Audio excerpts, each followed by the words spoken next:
Welcome everyone to West of Loathing. What a great April Fool's Day joke that I made. Ha ha ha. I was never really into April Fool's Day. Never. Barely ever made any kind of pranks. All I just was just jokes mostly. I mean, on YouTube I made a joke video at one point, but that's it. That's as far as I went. The West of Loathing, indeed. Okay, we got a busy day ahead of us. We're gonna take care of those cows and send them back to whence they came from. They came home, but we're sending them back to hell. Just like we did already with the circus folk. Which means we need to sleep. And we got all of those. We're gonna lose that beautiful fudge perk, which gave us a lot of this. But I gotta get some sleep because I need to eat stuff that I shouldn't eat. And for that, we need to get, we're gonna have to get rid of all this.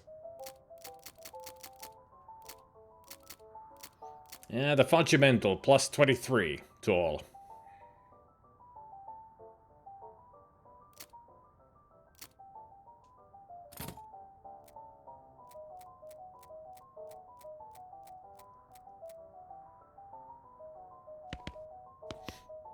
The one on the bottom is the perk, it is the food bar. So not really only the perks of food, booze, and potions are on the bottom there. So you can always check what you got going on from here. I don't know how to scroll it though on the controller. But you can scroll this to see that the angry is there as well. And you can hover over them to see what kind of perks you get out of everything.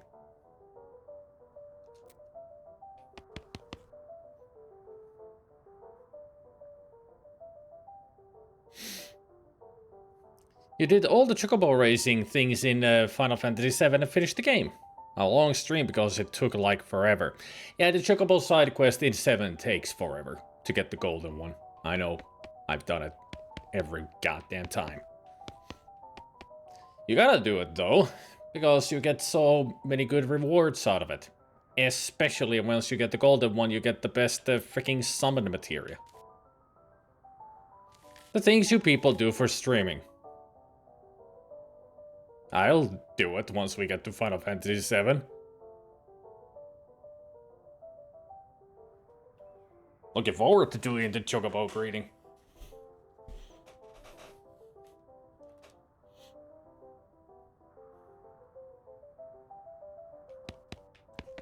The breeding is a crapshoot. Sometimes, even though you think that your chocobos are ready to birth the next type of a chocobo, it might fail. So you'll have to keep on racing and then try again.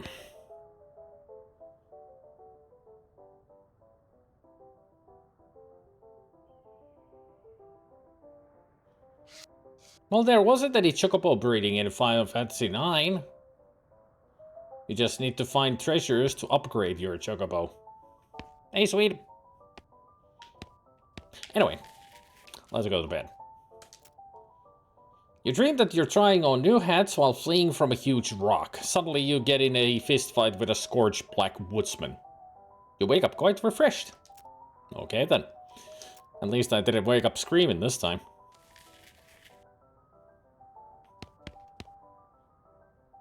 Day 6.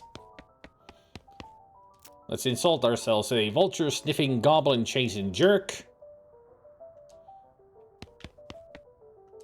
A possum-sniffing, yellow-footed jerk. Alright. So we got new 2 effects on angry. Actually, how much can I handle angry? Oh, 5. Good. So I can faint several times if there is any call for it.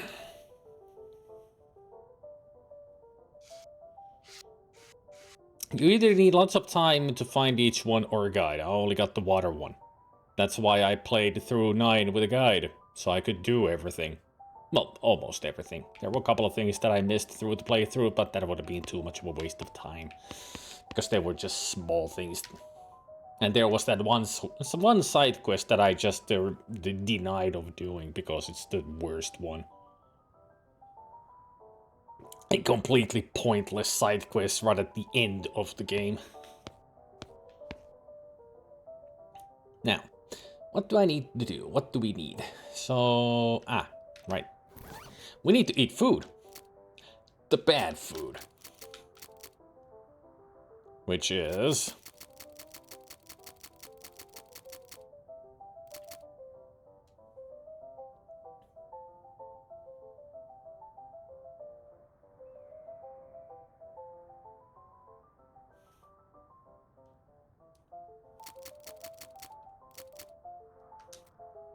This is meat from a cow that is literally a demon. Are you sure you want to eat this? Yes.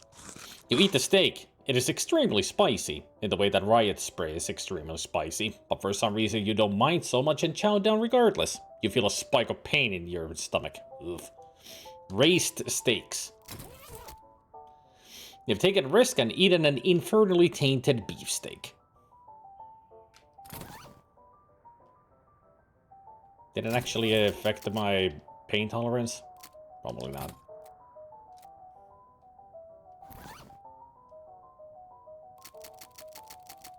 Also gonna eat a tongue.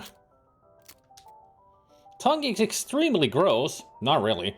And this tongue came from a literally demonic cow. Are you sure you want to eat it? Yes. You eat the tongue. Try not to think about the fact that you are basically French kissing a cow as hard as possible. Speaking in tongues, you feel a spike of pain in your stomach. Blech. Every time you open your mouth, you can hear the tongue you ate whispering from inside you. It whispers. It's kind of creepy, actually.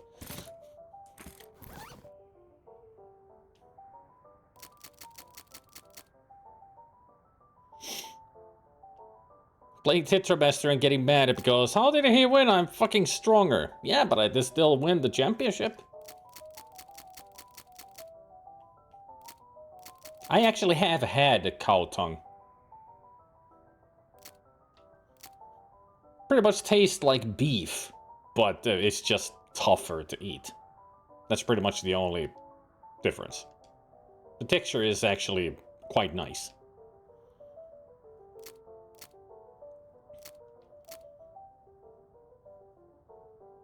I'll eat another beefsteak, because we didn't get the thing that we need.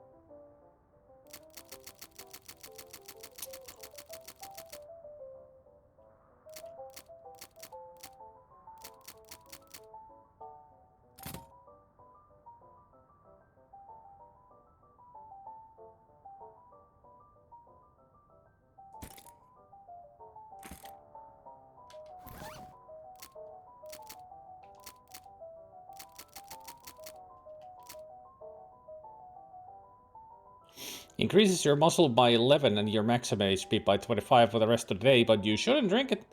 There's some blood from a demon cow. It pulses and scintillates and bubbles as if it's still alive. Although I guess the bubbling would be kind of a problem if it were alive. You're no cow scientist, but you're pretty sure this would kill you if you drank it. Come to think of it, you're pretty sure there's not even such a thing as a cow scientist.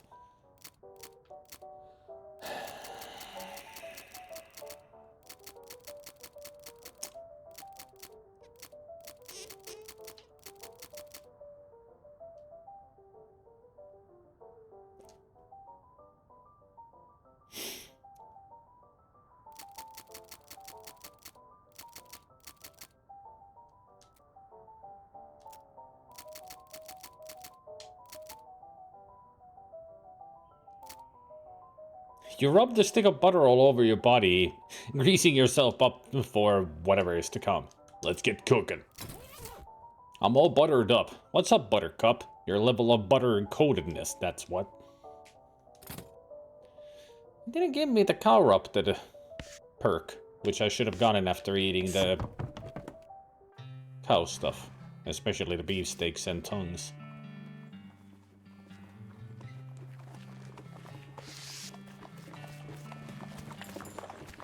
Grumble, grumble indeed. I wonder if there's something wrong.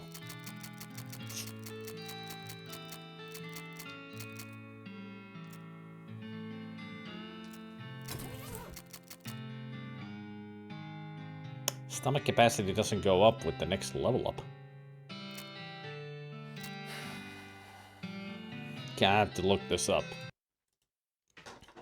I shall look this up, because I should have gotten the cow option. West of Loathing cow option.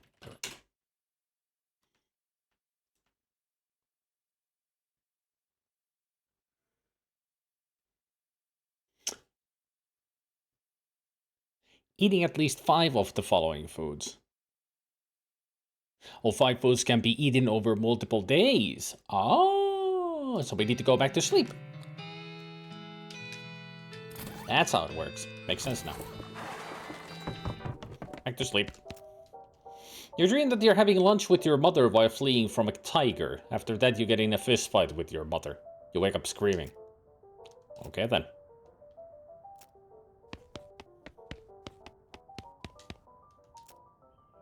Chicken chasing red-footed jerk. 4 flushing chicken hugging jerk. Always a jerk at the end.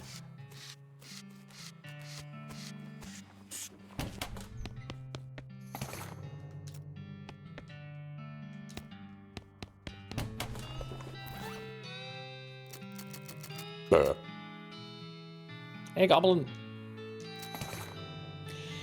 Dear bro, I thought you might be able to use this. A cow catcher ring. That is exactly what we need. We need to meet more cows. Thanks, Rufus. That helps so much. Lucky me. Now it's time to eat another.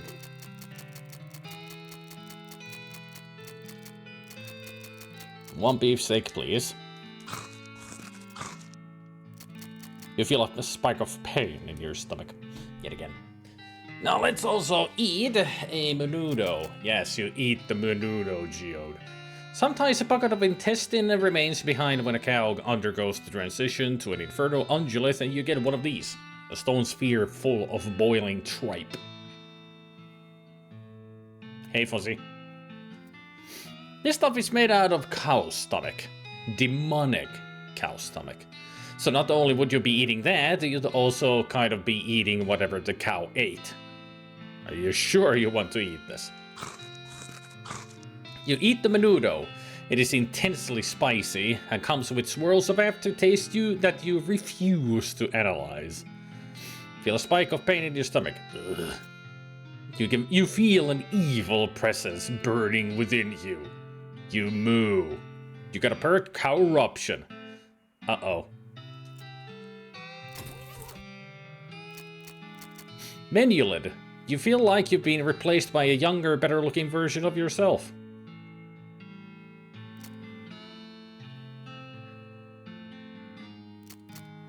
You're cow-tainted. Curled bovine energy flows through your every nook and cranny. And now I could eat the cow stuff, like the cow's blood and other stuff. I'll actually take the cow's blood. It's a good boost for a while. Hey, there sure are a lot of skeletons in here. Quick, pull the head off one and stick me on top of the spine. Oh, please. Hey, Zelda. Thanks for the raid. How was Moomin? Or Snufkin, I should say.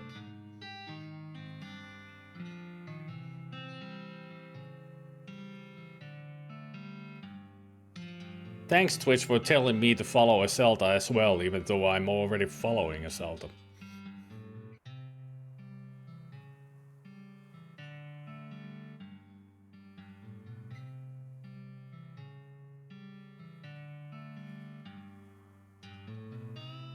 Although I am just cower upped. That's all I needed. Get the cower option.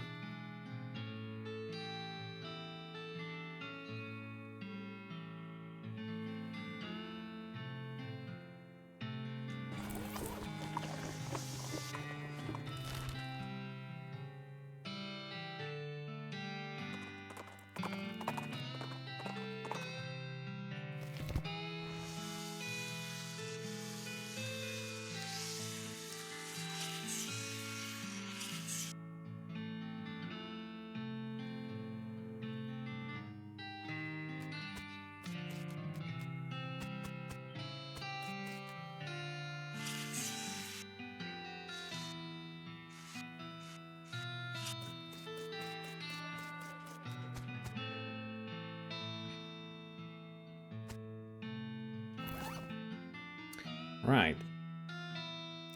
Right. I also need to turn off our quest item of transponder. Want to shut it down? Yes. The professor told you how to turn this thing off. You slide your finger down the central track like the professor showed you. The transponder goes dark. Creepy. Alright, now we're gonna meet more cows around the world. Might as well boost myself with some stuff. Hey, now we get to use the cigar and see what happens. You light the cigar and take a single puff. It turns out a single puff is enough to make you stink for the rest of the day. Stunk up, gross. Your clothes and hair smell so awful that you're inured against external stenches. Okay, so the cigar gives me stench resistance. Cool.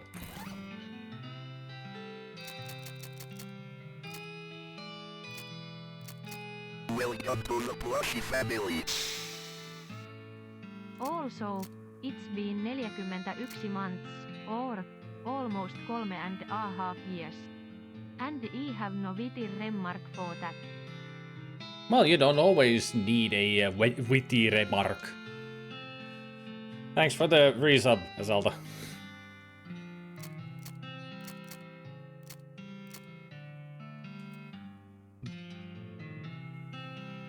You suck on the clove balls for a while, which is terrible. When you think you can't stand it anymore, you chomp on them, which is even worse. Blech. We got clove rage.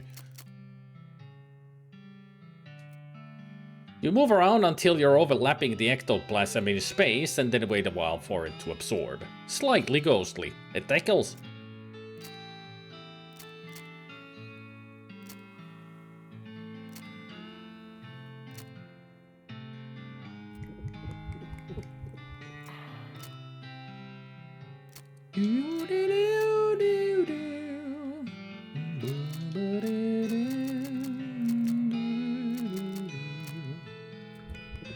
You puncture the horrifying scab sac and drink the fermented blood inside. The ethanol is locked in a perpetual chemical reaction with the blood's clotting agents, which makes it feel like it's crawling down your throat on hundreds of tiny legs.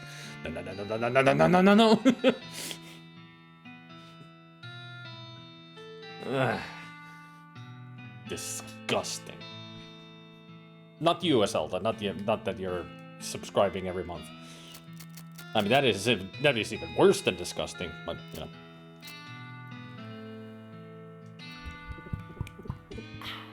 Bleh. I don't think bleh even covers it at all, really, Gabriel. I mean, it's more than bleh. It's more like undescribable hideousness. Disgusting! Nah, that describes it, yes. Squeak! Ah, that's a good one for it.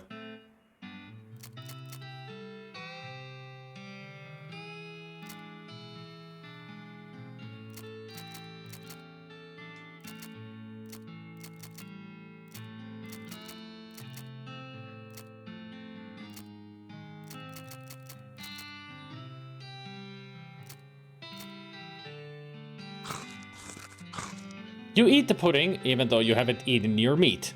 No dark sarcasm here.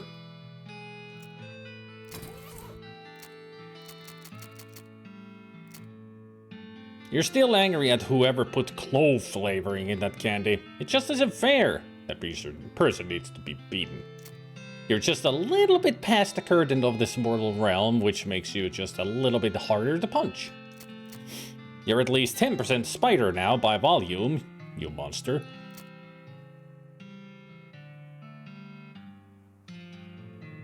You're imbued with the determination and single-mindedness of the Walking Dead.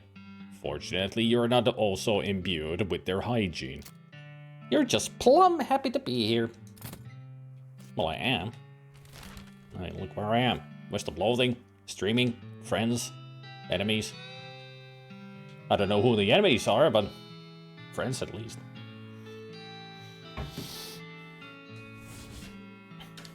The outrage, the scornfulness, the contemptuousness, the friendshiplessness. That should be a word. Friendshiplessness. No, not Custard's Last Stand. The Last Custard Stand. They sell custards. You see a plume of smoke rising over the trees to the north of you. You nudge Pseudo in that direction and find a cozy-looking cabin nestled in a copse of pines. The ground outside is sparkly and rainbow-tinted, a telltale side effect of the practice of the jeweler's trade. Check it out now, Funk Show brother. Jewelry shop inside. Oh, I think I heard about this place. They got a goblin cut of gemstones, supposedly. Really? Any good? Pretty good, they say. I never bothered much with that side of the mining business myself, though.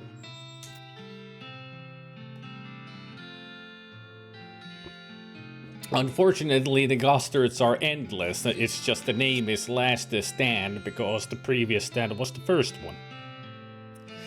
The guy who makes those stands is a little bit weird, just like everybody else in Loathing. Yes, that is definitely a goblin. And also, that is definitely a goblin talking to me right now. Oh, hello, customer. Why, hello. Welcome to Master Gerald's jewelry shop. Howdy. Are you Master Gerald? Oh no, Master Gerald is back there at this working bench. I'm just his assistant and translator. A goblin jewelsmith? You're betting your britches, sonny, and not forgetting it. He says that right, the finest jewelry in the territory. Well, how do you know? I don't see anything on display, though. Master Gerald only does bespoke work. If you bring in a sufficiently valuable gemstone, he'll craft it into a fine ring for you for a fee. No trash rocks! Here's what I've got. Master Gerald takes a look at the rocks you have with you. Bah! All of trash and garbage being. Master Gerald apologizes, but there's nothing here he can work with. Oh well, thanks anyway. I like it that he still translates everything even though we know Goblin tongue. But if you didn't know Goblin tongue, that would be just gibberish. What the Goblin is saying. Vanity and toilet. Your eyebrows are getting kind of wild. That's better. This must be the assistant's toilet. It doesn't have enough rusty scrap metal bolted onto it to be a goblin toilet. Yay!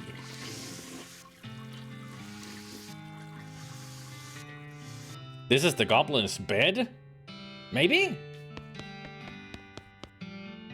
This one again? Welcome back. Have you brought any gemstone that you would like Master Gerald to craft into rings for you? No, never mind. I like it that the goblin said, this one again? It's like, he's tired of us already. What a friendly goblin he is. You're ambushed by a cow who was hiding behind a nearby billboard. Big billboard, big cow. It's not that big. A Frisco hell cow. You got a infernal... Yes! You made hamburger off that cow. No, I mean, like, figuratively. Maybe I should have chosen a different idiom. I can see now how that might be confusing. Also, I got 379 meat. You skinned the cow with your trusty knife.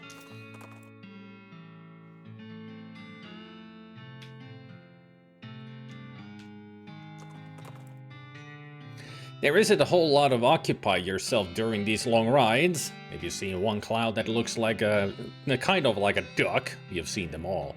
It would be a good opportunity to exercise your upper body, but you don't have any dumbbells. Try to straighten a spare horseshoe. You spend some time grunting and puffing, trying to unbend a horseshoe with your bare hands. It doesn't work, but it's quite a workout.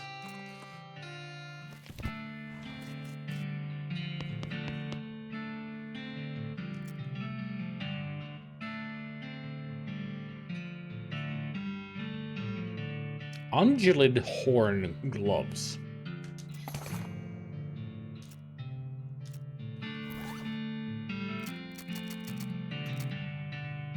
The only thing worse than getting punched is getting impaled, and the only thing worse than that is both at the same time. But is it better than my spider axe?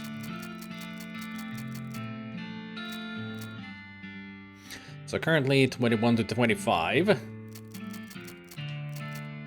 18 to 20.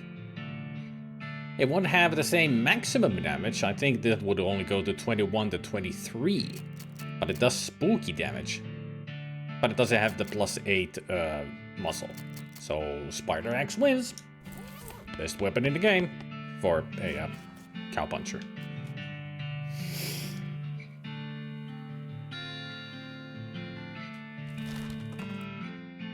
Pseudo takes a shortcut through what you take to be an old cow graveyard. Alright. One of these.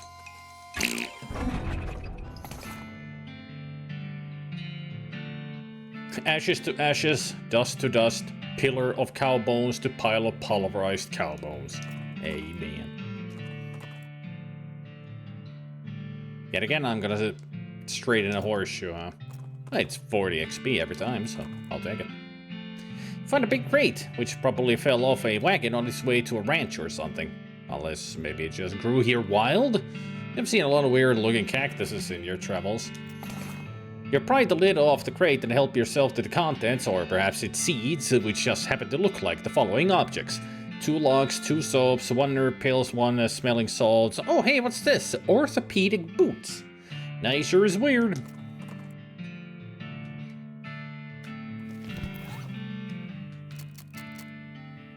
These boots are the finest foot care devices that medical technology of the 1890s has to offer, which is to say that they've got sheepskin insoles and they're coated with gauze to help soak up ankle blood.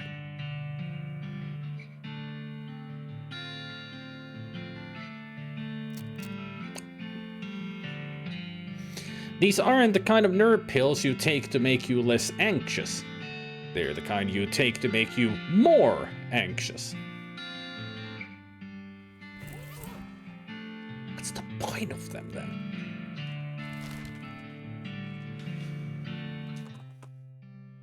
You hear a shout in the distance behind you and the thunder of hooves. A riderless horse is racing toward you and reins flapping. Grab the reins. You manage to snag the reins as the horse springs past and are yanked out of your saddle. The horse drags you for maybe 100 yards before you get your legs under you and put up a fight and eventually haul the beast to a stop. Tired and bruised, you lead the horse back to where its owner is panting up the road toward you. A massively overweight man who is sweating profusely in the desert heat and smells like a dead cheese. No wonder the poor horse was so eager to get away. Poor horse. My Strator often does that when I take it.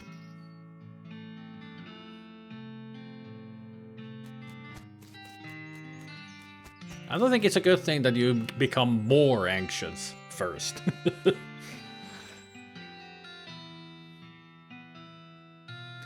Atomoxetine. Now that is a medical term if I've ever heard one.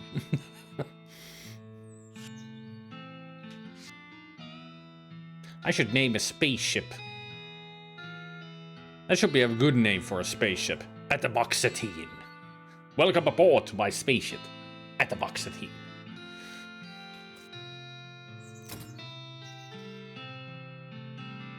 Just a thought.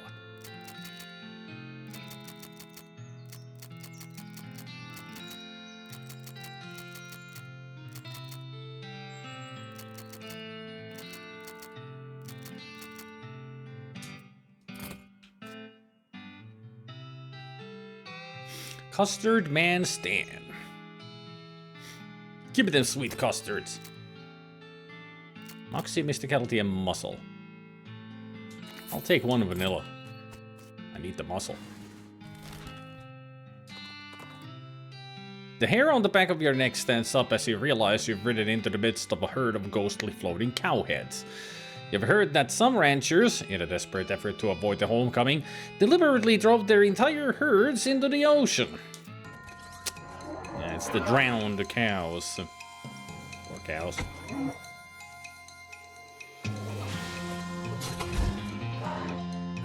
Ow. Ow.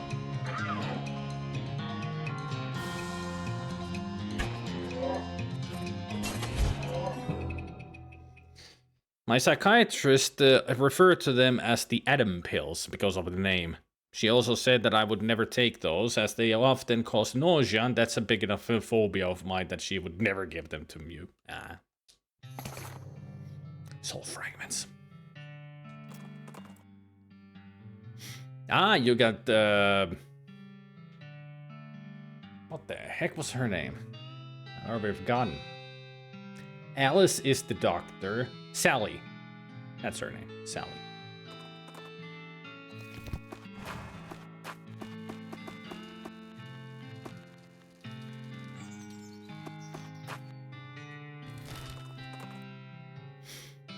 Pseudo gets a little skittish, and a few moments later you understand why. A low Nordic drone signals the existence of a nearby hive of Viking bees. You hop down and follow your ears to the source. Raid the hive! You extract as much honey as you can before the stinging gets unbearable. You got an item? Mead. At least the bee's knees. Already turned it into mead, huh? This is honey wine, stolen from drunk bees. I see. Oh yeah, Sally is really good at taking out enemies. I just like Pete. He's got knowledge about mines, and that's it. Pete is just fun to have around anyway. The other one that I really like having around is Gary, the Goblin. Doc Alice is a bit boring. Sally is just cool, really good at fights. You see a familiar outline of an army fort, and Zach Pseudo toured it to investigate. The sign says, "Fort unnecessary."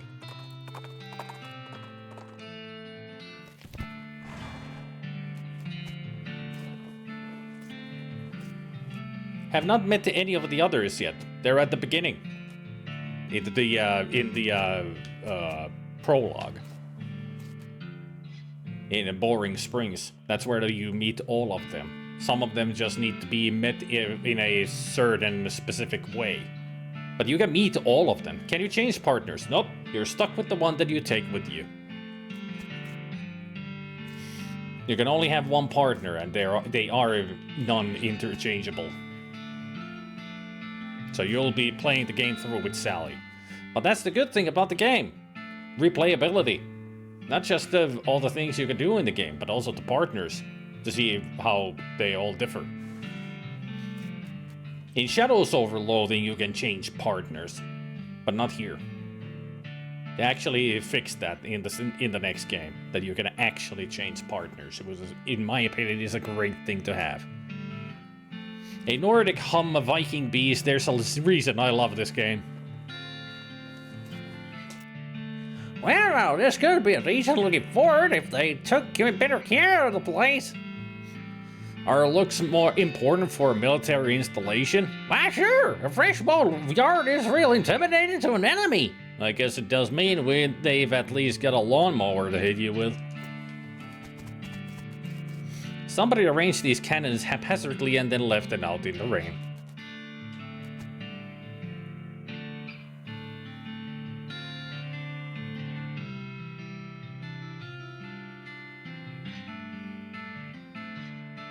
Either there's a crate dragon outside,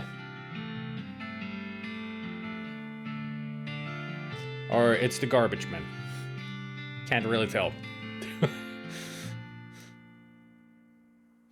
A harried-looking young woman in a military outfit darts in front of the door as you enter. Oh no, I can't be having any more misfits in this jerk ward. You can either swear to me that you're halfway competent, heck, even a quarter, and that you'll help sort out this crew of no-hopers, or you can turn right back around and march double time. Sure, I'll help. All right, I'm gonna hold you to that promise. Come on in, I'm Captain Harriet Davenport. My name's Psycho F, the P is silent, or both. What's the problem, Cap? Problems. Welcome to Camp Foo Bar, where all the army's idiots and rejects are sent to they're out of the way. I've had it up to my eyeballs trying to run this place. Please help these morons figure out their malfunctions so they can muster out of here and leave me in peace. Can you give me some details? You'll need to talk to them individually for more information, but the brief is, we've got a scout who's blind as a bat, a cook who can't figure out how to make corned beef hash on toast, a guy who can't load and fire a cannon without it blowing up, or maybe shooting backwards, a guy who somehow, and I can't for the life of me figure it out, is too bow-legged to ride a horse, and a kid who was sent here because he can't figure out how to tie a bow tie. Oh, and just to put the icing on the cake, we have infinite goblins living in our storage shed. Wow. Okay, I'll begin to see the scope of your complaint. Pal, you are not just whistling Dixie. So, what you do to get sent here? You can hear her teeth grinding as she growls at you. Do not ask. Okay, well, I'll just take a look around then.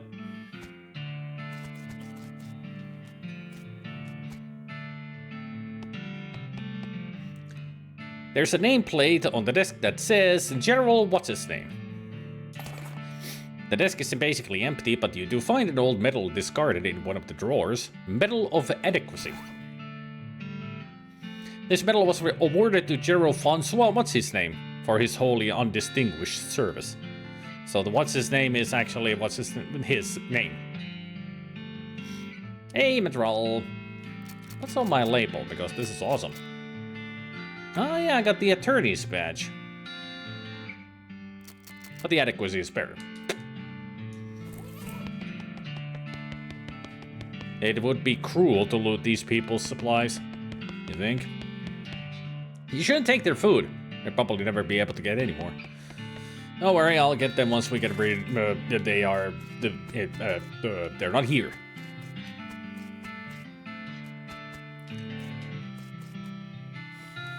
I can see the problem here. Hey, Zarika. Zelda, you left your stream on.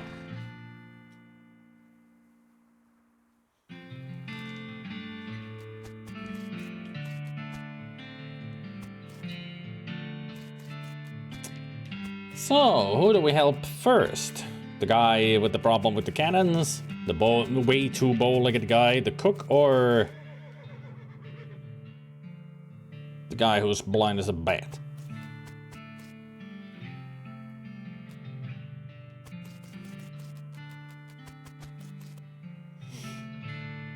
You climb up into the watchtower and take a look around. Nice view from up here. You see an abandoned-looking mine in the little mountain range to the south. You climb down from the watchtower and pitch the binoculars in a nearby trash can. Keep Fort unnecessary beautiful. Oh yeah, I don't have any more binoculars. I need to go buy one.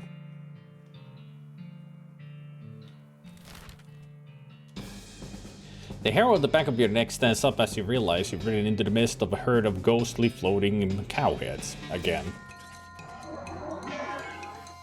Alright, let's see what we can do around here, other than lots of damage.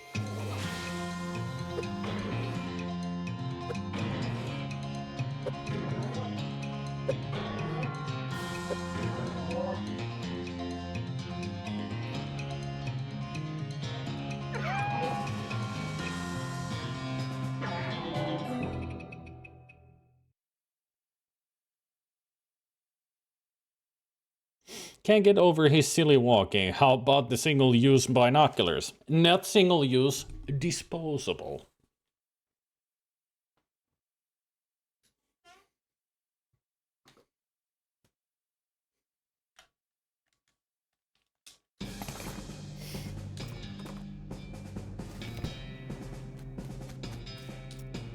Ah, gosh darn it! Sonic's ramping up again. These mines are having a powerful effect on you, Bean. Yes, I'm old and seen too much. Dug too deep. Literally? I worry you, kid. Don't take this stuff light. It ain't for regular folks to be basic with. You better have a seat and rest for a bit.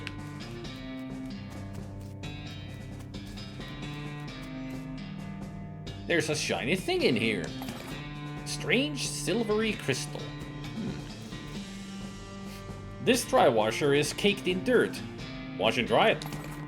You scrub the machine down. It doesn't look any better afterwards, but you do find some ore wedged in crannies here and there.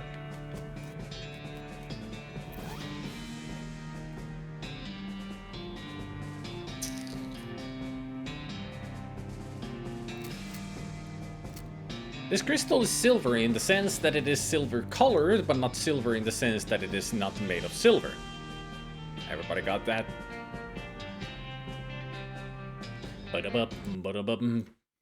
Okay, hang on a bit. I need to find the jeweler. What can we make out of this silver thing? Ah, nothing useful for us. Alright, I can sell it. Which one was it that is useful for me?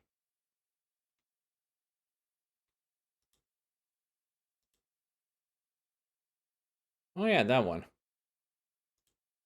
And I can find it in... Yes, I could use it on that. And that I can find in... Alright.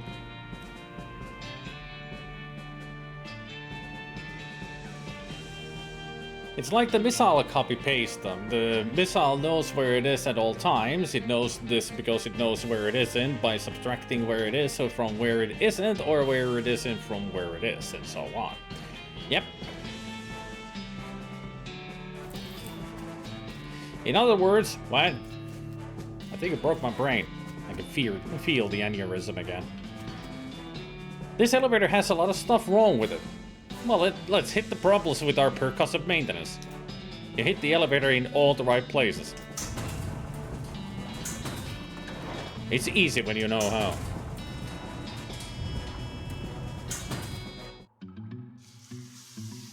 This mine isn't that great, but this cabinet is a big plus.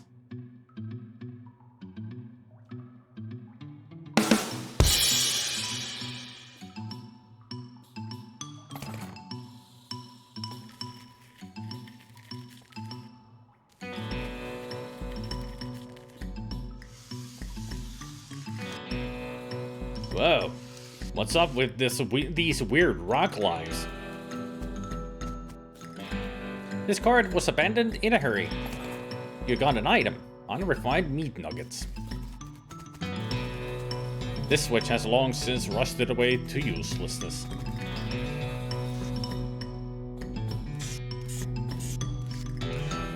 The switch has long since rusted away to uselessness. Not that it was all that useful before, given the track layout.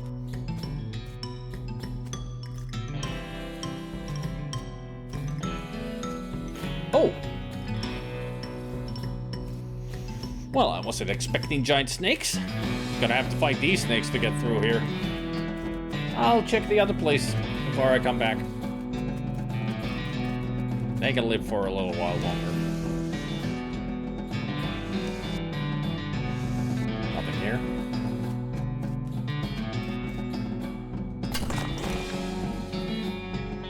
A meat nugget and 433 meat. Another nugget and 439 meat. Dang. That's a lot of meat.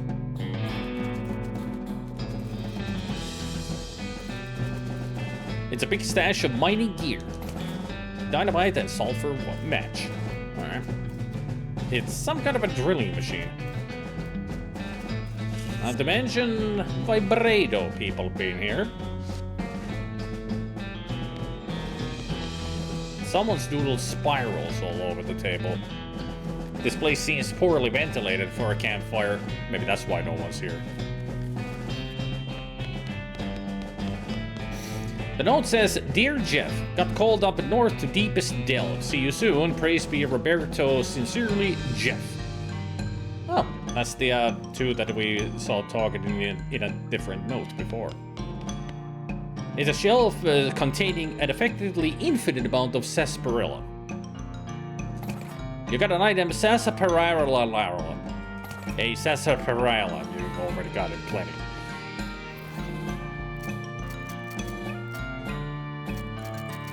So now I've got a bottle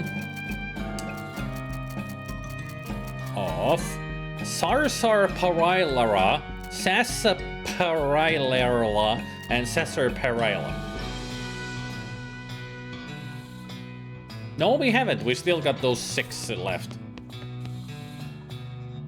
Currently, I'm working on the Hell Cows thing, so we'll get back to El Vibrato stuff soon enough, because that's gonna be the next side quest that we're gonna finish. So we'll save them. Eventually.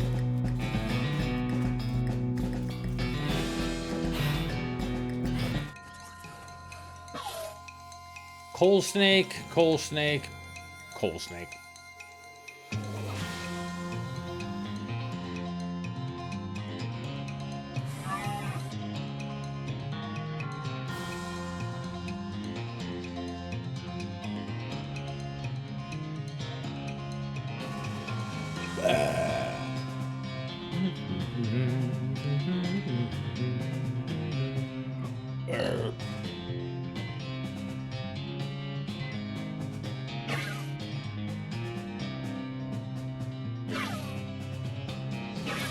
I think they're immune to poison.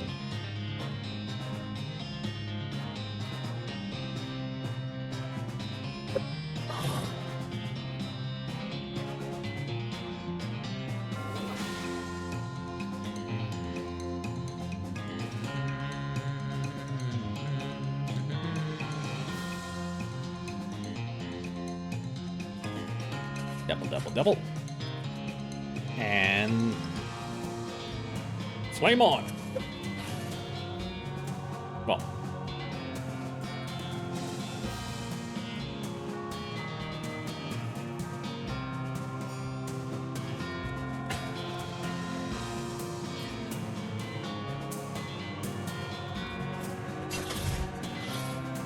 Oh, they're not immune to poison.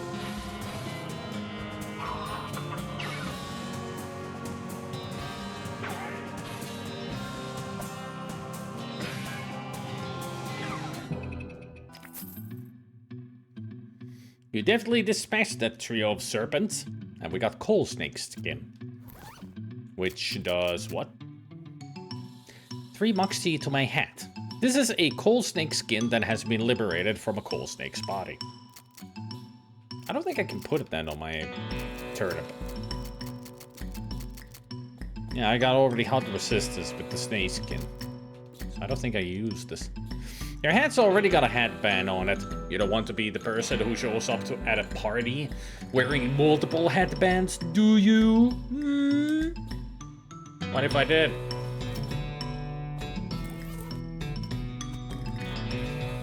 This cart was abandoned in a hurry. There's gonna be a lot of meat. Ooh, 6 nuggets. Already got 5,500. Too bad we cannot blow that up.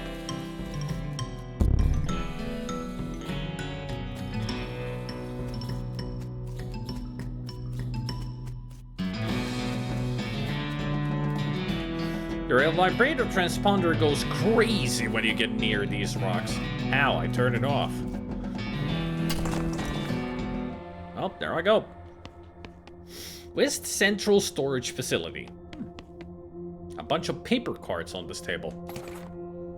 Ooh, and they're full of holes. Hey, another cylinder.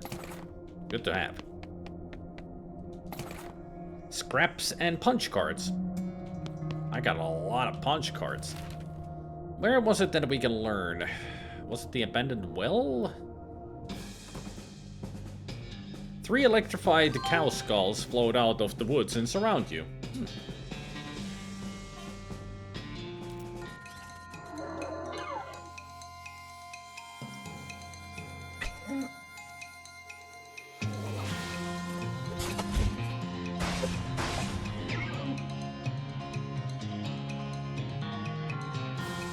Bam. Mm. You really brought the thunder down on those lightning cows.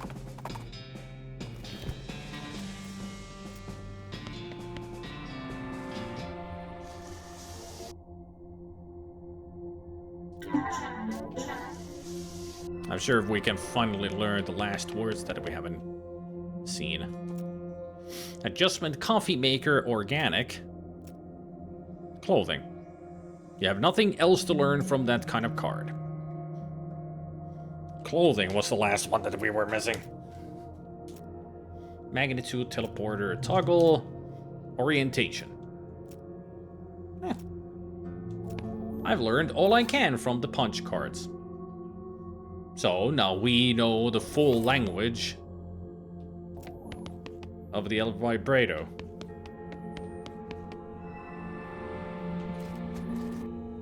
Current teleporter destination education facility. Alright. Excellent. I don't need to worry about that anymore.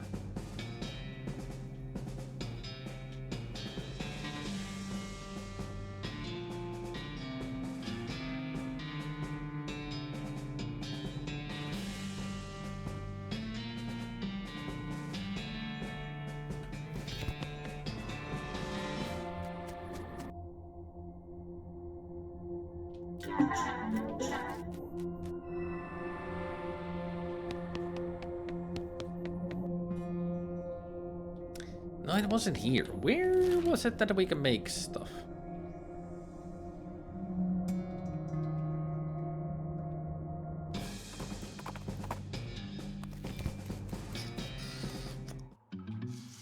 Yeah, these are the guys that we need to save.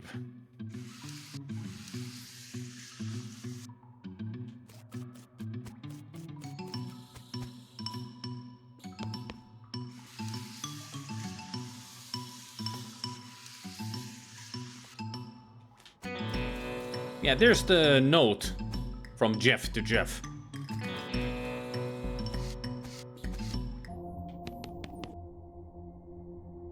Ah, antipsychotic thing. Yep. Can I make another? Not enough. Well. Now there will be only 4 to save. We'll rescue you. Ah, how's it going? New mask, who dis? She glares at you suspiciously. Headbanger. Hey, what?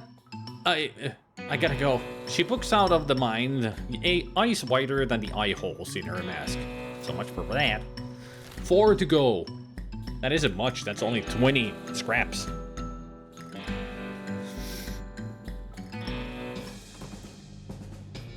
A large man with a large hammer interrupts your journey by leaping out from behind a rock and shouting, "You damn ghost won't get me! I'll hammer you back into the grave where you belong!" Well, that's a new one. Frighten him away. You stand up in your stirrups and point at the man angrily. "Fool! Your mortal hammer cannot touch my ghostly incorporeal form! Begone, lest I wrench thy spirit from its meaty shell!" What? Boo! Ah! He faints dead away.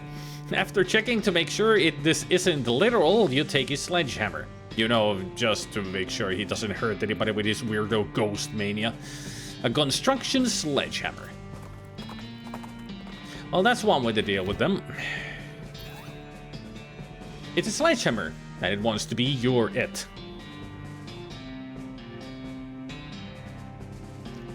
Good reference. 16 to 19 damage and 8 muscle.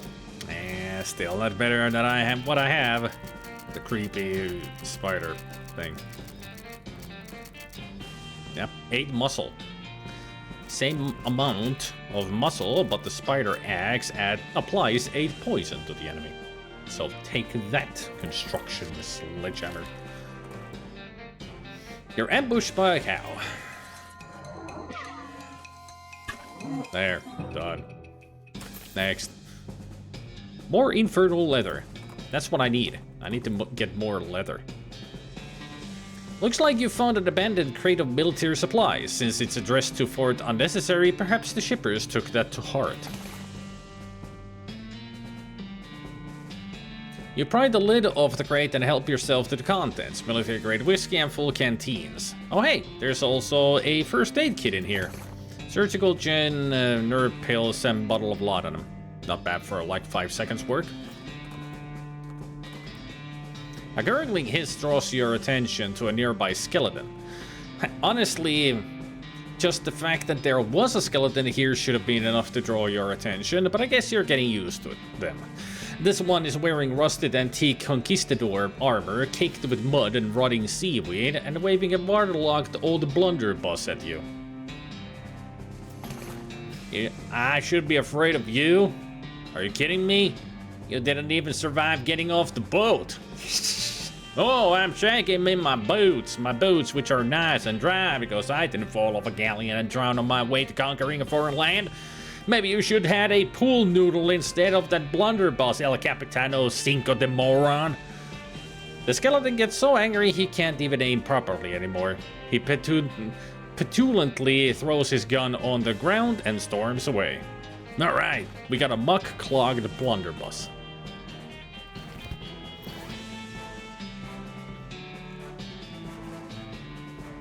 Hey Chris!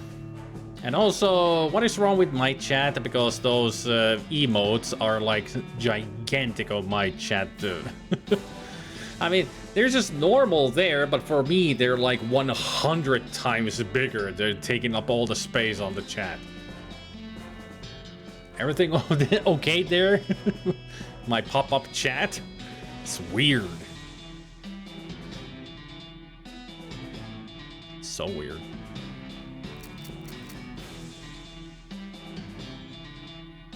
You generally prefer your antique weapons to be less choked with sea filth, but I guess this is better than no blunderbuss at all.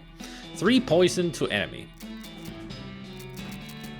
Yeah, I'm not gonna be changing my Mrs. Guns opus anytime soon, thank you very much.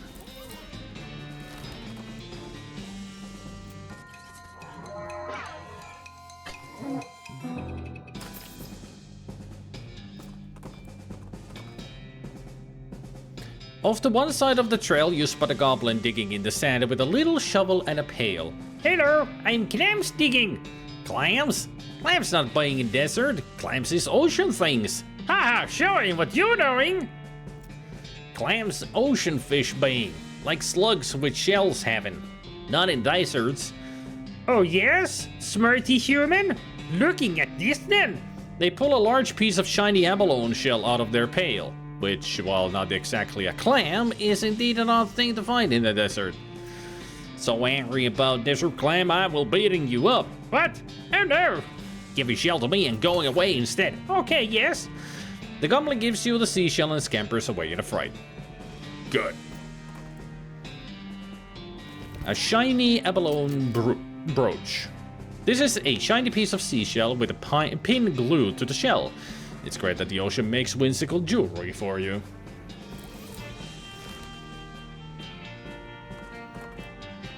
You slam on Pseudo's brakes because you're pretty sure you just saw a floating banana.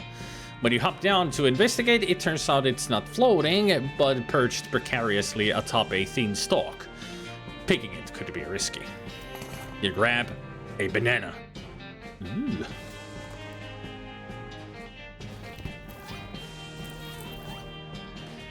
The banana is nature's perfect banana.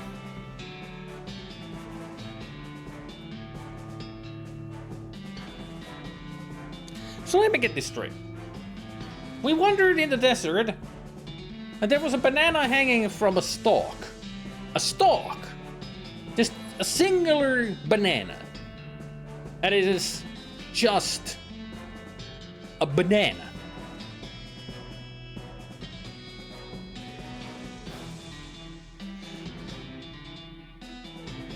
We just have to accept that this is a fact that just happened in west of Loathing. We knew that Loathing would be weird, whimsical, magical, stupid, fun.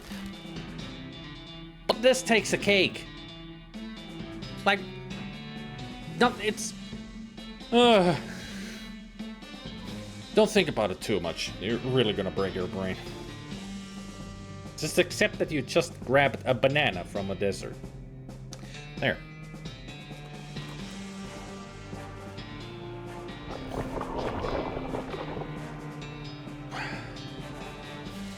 Hey, Cats. Suda wanders into a darker arroyo than you'd normally go to, and before long you find yourself lost. From behind you, you hear an ominous tink, tink, tink, ooh, tink, tink, tink, ooh. You turn around to see the ghost of a miner, apparently frustrated that his ghostly pick can no longer find purchase and eager to take it out on you. A ghost miner. Not anymore. Now he's retired. You helped that old ghost miner on his way to the great mine in the sky. No, just kidding. You probably damned him to an eternity of even worse torment than he was already enduring. Well, he shouldn't have attacked me. You ride past a woman who is running along the desert trail on foot. And although I say running, it's a slow run, with an odd loping gait. She's dressed oddly too. No hat, just a thin strip of fabric tied across her forehead, light clothing, and strange soft-looking boots that barely even come up to her ankles. So she's jogging and she's wearing Kurtsu clothing and sneakers. Everything alright? Are you running away from something? Something pretty slow? Like maybe a desert tortoise or... No, I'm jogging. What? Jogging. I invented it. It's like slow running. Where I'm from, we just walk. It's better exercise if you go faster. Not fast enough to actually get away from anything, though. But full-out running wears you out. That isn't as healthy. It's healthier than being eaten by a bear. Look, I'm not being chased by bears. I've never been chased by a bear. Yes, that's obvious. You're alive and not mangled lumps. This is about physical fitness. Bears aren't an issue. Okay, you're right. Thank you. There aren't many bears out here in the desert. A pack of coyotes, though, you'll be in real trouble. This is a very frustrating conversation. They tear you to shreds, even without those goofy-looking shoes. Hey, I designed these myself. They're not goofy.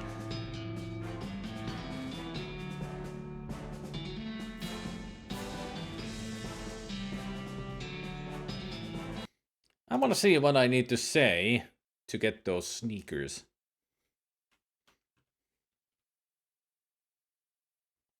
Or some kind of boots.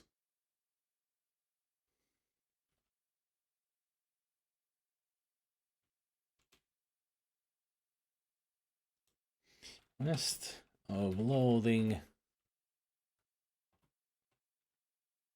Jogging encounter.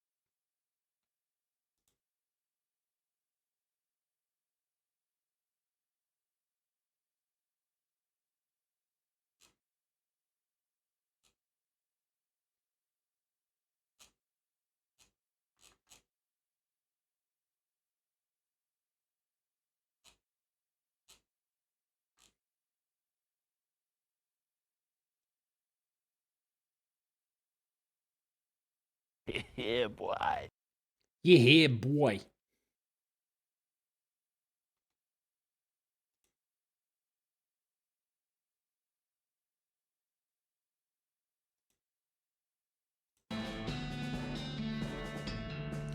Alright, I apologize. Fine. Good. You should probably learn to run for real, though, just in case.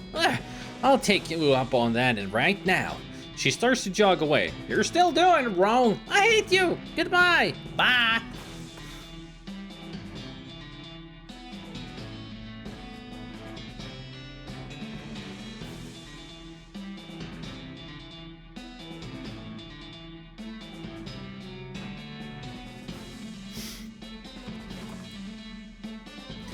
A goblin suddenly runs up with an armload of driftwood and dumps it out in front of you. Hello, look! Sculptures I'm making! Are you buying an art? Yes? Well, buying an art or killing? Wow, jeez, that's a little over the top. Buying art! No! Okay. How much you wanting for one of these, Art? 300 meats! 300 meats is crazy price. I haggling. 250 meats or killing? I'll take a driftwood hat. You give the goblin 250 meat and pick up a piece of driftwood with a chin strap on it? Well, okay. This is a sculpture of a hat. Or maybe a little turtle? Either way, it symbolizes the eternal struggle to not get hurt by a falling coconut.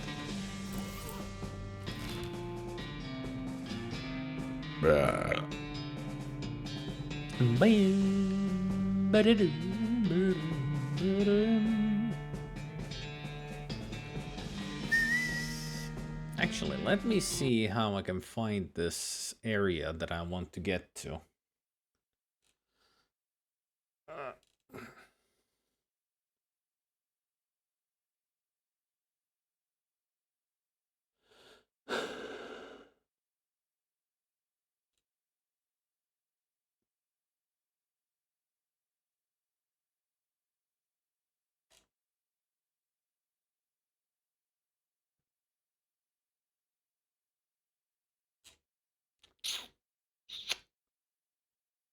All right. How about... look it up here.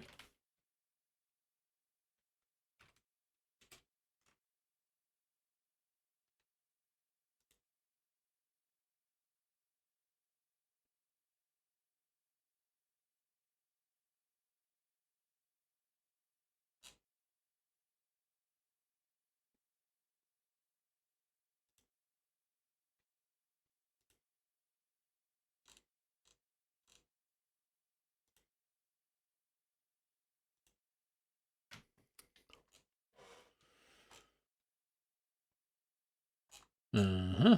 Uh-huh. Uh-huh. Uh-huh.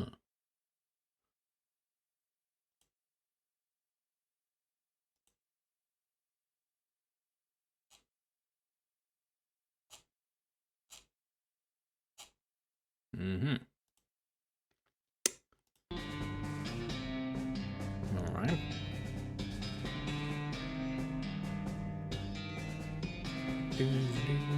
Oh yeah, I should go to the petting cemetery. The already intense heat intensifies. Sweat stings your eyes, and while it's stinging them, you fail to use them to notice that you've ridden right into the middle of a herd of pyro bulls. Oh boy. These guys are tough. Or maybe not so tough.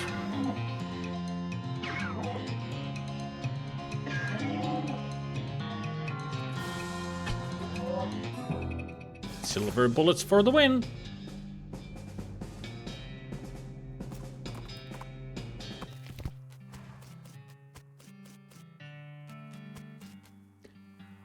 Speed, item drop, armor, meat drop, spell, maximum AP, melee damage, ranged. Boon of the Bobcat. You feel like you could shake a clown to pieces just by holding onto it really tight. I would do that in a heartbeat.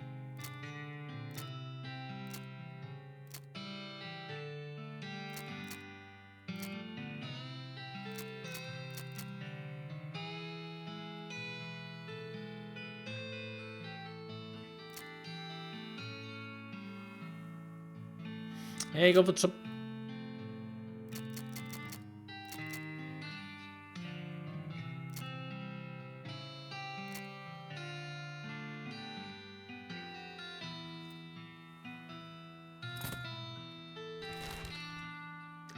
Boy.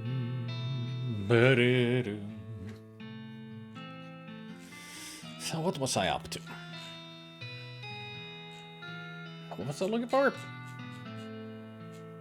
Freaking pet cemetery made me lose my thought.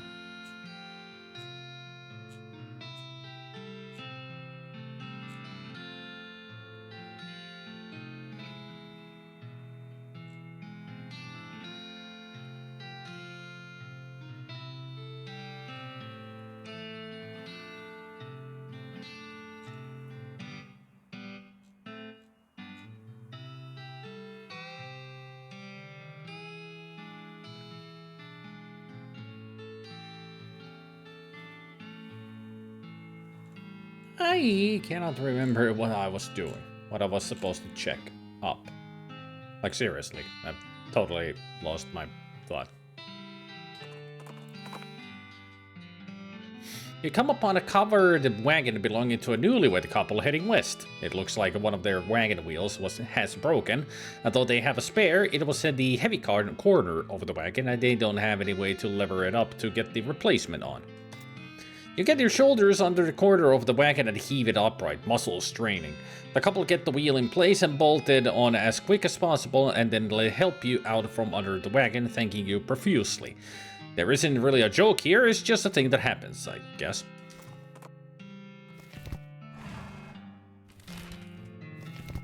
But now I remember what I was supposed to look up. And before I look up stuff, let's see if I have the thing to use around here that might help me.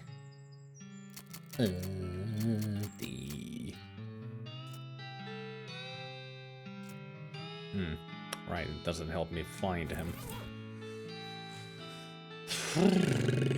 So what I need is to go all the way up.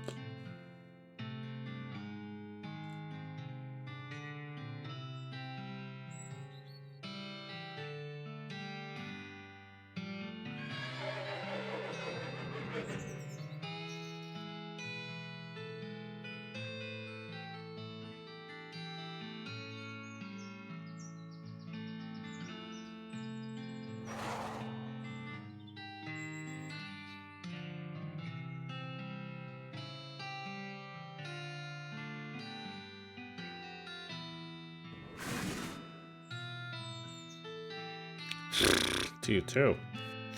Have you tried the Poppamia's dipping spice blends? This for a 50% garlic one is pretty good. No, I haven't tried those. I did buy a new Poppamia's today.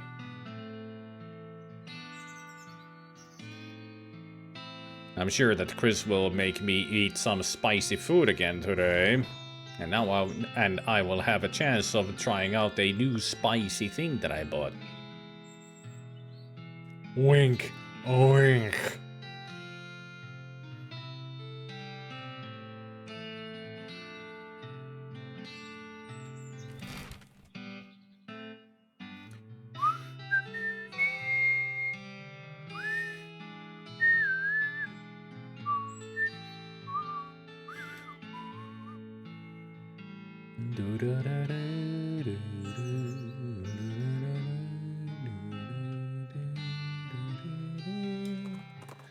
Do-do-do-do-do. I get a new location by talking to somebody here, which was the bow-legged guy. Howdy, they call me Private Bowlegs. I can see why. You seem uncomfortable. You ain't kidding. Look at my legs. They're bent so far out I can't hardly touch both knees at once. Walking hurts like a dickens. The captain said it keeps you from riding a horse. Yep, they're too wide. Horse slips right up in between them. Huh. I think I could ride a mule though, what with them being a tad lower to the ground. Where would you get a mule?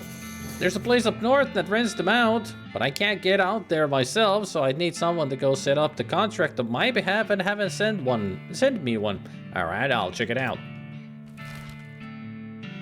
Ta-da! Alamo Rent-A-Mule.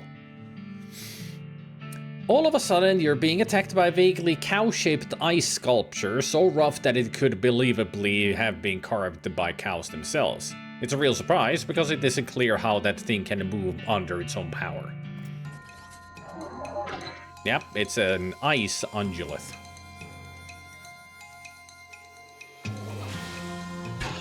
There. With the way you destroyed that iceberg, they should call you global warming.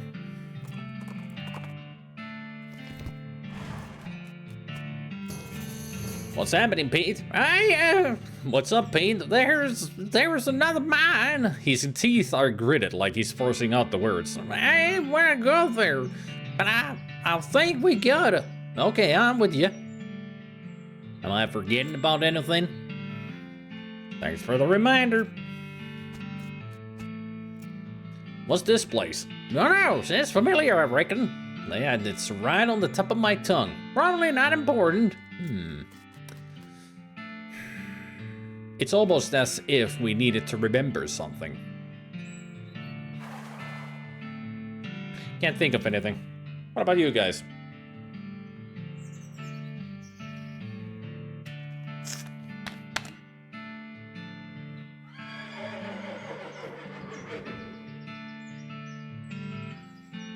The place seems familiar, looks familiar, might be familiar to somebody at least.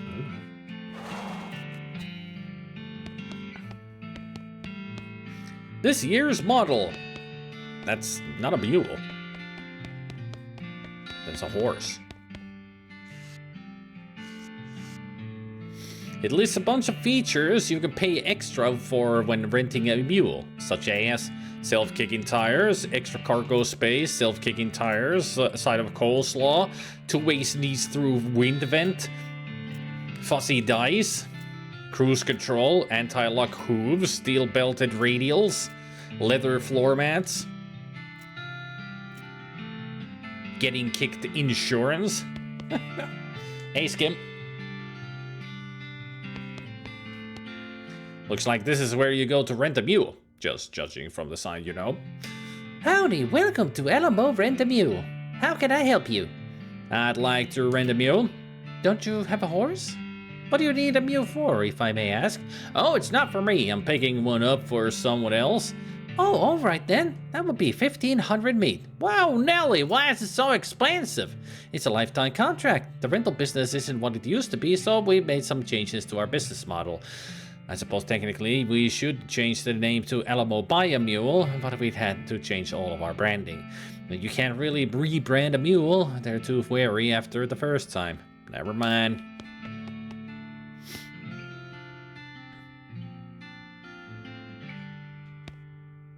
Oh great, another customer. As if I didn't have enough to deal with already. One with the paperwork and the heat and the meal bites, and someone keeps stealing my lunch under the employee icebox, and my trick knuckle is acting up again. Gosh, sure it would be nice to get a little peace and quiet, but nope, I've got to stand here at this counter all day, and the hardwood floors and helping my sciatica. Let me tell you.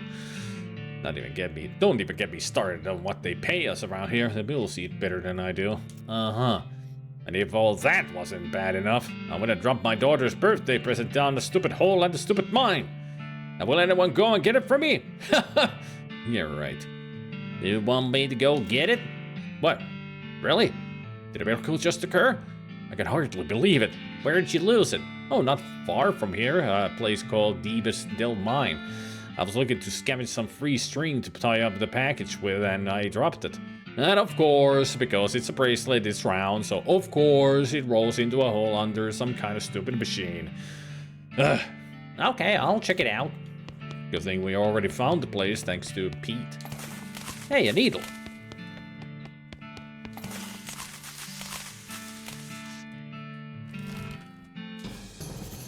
Your booze sends tingles. You spur Pseudo toward the source of this disturbance in the liquor sphere and find a little still hidden in the pines.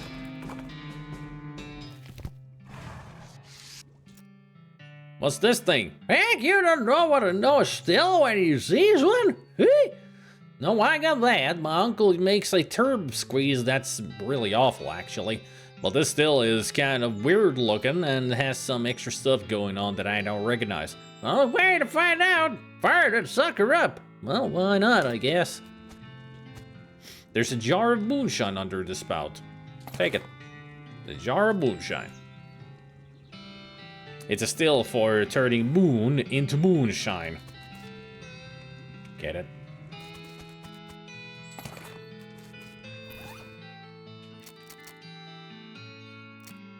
Made from real moon. That's what the moon bits are for.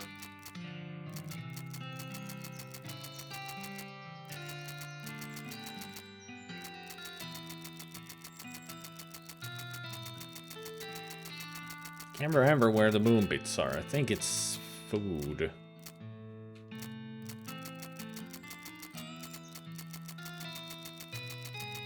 No? Certainly wasn't. It's not here.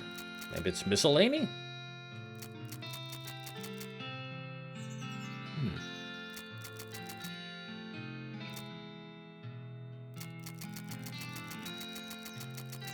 Yeah, there, moon bits. Powdery little bits of moon rock. A real curiosity in this day and age. We certainly are making that the moon shine, if you know what I mean. If you don't know what I mean, neither do I. I have no idea what I'm talking about. Something wrong, Pete? You keep looking over your shoulder like you think we're being followed. Well, just I try and stay out of this neck of the woods. Some bad mojo went down out this way a time ago. Did my head in good. What happened? Did you murder someone? Nothing like that. I just spent a lot of time with a bad voice whispering in my head. Whispering freaks a fellow ought not to hear if he wants to live a regular life. Now that voice were mine, but after a time, I couldn't tell that no more. Been out here, seen things from that time. Makes me wonder a little if maybe it was my voice after all. Oh, jeez, Pete, don't worry, okay? Nothing's gonna happen to you while I'm around. Well now, boss, I do appreciate the sentiment at least. Grown stronger.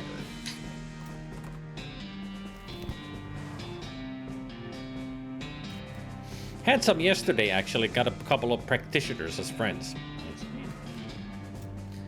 Looks like this is the place. How are you holding up, Pete? Well, not great. But this is something we gotta do. This is important. It's not super clear to me what this even is. Come on, let's get in there before I change my mind. I'm right behind you. Alright. Coal Smasher 5000. This weird shaft thing goes down further than you can see.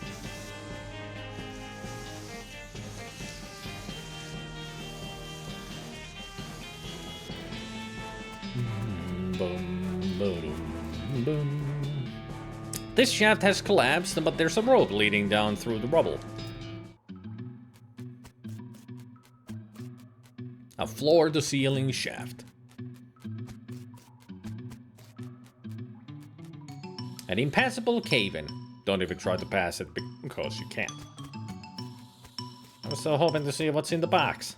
I guess I can't. This elevator has a lot of stuff wrong with it. Percussive maintenance. Bing, bang, boom. If you hit the elevator in all the right places, it starts up like it's surprised. There's a lever inside to tell the elevator where to go. How modern.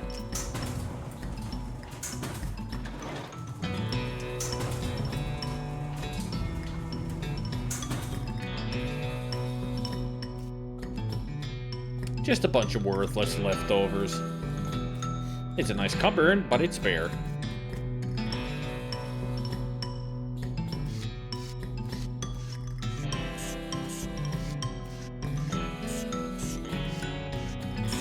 Nasty trash and hundreds of empty sarsaparilla bottles. Nothing of interest.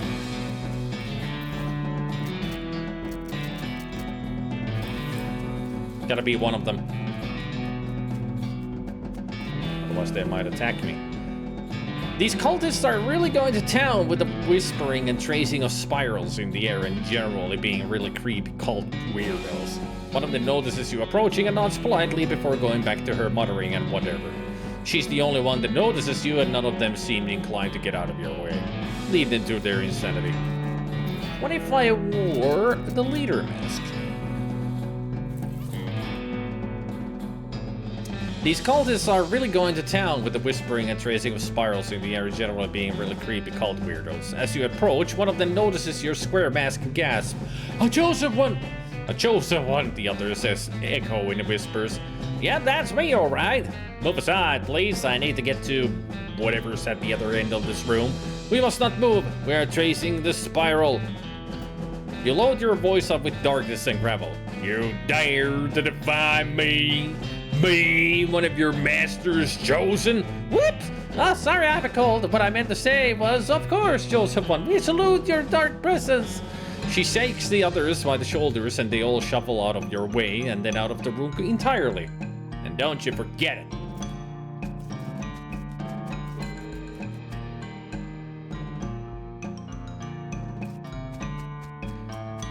That's not a spiral. It's a big cross made of all El Vibrato stuff. Its precise lines and corners stand in marked contrast to the altar, which makes your eyes spin involuntarily when you look at it. This cross-shaped piece of El Vibrato technology is positively thrumming with plot significance. Ain't that the truth? Now where's my turnip pad? There you are. I'm sorry, turnip crown.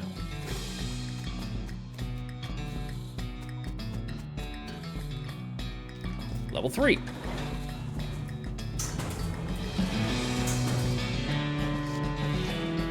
This toilet is remarkably clean for being underground. Flush. This toilet is unsurprisingly very dirty. Yay!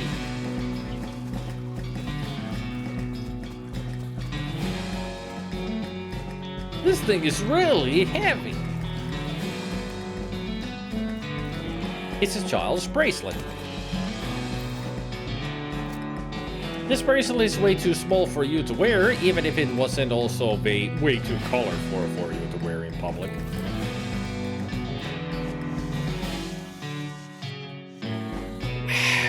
Push it. This thing is really heavy. It's ready to be grabbed.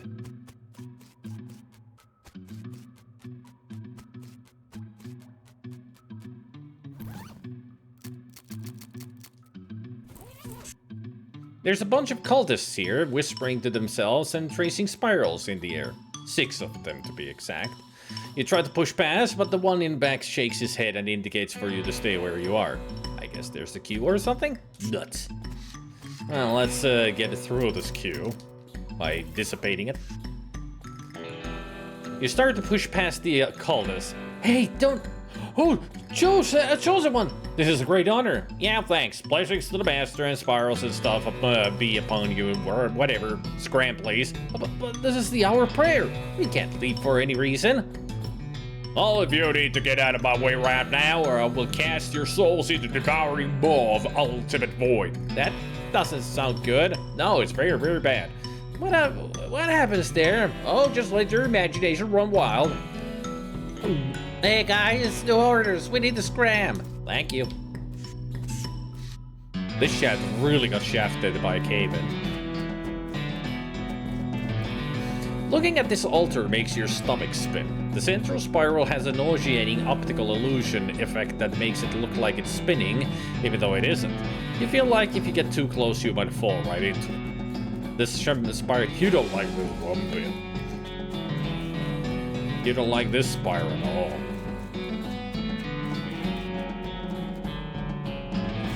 Level 4.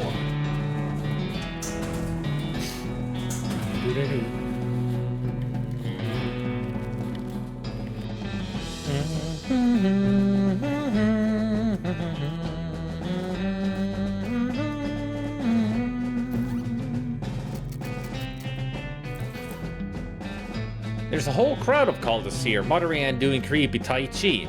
Hey there, fellow cultists coming through. They ignore you and continue to block your path. Not for long. Alright guys, break it up, move along. A square mask, a chosen one. That's right, and I've got things under control here so you can all go find something else to do. But this ritual requires at least 8 people. Oh, la-di-da! Look who thinks he knows a thing or two about occult rituals. Are you telling me, a chosen one, that you know of this business better than I do?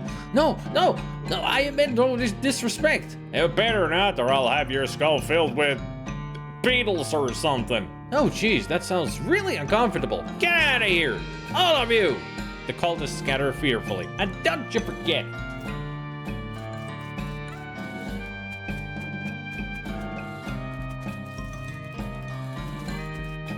this pile of rocks is really seriously mortared together. Destroy! There's a trapezoidal piece missing from the crossbar. You insert the keystone in the crossbar. Snick! Woo! West Roberto containment power offline.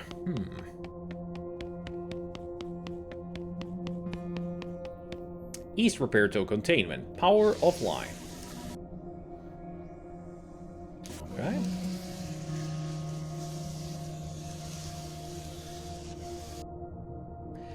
Something tells me I shouldn't toy around with this just yet.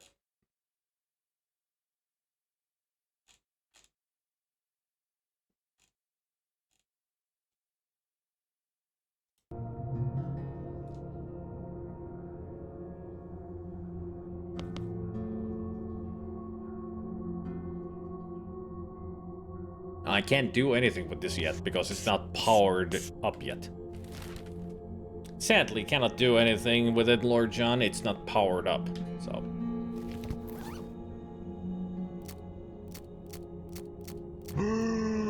We'll get to it later. Once we power up the place, then we can toy around with it and do the thing that we might need to do. But first, your transporter beeps, indicating a spot to the west of where you're riding now. You spur a pseudo in that direction and encounter a large hexagonal monolith of El Vibrato material. The curious flat plane. It's your partner. I'm sorry that I tripped over a big old stone block. Guess I were paying attention to have missed that. What's your step? Over to the right there? Huh, those blocks are pretty weird. They're too regular. I'm pretty sure they used to be squared off cues, but they've eroded over time. Round them's eroded too. You can tell by the way it slopes a little up against them. So they used to be flush with the ground. You know, I think there used to be a ravine here. Some of us used it as a spoil tip. A spoil tip. When you mine out a tunnel, it's where you dump all the leftover dirt. Well, some blocks in this case, look, they run north far as you can see, and it gets, well, much wider as you go. Yep, we're looking at the tail end of a filled-in ravine. Well, that's weird. I'd keep going, but I'm not animated for climbing. This ladder is missing about 70% of its rungs. That's so dangerous. Call OSHA. I don't think OSHA exists in this world. Oof, this poor explorer didn't make it down the ladder in one piece.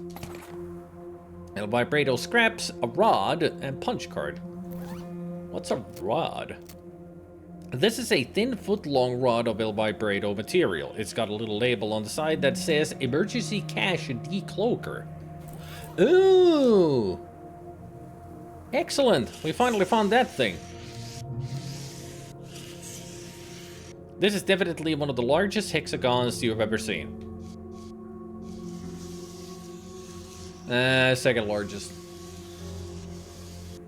The monolith is dark. Energized.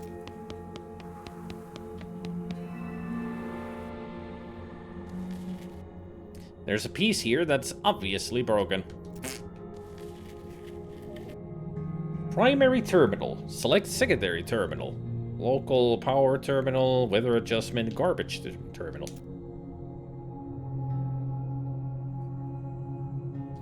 You press the button and a huge pile of El Vibrato scrap materializes behind you with a thud. Score! Hell yeah.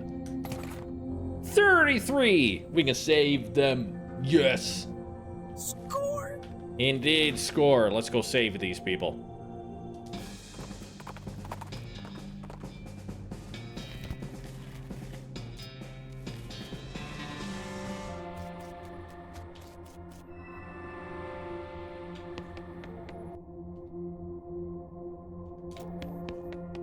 Fabrication. No, that was the wrong place, wasn't it? What was the place that I needed to go to?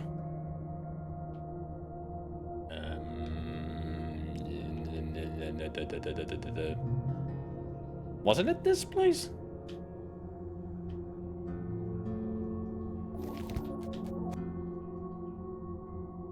No, this is education.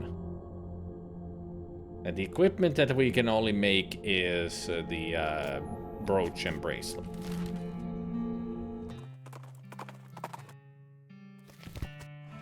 Oh, not here.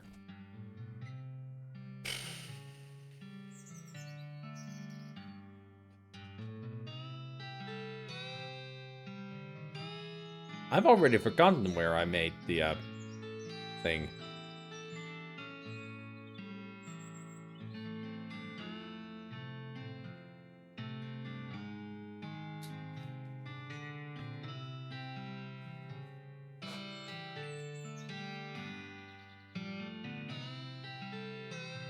Was it Madness Moor? I think it might have been then.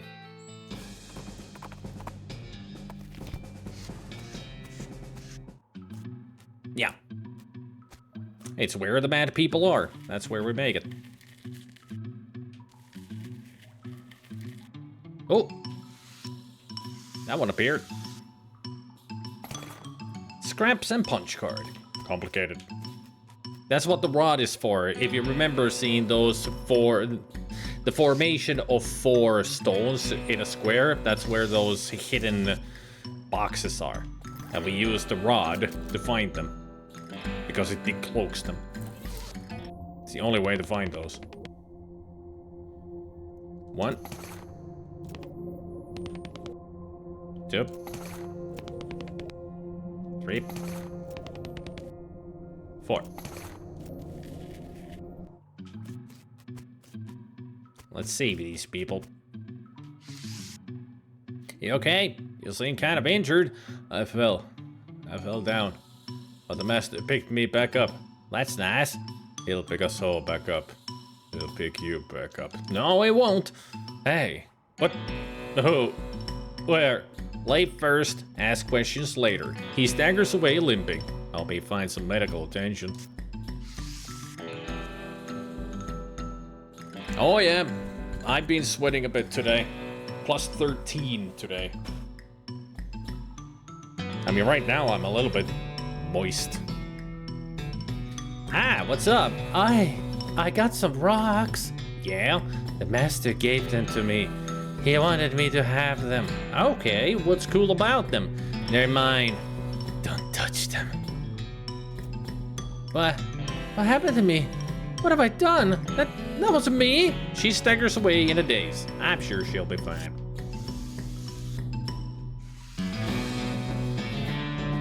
What happened to your mask? I modified it. It made drinking difficult. What happened to your mask? I'll be right back. You quickly put the vibrator headband on her before she has time to react. Hey, where am I? Oh my god, what's going on? Funny you should use that phrase. You should probably get out of here. She scampers out of the mine without any further questions. Hope she'll be alright. Hey there, fellow cultist. What? Go away. Well, that's not very friendly. This isn't a knitting circle. Where's your mask anyway? What? I can't hear him. I can't hear the master. What did you do? He runs away over the mine in a panic. Presumably he'll be fine. That's all of them. Yay, we rescued the people. Yay. They're all safe. No need to worry about them anymore.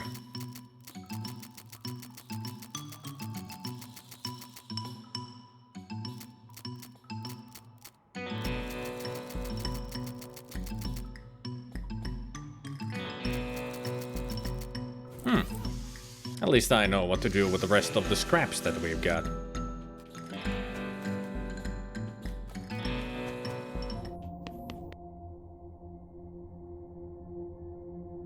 Headwear.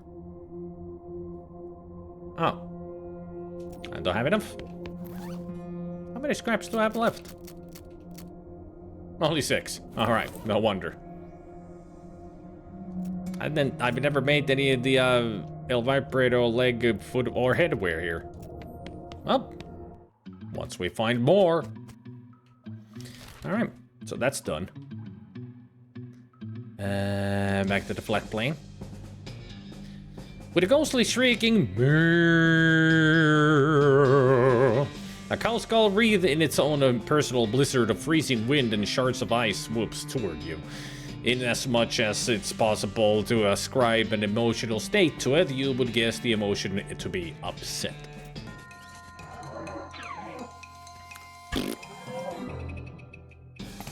You shatter the beast like a snow and hate-filled pinata.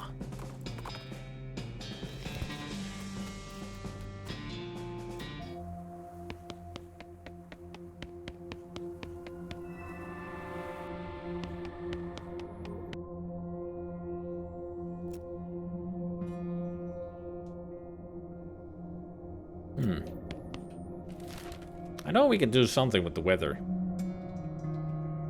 I'll have to read about it. Now what we need is to return the bracelet. Another one of the ice ungulates. Not anymore. Oh great, menudo geodes. Frozen ones. How's it going? Oh, pretty typical. By which I mean horrible. My chins are acting up and my eyebrows are on the fritz, and you wouldn't believe the amount of paperwork I've got to do. But of course, the pencil sharpener is broken, so I have to sharpen my pencil by hand with a nail file, and the scorpion got in my coffee and drank half of it. Did you find my daughter's bracelet yet? Yes, I found it. Wow, thanks a bundle. It's a real tragedy that there are so few selfless and kind-hearted people like you in the world, willing to do a hugely dangerous favor for a total stranger without any expectation of a reward. Yeah, sure. Thanks. So nice that he explained that he ain't got no reward other than thanks. Dick.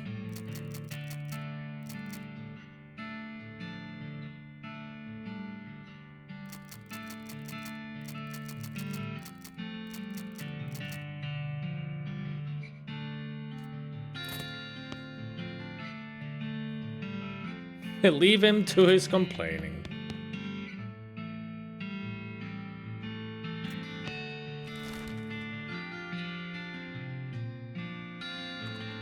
I wonder if I can still fix... Oh, never mind. An angry-looking skeleton with a mining pick is stalking you. I guess now that I think about it, most skeletons are pretty angry-looking. Anyone you know? It's me! What's the fellows I would still had their skin on?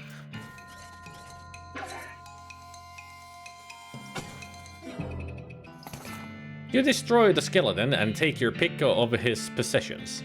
Unrefined meat nugget. Nice.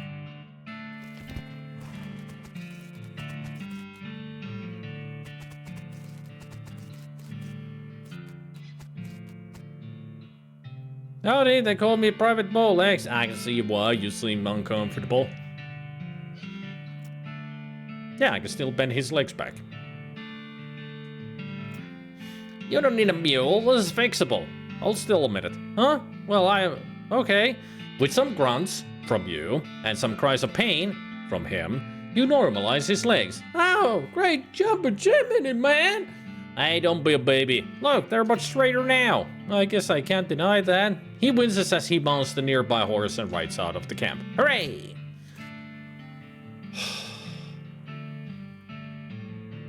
I can only imagine all the bone grinding and the popping of the joints and everything happening as he straightened up the legs.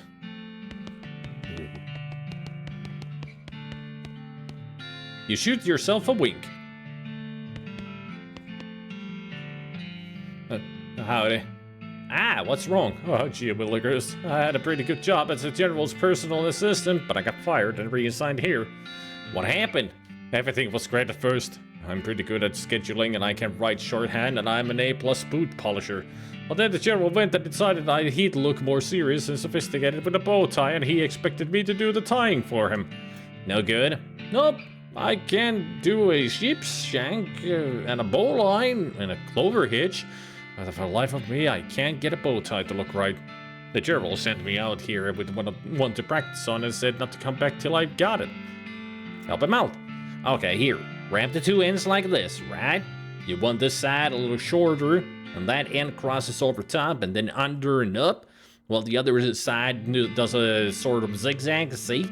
Then you bring the upper bit straight down and back around, and it falls under there, and then you pull them tight. Got it? I think so. Let me try. The two of you go back and forth a few times until he finally gets it right without poking himself in the eye. I think I got it. Thanks a lot. Wait till I show the general. He runs out of the building waving the bow tie in the air. Good luck! Howdy, Private. Cooker. How appropriate. Well, it would be if I knew how to cook, like even a little bit. What seems to be the trouble? We only got 2 ingredients here, and I can't for the life of me figure out how to combine them. What are the ingredients? Corned beef hash and toast. Try to help me with a metaphor. What if you thought of the toast as a shingle, a road map, a shoe, your elbow?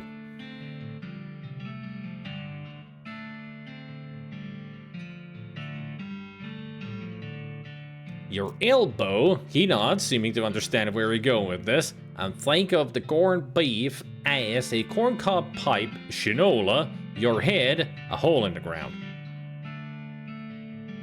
A hole in the ground. So I should put the corned beef hash under... No, not next... No. I'm sorry, I don't get it. Can we try again? Sure, let's try again. What if you thought of the toast as a shoe, and think of the corned beef as your head? No. Let's try it again. Shoe and a shinola. Of course, I put the corned beef on the toast, just like shinola on a shoe. I get it now. Thank you. All in a day's work.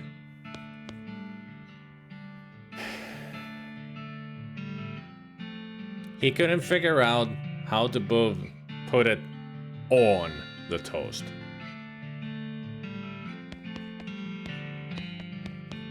That guy should have been court-martialed at this point.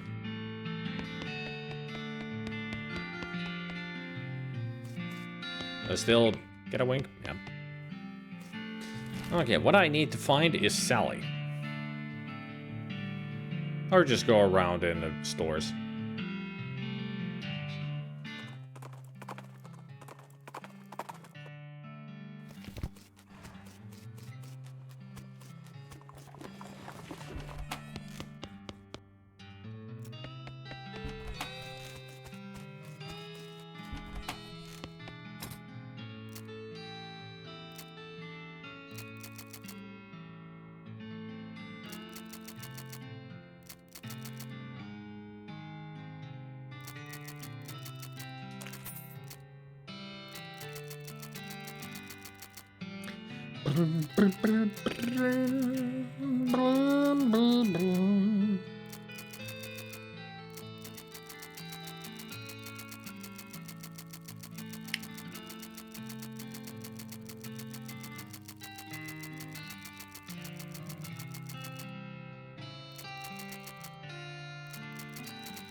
Oh.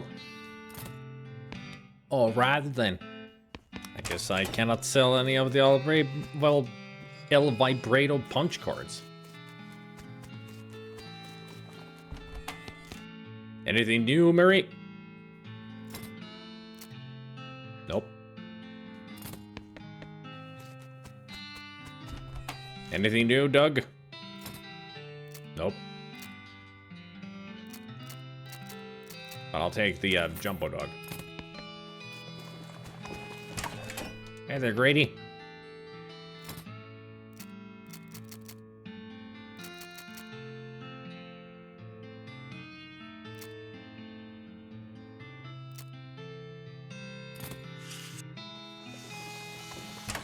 Hey there, Tony.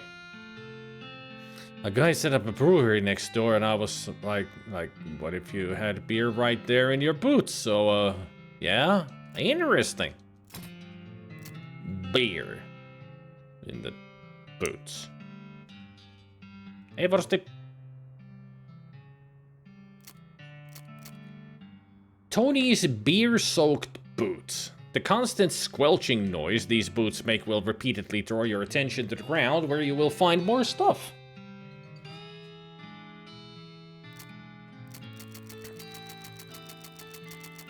Oh. I see.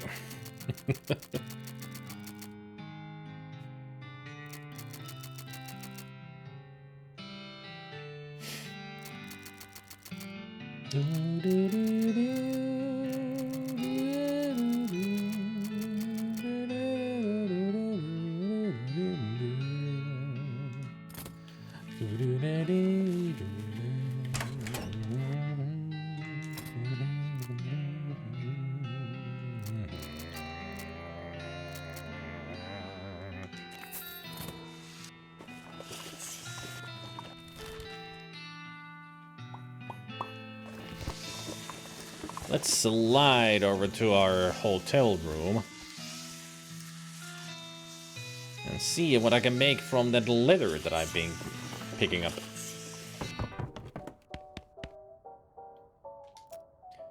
Let's see now. You ponder what you could make out of infernal leather. An idea burns in your corrupt mind. A hammer. Yes. A hammer. Infernal mallet, yes. Yes. And also we can make something else. Let's see. A hat, pants, boots, bag.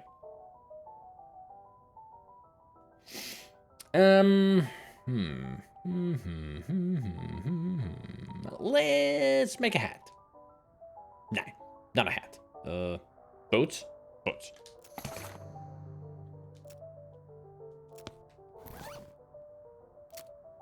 You wouldn't think a leather hammer would pack so much of a punch, because there's a thing called a leather punch, you see, and it's... These boots are inscribed with an evil magical glyphs that were already inscribed on the leather when you made them out of when you found it. Bull Stomp deals 7 extra damage, also damages hot, and sets targets on fire. Cool.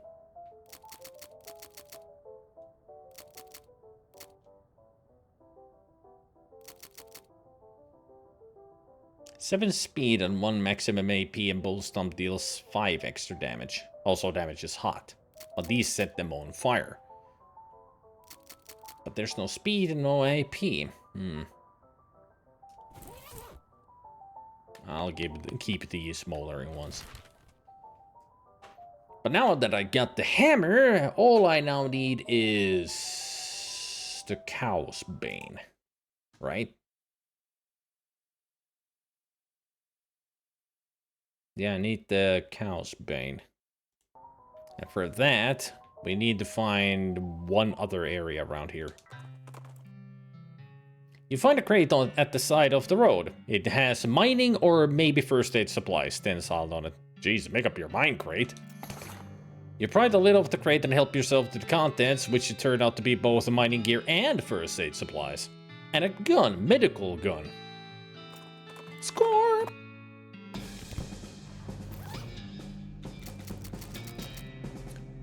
If you don't think about it too much, a pistol is just a more effective syringe. Okay. Ah! Your transponder beeps, indicating a spot to the east of where you're riding now. You nudge pseudo in that direction, following the signal until you encounter a cavernous opening in the foothills.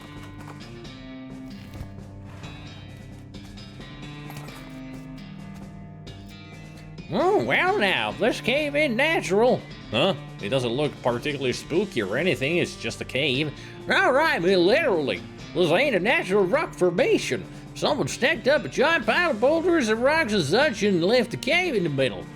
Well, that's... I mean, this is a pretty big pile. Small for a mountain, I guess, but big enough to still call one. Who would haul that many rocks somewhere and pile them up? Someone's got a lot of rocks there once somewhere else, I guess. Huh. The writing is so funny. It is. That's why it's one of the best RPGs out there. And Shadows over Loathing is a great continuation of it.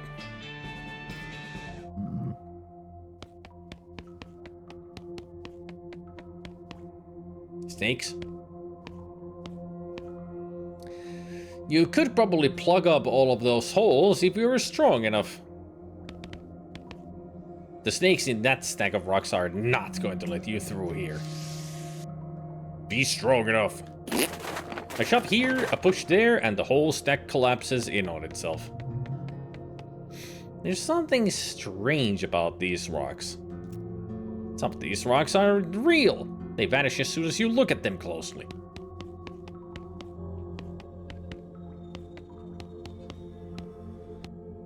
This thing has a job to do, and it isn't going to take any of your guff.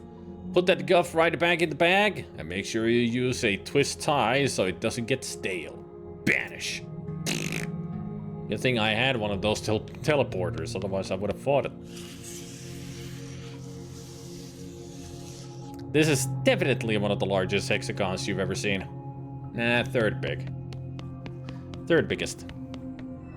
The other one was second biggest, so this is smaller. The screen just keeps flashing the same thing over and over. Power offline. There's a cylindrical piece here that's very obviously broken. Replace it. You pop out the broken cylinder and replace it with the one you found. The machine whirs to life with a riot of blue lights and weird noises. Primary terminal select the secondary. Local power time squeezer chrono key terminal. I forgot something. I just realized that I forgot something. And again, a ghostly moo. An ice moo. Cryobove. We forgot to get the coal. There's a button that says winch. It's probably for the winch. There's a button labeled smash. The machine works its magic and compresses the massive lump of coal into a much smaller lump of coal, a super dense coal. This is a chunk of coal that has had a tremendous amount of pressure applied to it. All you need is a few hundred years and you'll have a great big diamond.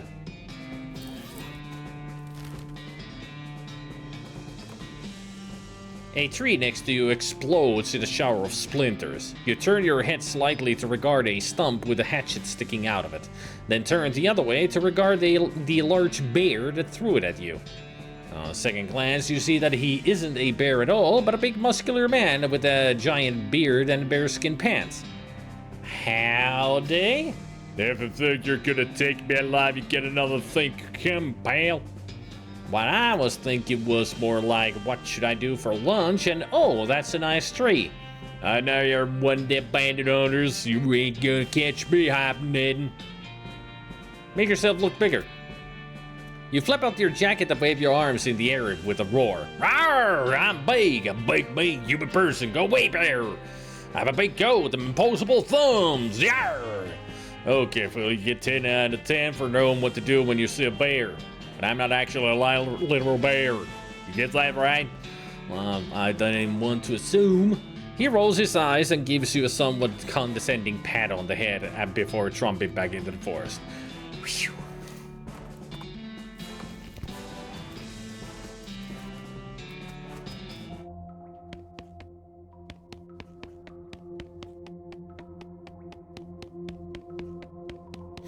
Let us sashay our way to the machine. Time squeezer.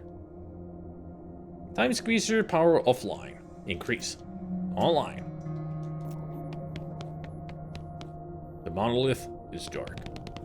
It's a large El Vibrato machine. Mess with it. This machine has a smallish hole in either end and a large flat surface running through the middle. As you're staring at it, trying to figure out what it does, a mouse suddenly runs into the hole on the left, and the same instant, a mouse skeleton skids out of the hole on the right. Push the skeleton back through. You slid the skeleton into the right hole, and a very confused mouse scurries out of the left hole and disappears under the machine. This machine must be some kind of time tube. Marvelous.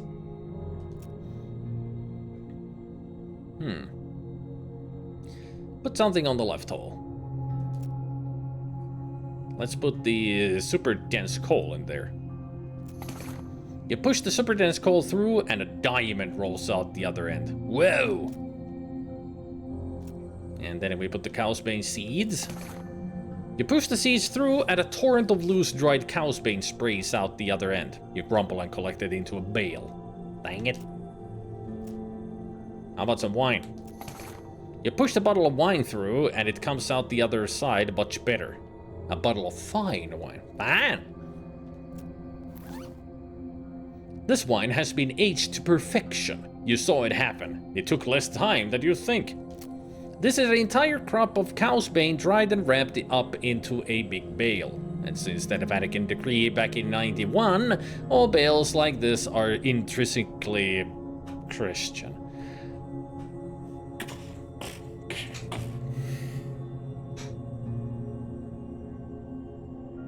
They had to go with that joke, didn't they?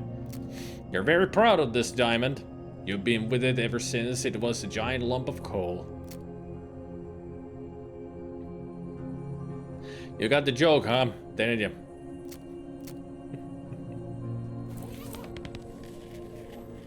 Only thing to say to that joke is, ugh.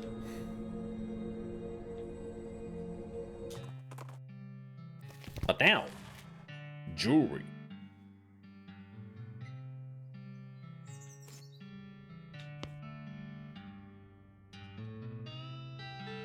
Have a look. Master Gerald takes a look at the rocks you have with you. I've got the strange silvery crystal and my massive diamond. Master Gerald takes your massive diamond, cuts and polishes it, and sets it in a fine ring for you. I lose 500 meat, and I got a huge diamond ring. You're betrothed. To adventure! Yep, +7 to all. No need to wear this anymore.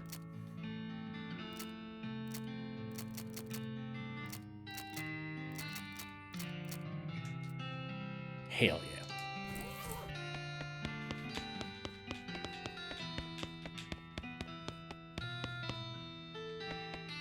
No need to turn the silver thing into a ring. I mean, it's all just rings, and that's the best ring you can get. +7 to all.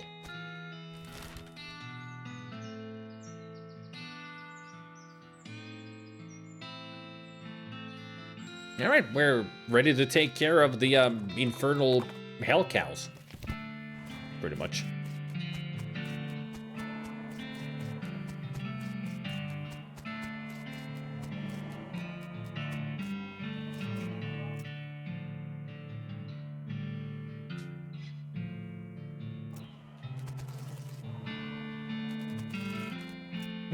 Well, what the heck is that? Well, ain't that a gig in the unmentionables? That boss is where they say the cows came home from. Right dead in the middle of the territory. Whoa. Yep. And we're gonna close that son of a bitch. Well, let's take a break first. I'm hungry. I want to eat. And once we're done with this, I can actually get rid of the corruption.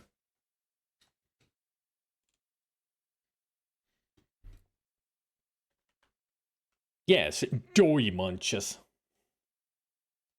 Dum-de-dum, doy munches. Dum-de-dum, doy munches. Dum-de-dum, doy munch.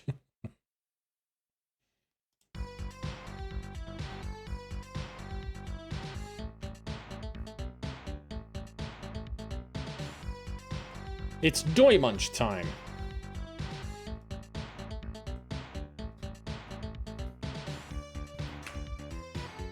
But first, we need kitty cats.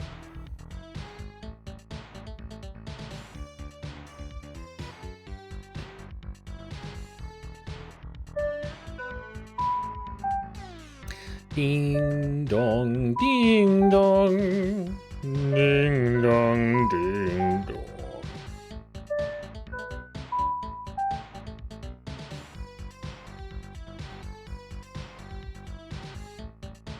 My boy Socks. is in the pipe. And Princess is in the honey. Actually, that might be Tabitha. Is that Tabitha? No, it is Princess. I mean, they look alike. There's a sleepy kitty.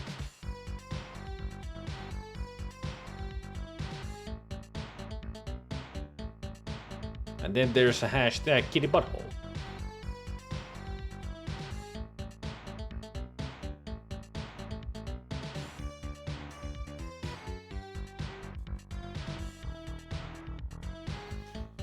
We got 2 cats on the tray.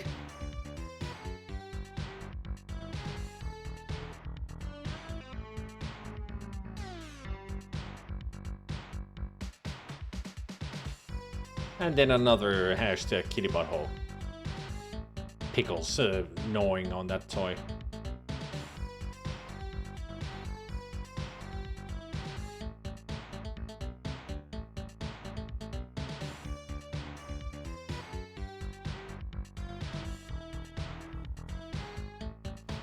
So much cuteness.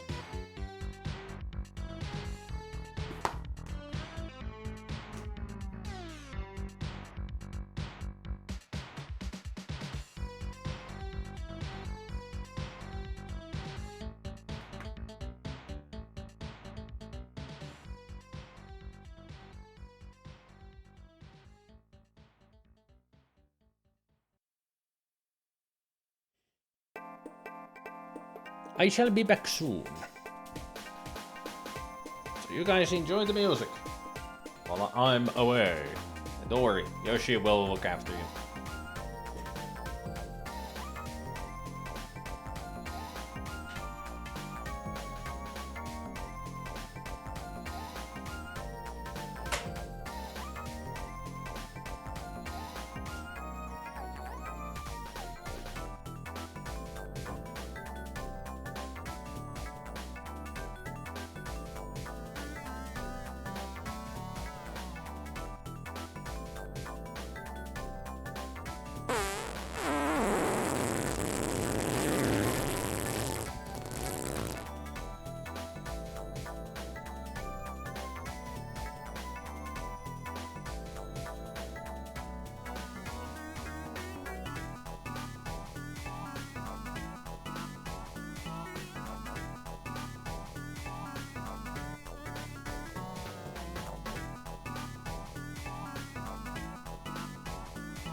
Right now it's just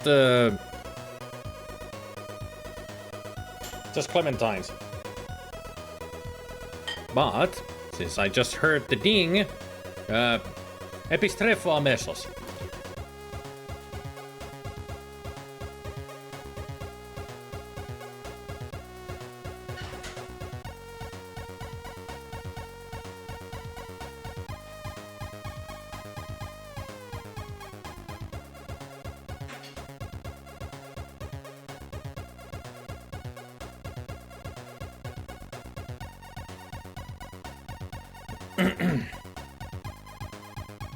Teriyaki chicken and rice.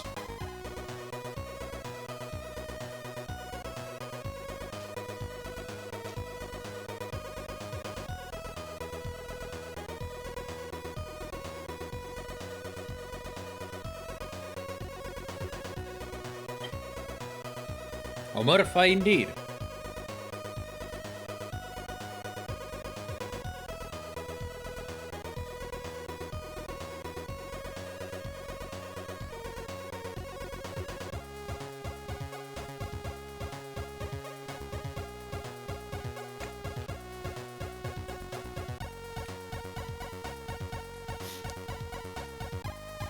Polinostimos.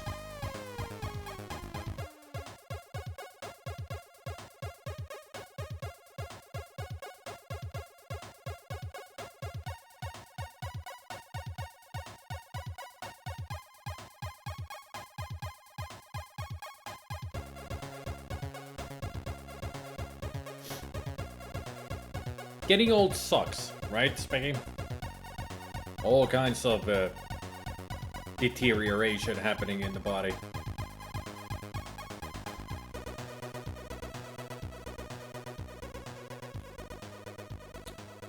At least the next step is getting diagnosed better. That's the first step. Yep.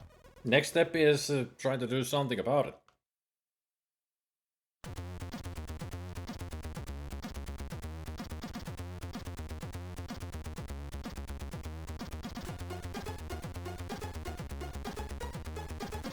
At least I hope they can do something about it to ease the pain.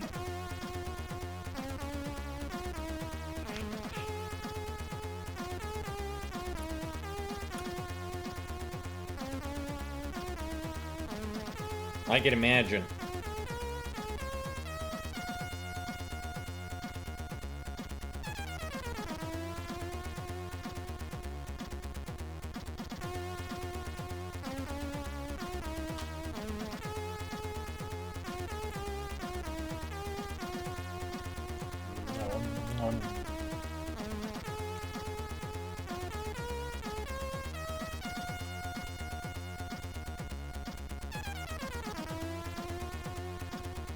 I'm just reading what I need to do with the cows here.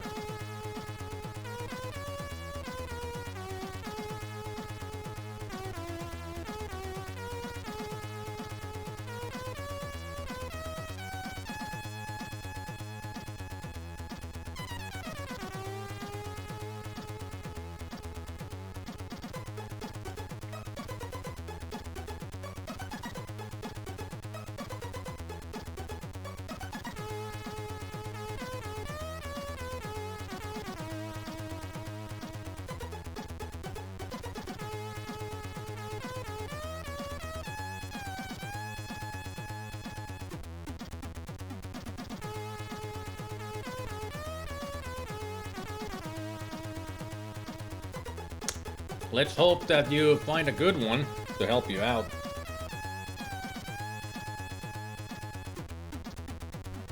Because even though I've got back pain every now and then, and it's in the lower back, which is annoying, but having constant neck and shoulder pain, that's a killer. It's so... I mean, it's very unbearable, right? Especially the neck.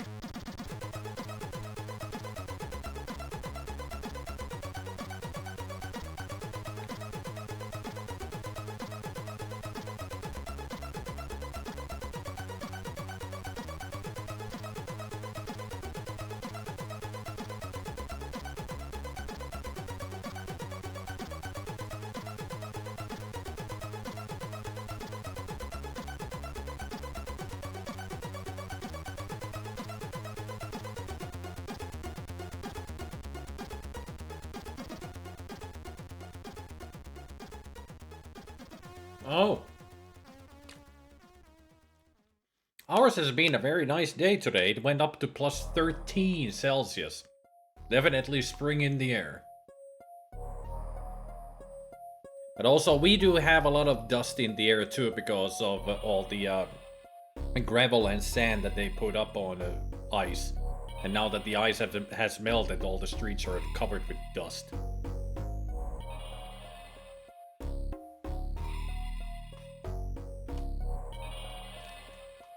Also, apparently, there's some kind of weird smell going around that comes from Russia or somewhere. But I haven't noticed any kind of smell in the air.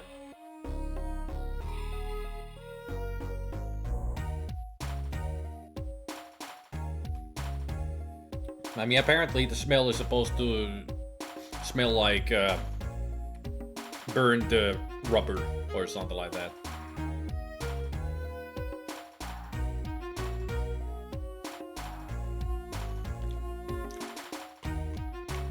No, it would be more like what Han Solo would say. And I thought that they smell bad on the outside.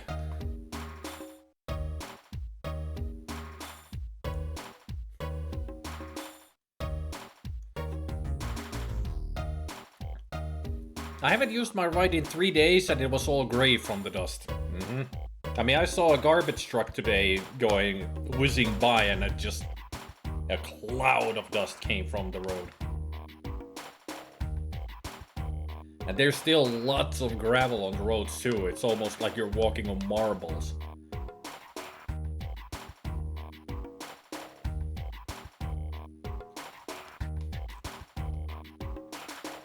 They only use road salt in extreme situations, otherwise it's just sand and gravel.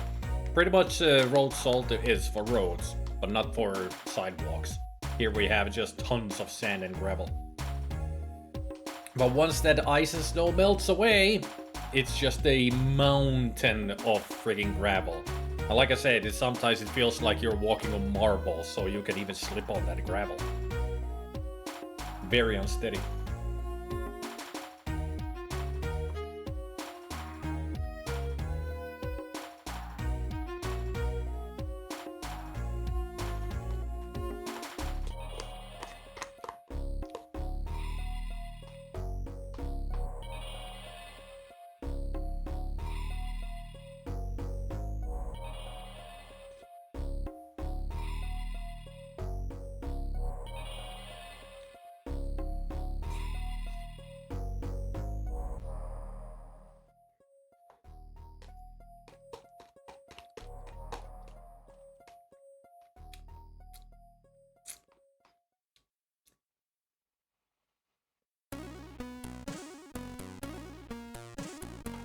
I mean, it is bad for the environment and everything, yeah. Because it's corrosive. That's the one thing that they don't realize, it's very corrosive.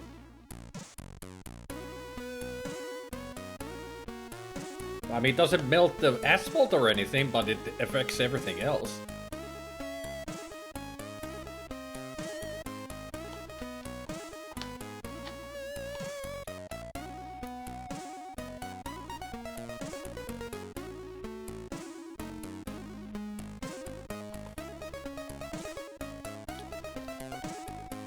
Yeah, here the corrosion is not the main thing, it's groundwater, yeah. That's why we use the road salt very, very very carefully. Only in certain situations, just to keep the the main roads, like highways and such, clear out of ice and heavy snow.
Spring rolls with rice and homemade sweet sour sauce. Mm-hmm.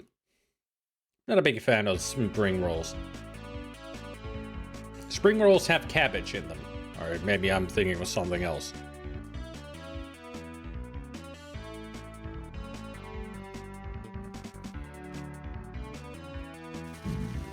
Some do, yeah. I don't like cabbage. But you know what I do like? Easter stuff. Like a moomin. Who knows what's inside here? If anything.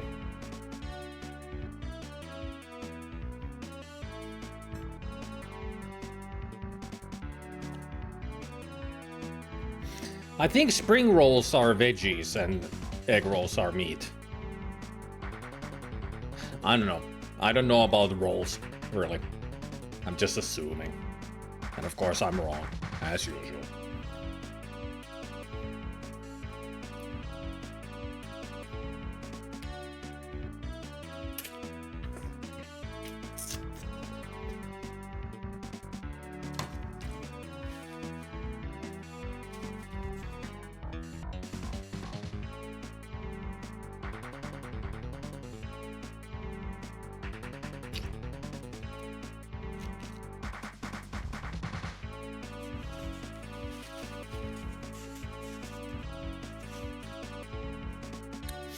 That's what I thought. The spring name comes from using a lot of veggies. I'll just stick to a burrito, thank you very much.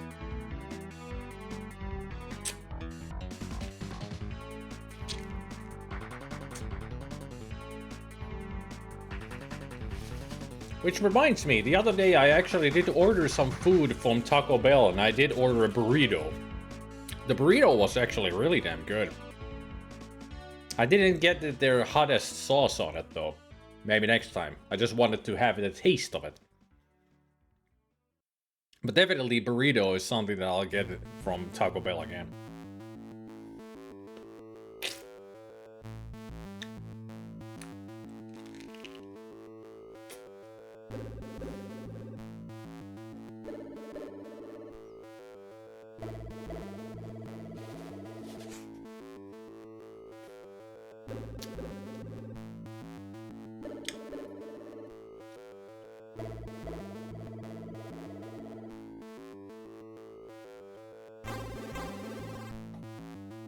I think the burrito that they had was chicken, as far as I remember.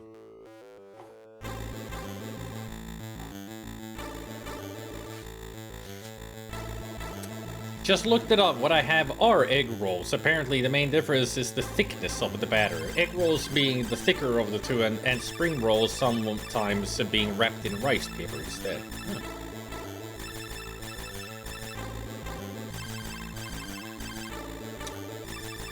Ylikypsää kaalia se ei ole kukaan muissa kuin kaalikääröllä. Ei sano niitä mun äiti aina teki ja oli ihan vitu hirvittävä haju talossa pari päivää ja myös hirvittävää ruokaa.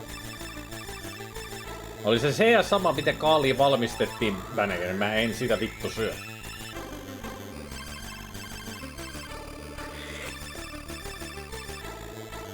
Mä en vaan yksinkertaisesti tykkää kaalin mausta, oli missä tahansa muodossa.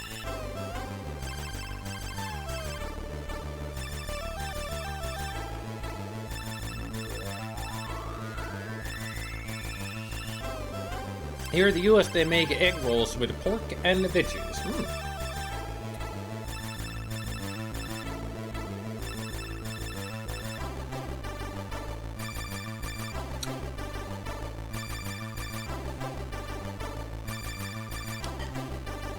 Getting twiggy with it. No. No. Getting twiggy with it.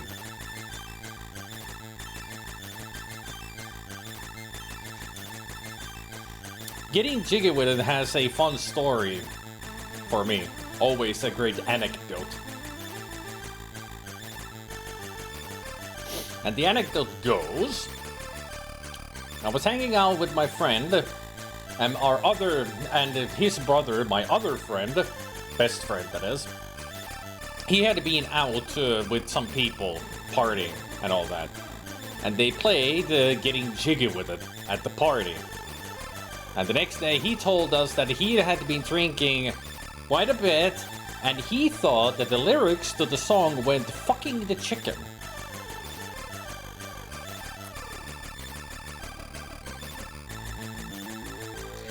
Getting jiggy with it, fucking the chicken, same thing, right? I mean, when you're drunk, you hear things wrong, especially when it's a loud party, right? You don't really hear the lyrics, and it's what you hear, what your mind thinks. So, from ever since, we've, when we hear that song, we're like, hey, fucking the chicken is on.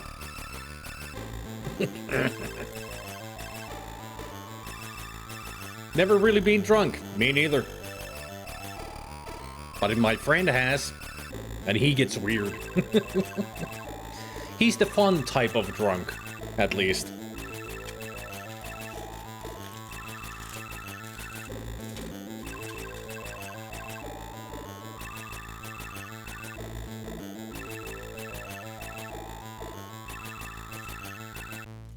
I'm opening the chocolate egg.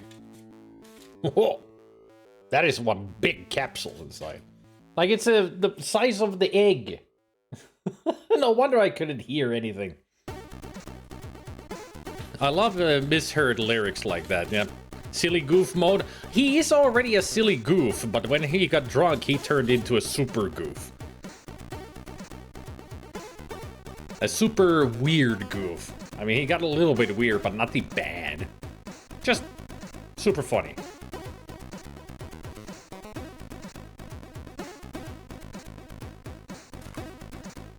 Now it's time to see what movement we have in here and how bad it is.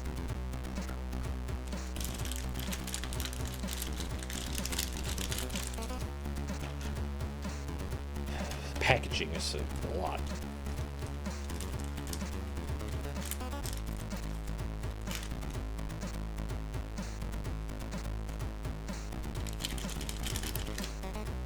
All this size of an capsule and egg for the tiniest thing, and it's hatti-patti.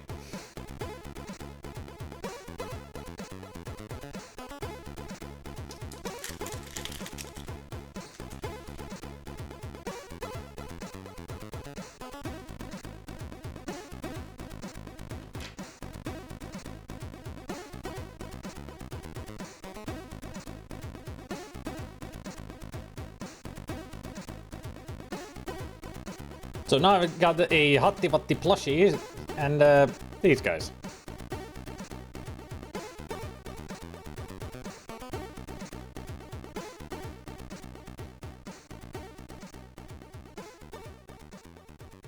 Hatti-patti was some of the last things I saw when I streamed. Good to know that they're in the game. As they belong in the world. I mean, there's hatti-patti right there. Sitting in the back. Next to Max. Now I got this. I mean, you can tell from here, it's very, very tiny. It's cute. put you there in front of my stream deck. The most fun out of this. Now we got this. Woohoo! That flew. Hell yeah. This is what we did when we had Kinder Eggs as a kid.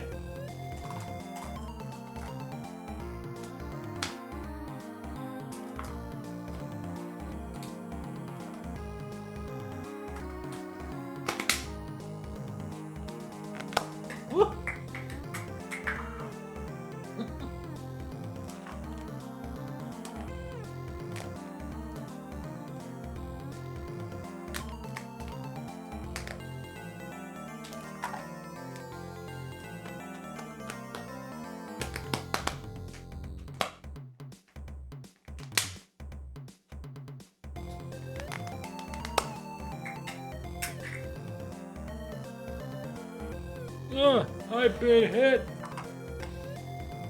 Made soda bombs.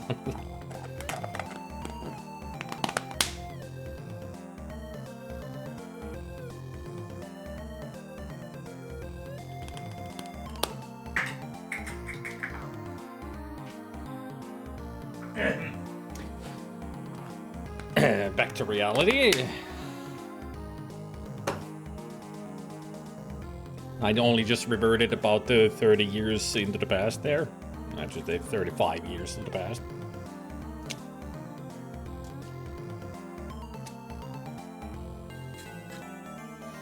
Now to see how good this chocolate is. Bienvenue, Power Bottoms!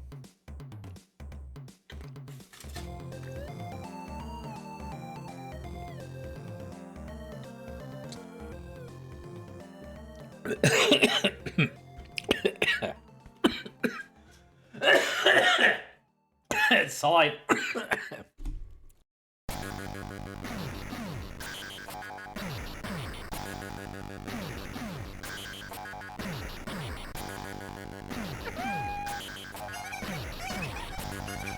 Choking on my own saliva. Oi. I'm fine. Just went the wrong pipe. Saliva went in the wrong pipe. I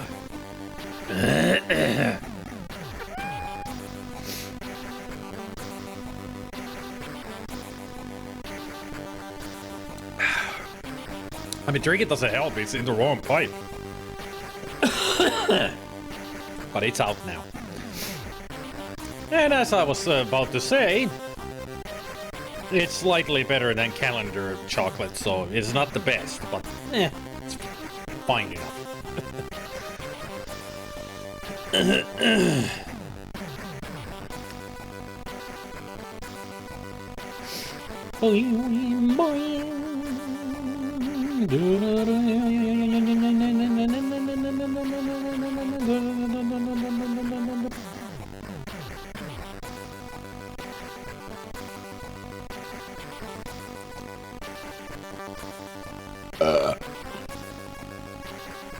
What's up, Monster Dongs? It's your boy.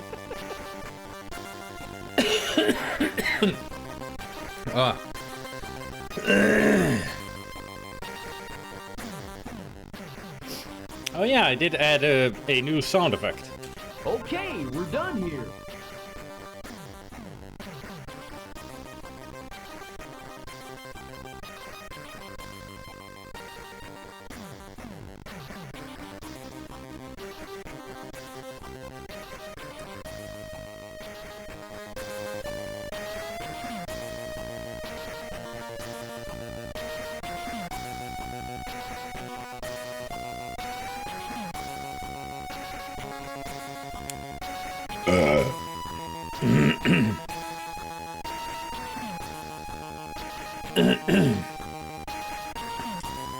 Had a friend who misheard Venga Boys as we're going to Ibiza as we're going to eat pizza. They was astonished as they had actually just ordered pizza.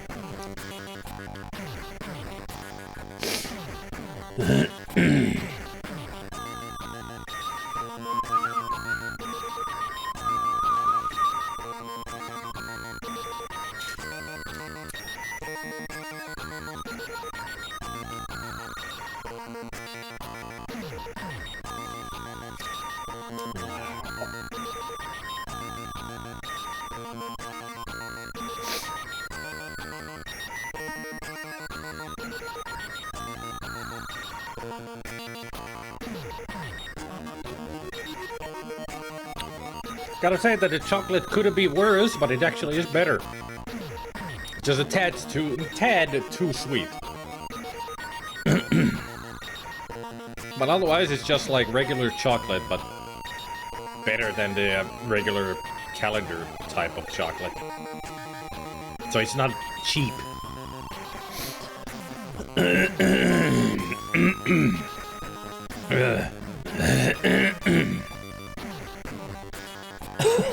Now I got that annoying burning sensation of the saliva. It'll go away soon.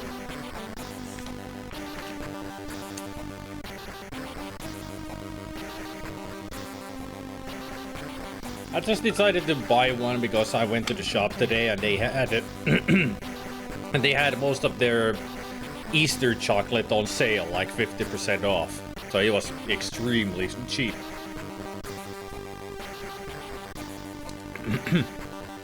I also bought some Dumle chocolate eggs, but that bag might have gone away already in 10 minutes after lunch.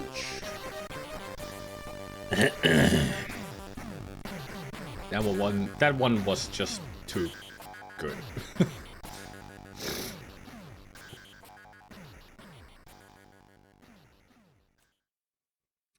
How about we go trap an evil cow, shall we?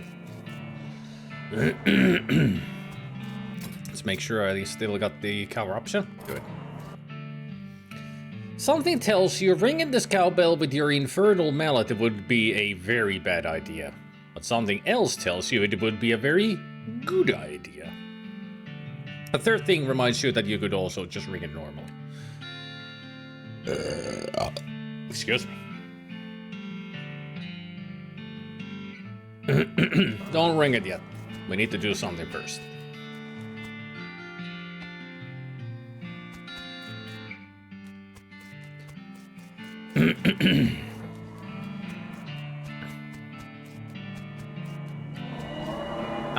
It's a portal to hell. You hear ominous mooing.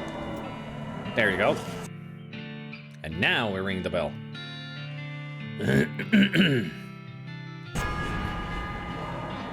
Who dares summon Duke Bovicus, and why can't Duke Bovicus move? Not cool at all. Where are you? I'm Duke Bovicus, what are you? I'm Psychoath. The P is silent. Duke Bovicus hates you, Psychoath. Release me. What's in it for me? Oh, Duke Bovicus knows what you want. Duke Bovicus knows you want power. And Duke Bovicus has it to spare. What say Duke Bovicus beefs you up a little bit and you let Duke Bovicus go? That sound fair?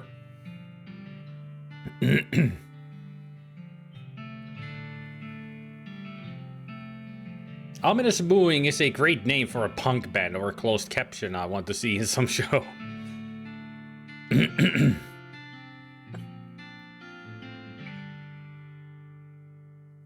Sure, lay it on me. Smart. Duke Bovicus can appreciate the desire for power. He unhinges his jaw and a stream of black fluid sprays out of his throat and into your mouth. I know, right? It's horrible. That said, you do feel more powerful. Boon of Duke Bovicus. Release me. I just remembered something I have to do. Hey, you can't leave Duke Bovicus like this. Watch me. And that is that. It's done. We don't need to worry about him anymore. He's stuck there for all eternity. We just get the boon from him and go. You feel very powerful, but a lot of your blood has been replaced with liquid evil. +6 to all and -20 maximum HP. Doesn't really matter, I got maximum HP at 135. Now we go clean ourselves. Looks as someone left their campfire burning. That's dangerous. On closer inspection, it turns out to be a nest of fire snakes. That's still pretty dangerous.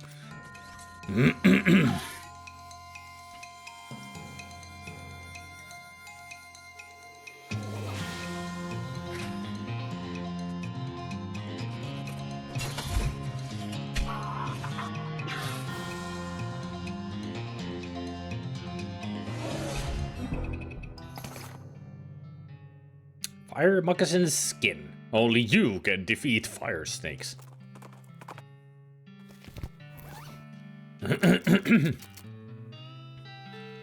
Ah, has hot resistance. Right, that's the skin that I have on my crown.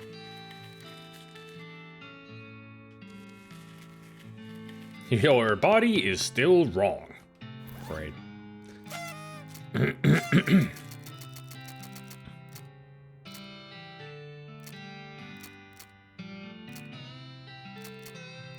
I got only 2 books in my inventory.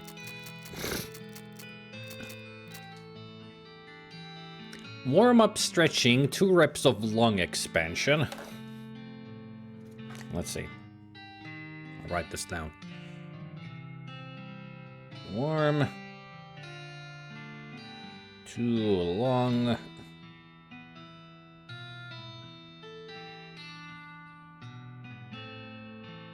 Equilibrium maintenance stretching.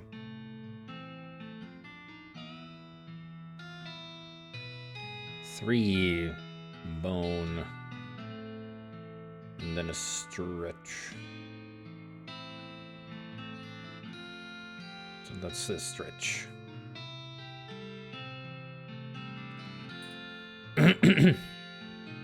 Consume the cow souls first? No, it's the corruption that I have that I needed to have for this. This is the way to clean my corruption. Apparently I don't need to do the whole thing like sleep in the bed with the chastity pants on and the other stuff to eat in the rain. This exercise is only for getting rid of corruption.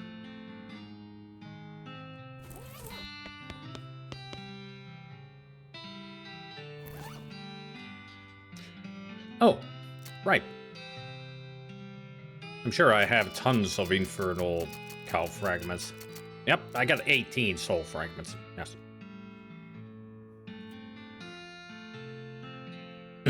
Insubstantial piece of an infernal cow. Consume. You swallow the soul fragment and absorb its power. Boo.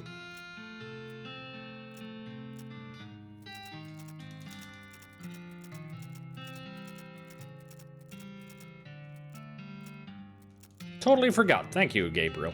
Thank you. There, that was 1800 XP. Yeah, now I got almost 3000 XP. What shall we learn? How about Dickering 5? Because that's 2000. There, 30% discount at stores. The maximum discount. Yeah, poker. Why not? You almost certainly won't get caught. It's the Stretch Master 4000, Lung Flex, Vipromatic Skeletal Agitator. Insert your limbs. You strap yourself into the machine and allow it to inflict some warm-up stretches on you. Suck on the blast hole. You put your mouth on the blast hole and turn the valve on the side of the machine. A blast of air inflates your lungs. Feels good. Suck again. Another blast of air stretches your lungs out even more. Feels great. You get back into the stretcher, and when it's done twisting you around, you feel more balanced than you did before. You strap yourself into the machine and turn it on. Your skeleton vibrates inside you. It feels great. Your skeleton vibrates more, revealing bones and muscles you didn't even know you had by making them feeling amazing. Your skeleton undergoes a cathartic third round of vibration. Every molecule of your body is now exactly where it's supposed to be.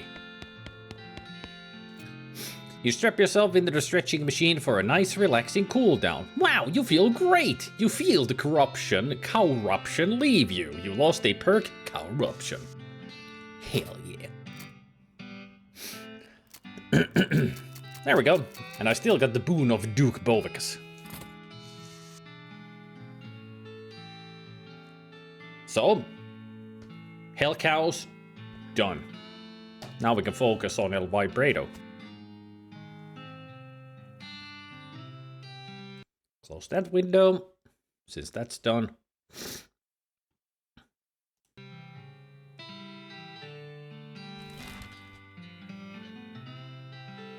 All right. Still got a few things to explore around here.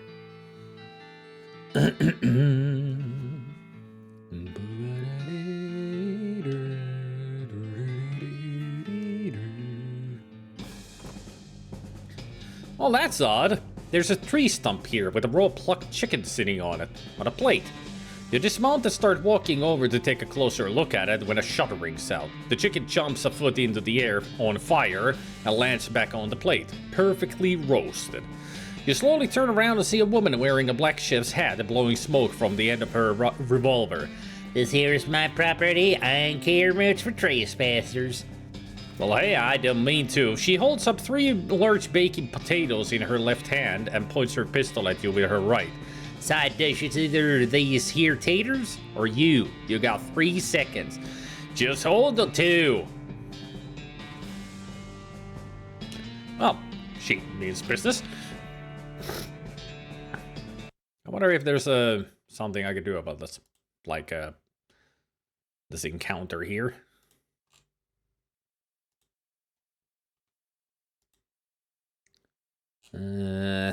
Let's see, is there anything I could do about this lady? Ah, the chicken.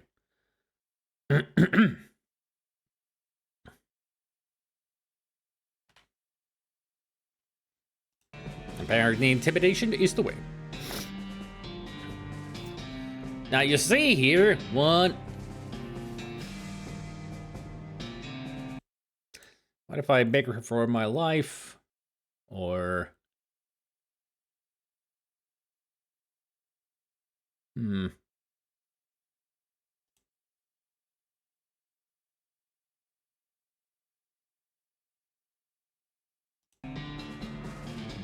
Screw it. I'm not begging for my life. I'm attacking her.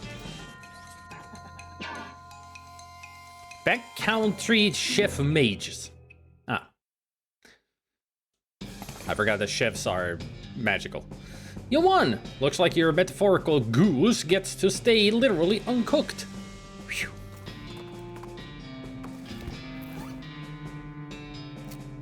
Cooking pistol. This pistol's barrel is all charred from its having been used as a crude utensil. And it was used to cook chard. That'd be a funny coincidence.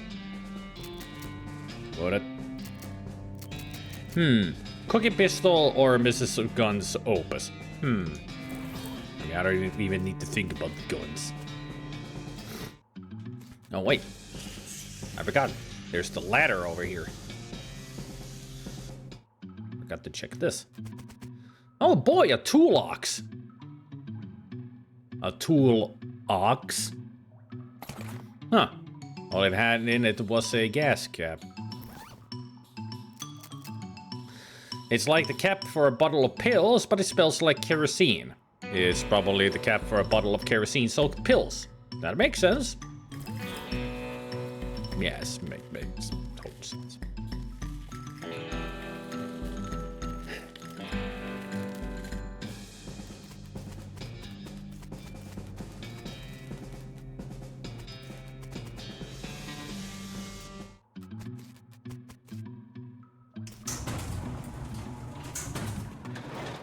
I could have put the cross here all the time, apparently.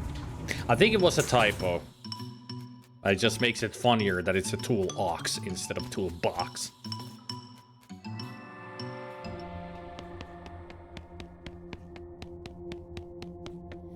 This shaft goes down further than you can see. The cross-shaped El Vibrato device is going crazy. It snaps into place of its own accord. The shaft goes further than you can.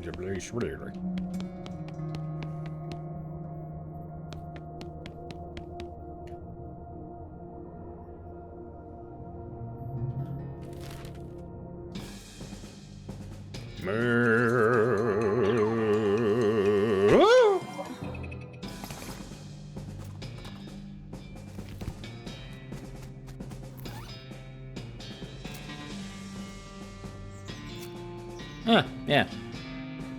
You throw the spirit on the ground and stomp on it until it dissipates completely. Get the hens, little doggy. Yeah, it's only 10 XP if you don't have corrupted.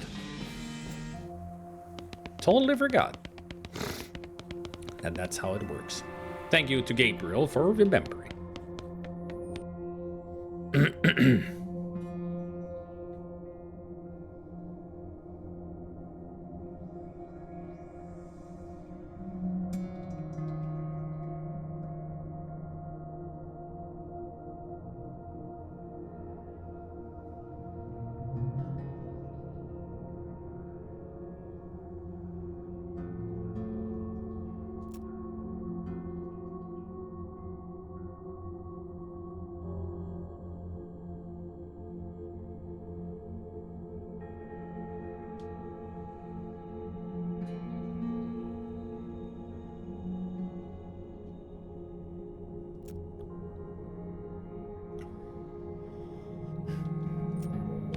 What were the options? Local power terminal, destination, extraterrestrial auditory beacon, rubber tow containment, municipal sedative pipeline, or just the back to the terminal.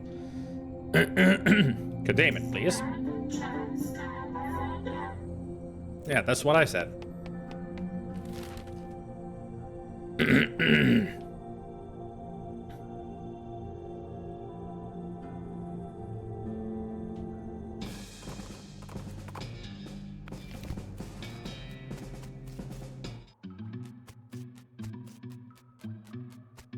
Whoa.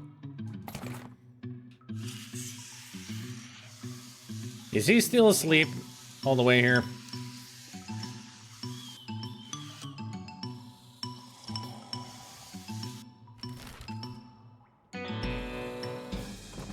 No, we got the one from here. And I saved all the people.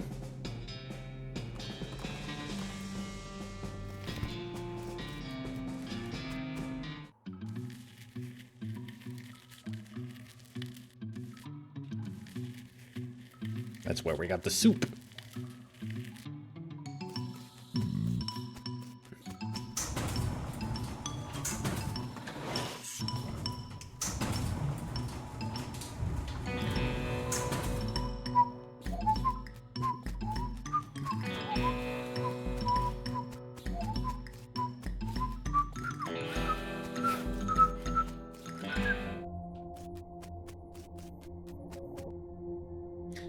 Municipal organic fluid pipeline offline. Insert organic fluid.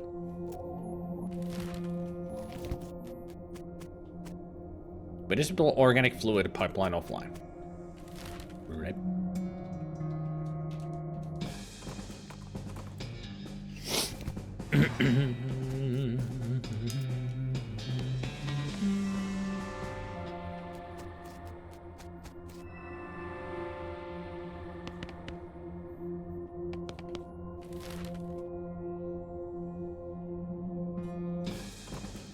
There was a reason I wanted to go down here. I wanted to see if I can make those pants or shoes.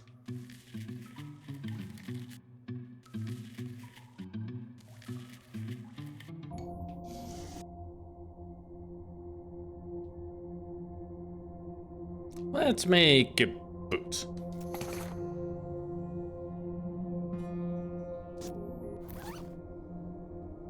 When you stand on these, boots made of nothing appear around your feet.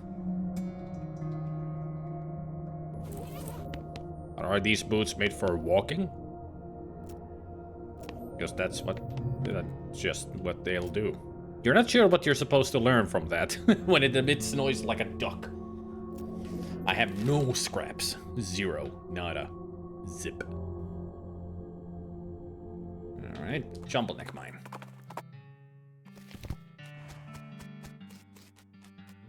It's pretty much all the caves and mines that have those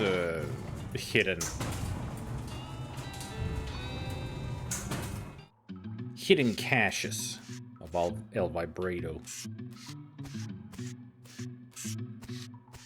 Just gotta keep going to all the places. Whoa! The monolith is dark. I need a battery. I have no evil items in my pocket to throw into that. Good.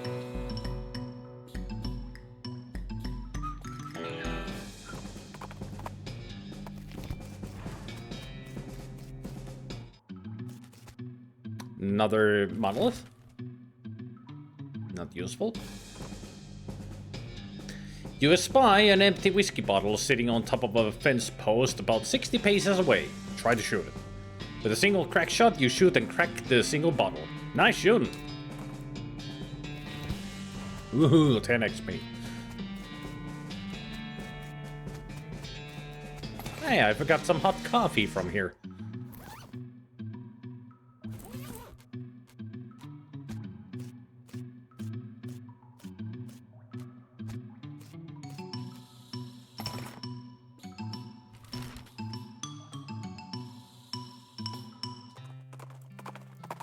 In the ghost of some gulches. Can't even have any. Would be quite surprised if it actually did.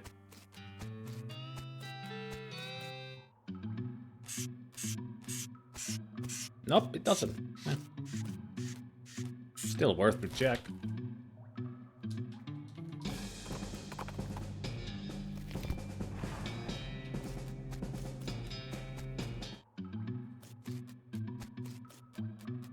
Yoha! Hello, Mr. Eradan.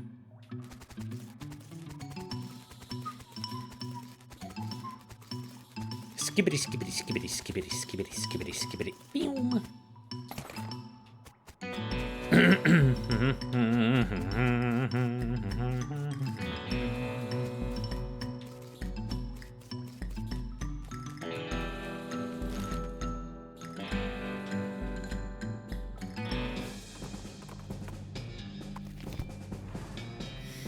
That was some really cursed Mario last night. Mm-hmm.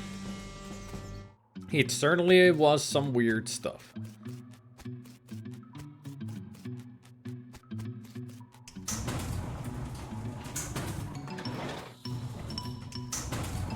Earlier in the day, I was watching a Phenomenon, and Mr. Eradan was there too. Phenomenon was playing all kinds of ROM hacks of Mario, and they were all cursed versions. The one that I watched the most was when I came in. He was playing like a... it was Super Mario World, and the ROM hack was like... what was it called? Mario was constantly like in this kind of a position, so diagonal Mario, yeah. It's diagonal Mario, so instead of being upright, he was constantly in a diagonal form. And everything was super glitchy, worked weird, and the music was hilarious. Like, one area's music was the freaking song from Hong Kong 97, that the very, very infamous NES game. Then there was versions of there was the We Are Number One. Then the normal Mario music was turned into something else. And also one of the songs was a very detuned Metal Crusher from Undertale. And also one of the tunes was the Temmy Village.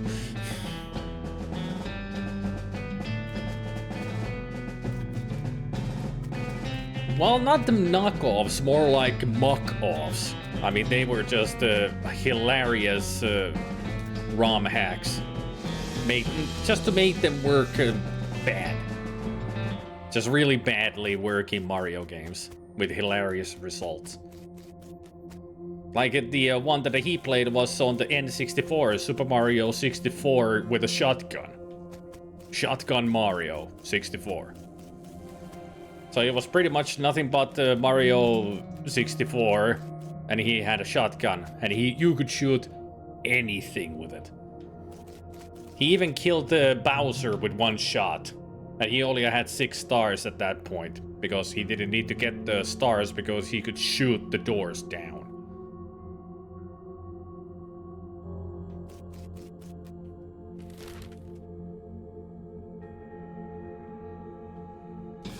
Yeah, I'm sure Vinny would have played those kind of games, yeah, from Vinesauce. Yeah. Definitely their kind of games.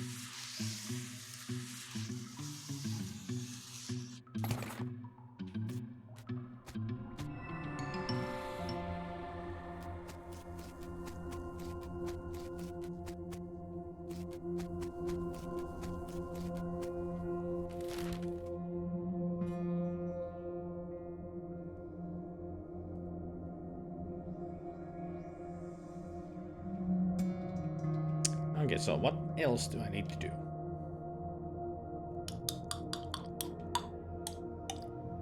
Ah, right.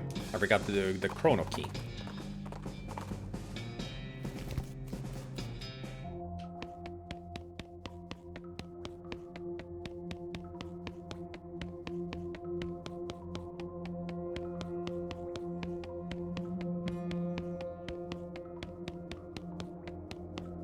Oh yeah, I forgot that the Haggis had Murray as well.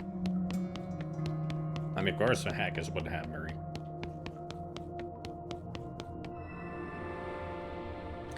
Haggis McMuton of the clan McMuton. Chrono Key Terminal.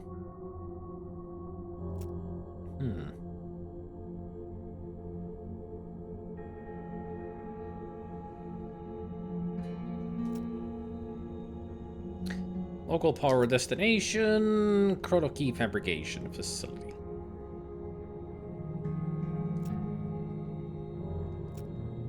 Chrono Key Terminal, initialize Chrono Key Fabrication. Key-shaped El Vibrato device. The terminal makes a type of sound you've never heard before, and your bag gets slightly heavier. You investigate and find a... Oh yeah, it's just that weird El Vibrato thing you found in the woods when you were 6. That thing has been there for the whole time. Yeah, the whole time. Someone got gift subbed me last night, apparently. I got a sudden gift sub to Phenomenon 2 nights ago. I was like, okay, sure. Why not? Because I love his emotes. Phenomenon have so many fun emotes because it's all this little dude. Look at him, he's so cute. Hey.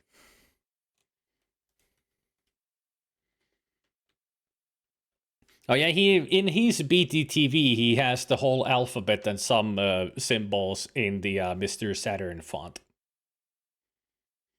If I wanted to, I could add those two on the BTTV, but I would have to get rid of so many emotes that we already have.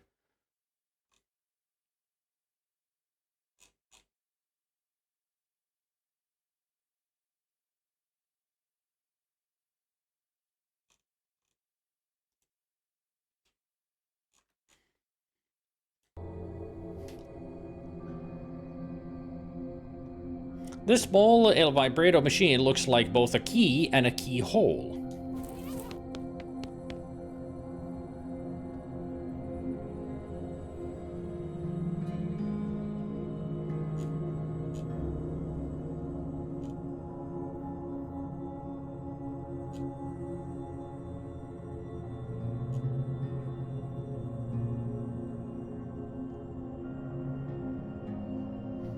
Oh yeah, now we actually get to save the person that I've been wanting to save for a long time.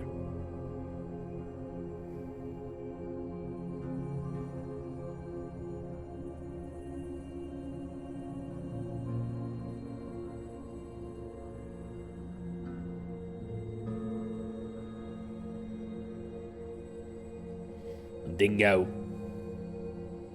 Except the first one is a kangaroo. That's a kangaroo. But otherwise, those are dingoes. Yeah. It's nice that some people have their own specific kind of a thing.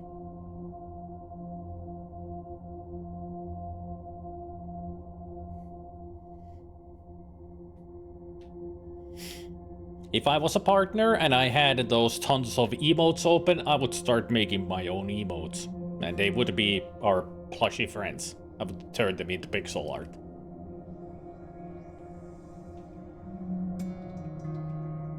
Now, where was I going? What was Spy's doings? Alexandria Ranch. Let's go save Alexandria.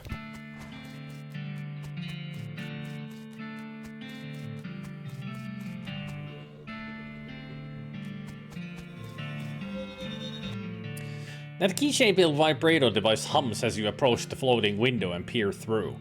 You see a woman browsing through a book as she strolls along a garden path. There's a booming noise in the distance and she looks up. There's a burst of static and the scene repeats. Grab her arm and pull her through. You grab her arm and pull her through. What the? What?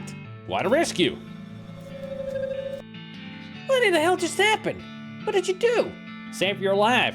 Don't mention it. All in a day's work. Where's my house? As best as I can work out, the commander of the nearby army fort got cabin fever and went on a paranoid rampage. You just happened to be in the range of their guns. So that's what the soldier was trying to warn me about. I assumed he meant goblins or something. I'm sorry.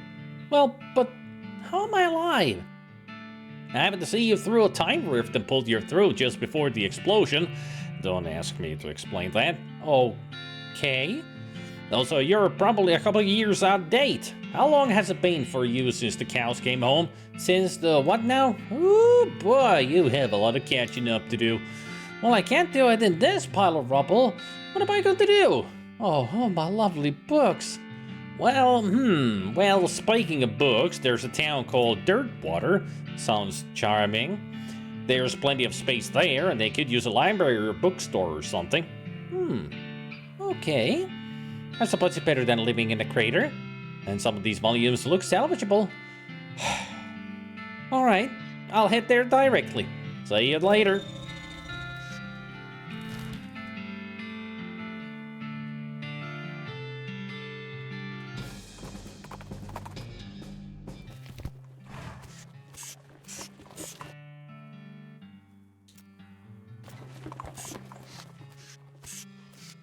Vinny has ducks, Saldner has pigeons. If I stream, I'd probably do crows or ravens.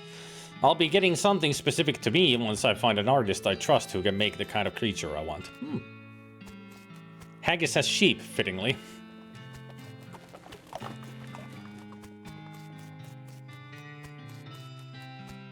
Books.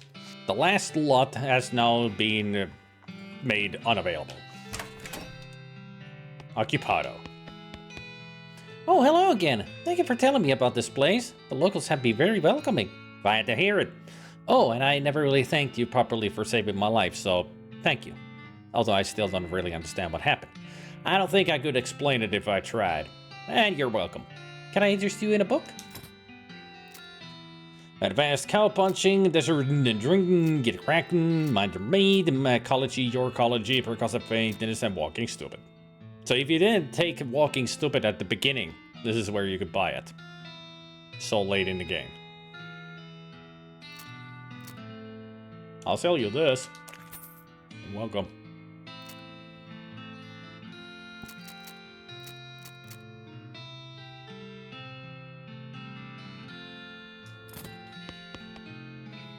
Well, yeah, if I didn't have any of those skills, her books would be the way to go. But really, you need to be in chapter 3 to get that. As in, you have managed to get to Frisco. In order to be able to save her. But the good thing about the game is the way you want to play it. Which I mean is that you can easily do the main quest up to Frisco, and then you start doing the rest of the game. Because at that point, you can even, explore the area of Frisco, find her, rescue her, get the bookstore here, and get everything. As long as you have the money for it. I mean, that is the only problem. Money. But I always prefer to do it that I explore each area before I move on to the next one. And then take care of other business. Oh hey, you found your crate. Do not remember losing a crate, but it must be yours because it has mine stenciled on the side. You pry the lid off your crate and reclaim all your lost and forgotten possessions.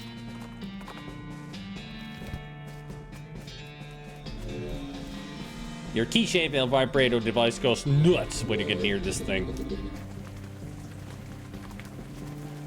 You've never seen a sign like this before. Cap Crystal Dream.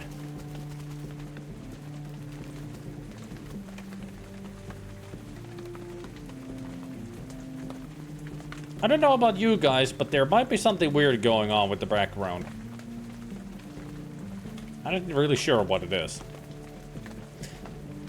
This strange conveyance has a sign reading Bitchin on the back.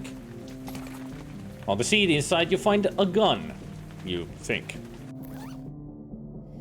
This is fairly obviously a gun, but it's not like any gun you've ever seen before. You don't have to cock it, and there's not even a cylinder. A newfangled pistol.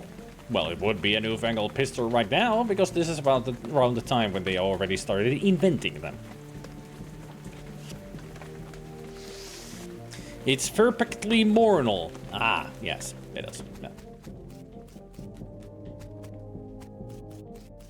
Finally, something you recognize, though you've never seen a sunk stagecoach before.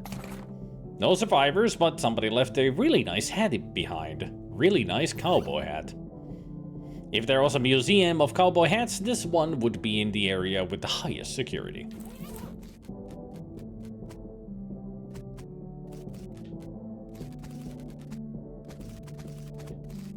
It's a strange metal man. What's he holding? It's a ring, or at least it's a ring-shaped object. This isn't so much a glowing ring as a ring made out of glow. It's almost insubstantial, but the energy it contains is undeniably palpable, so don't try to deny it.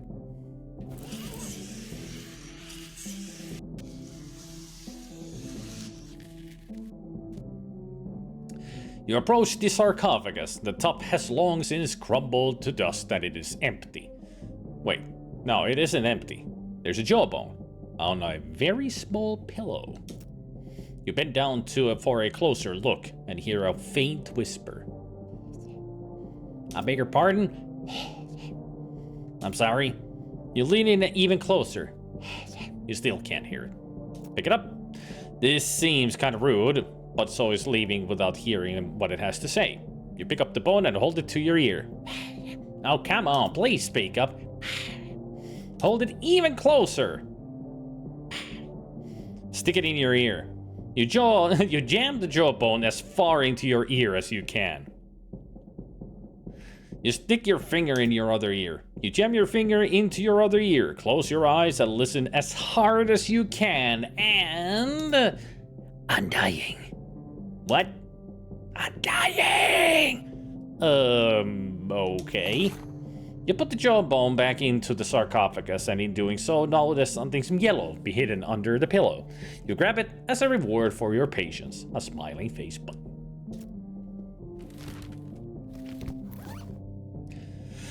This is an abstract representation of a smiling face printed on some flexible yellow substance you can't identify and with a little clip to affix it to your shirt.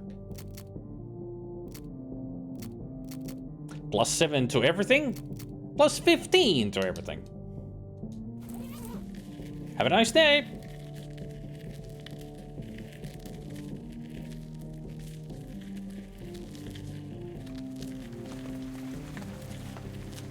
That's the best accessory in the form of a label in the game. You can see the West Pole through the window from this side.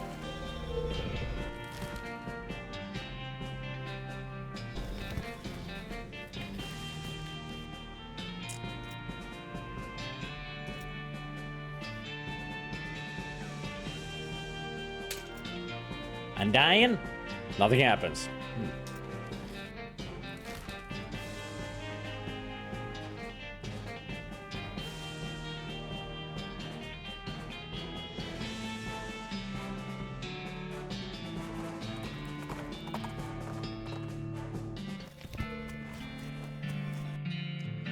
That key-shaped vibrato device hums as you approach the floating window and peer through.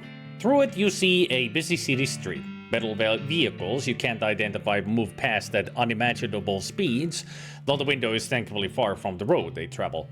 Every 15 seconds or so, a strange metal and glass rectangle, about 6 inches by 3 inches, falls past the view of the window, and you hear a man's voice shouting, "Crap!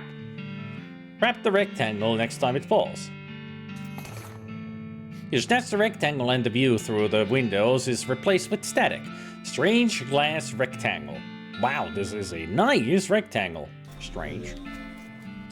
You don't know what this little rectangle of glass and metal with the blinking lights and strange sigils is, but you know having it makes you better than other people. 11 Moxie for having a cell phone.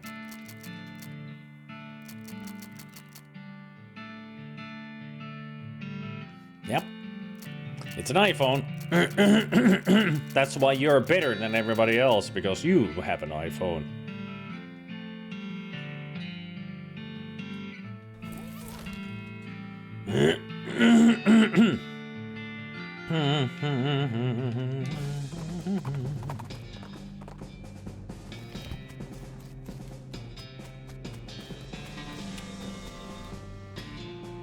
It opens onto the incredibly brightly lit interior of a building.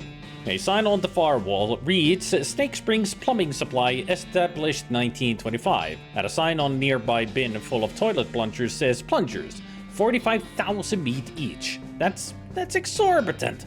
They're not even special solid gold toilet plungers or anything like that. They're just regular plungers.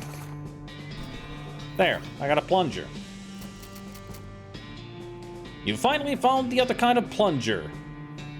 Remember? From that elevator that had plungers, but only one kind.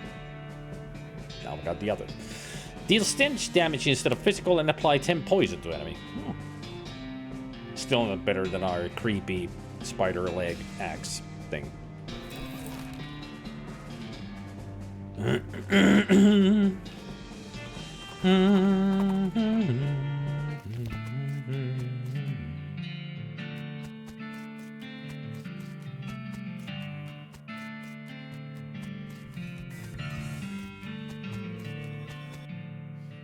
You see nothing but rocks in every direction. Every direction except slightly down and to the left, where you see two menacing-looking hairy men fighting.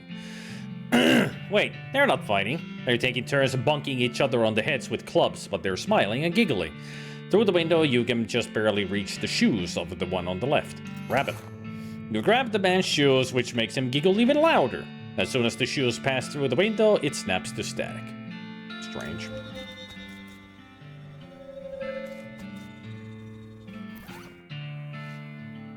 That's what you'd say to your friend if you were afraid of shoes and you heard some shoes coming. And even though you're not particularly afraid of shoes, this pair is still pretty intimidating.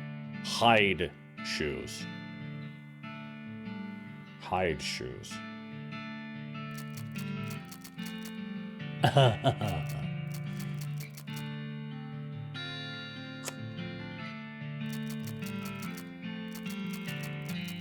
Still, 9 muscle. I'll take it.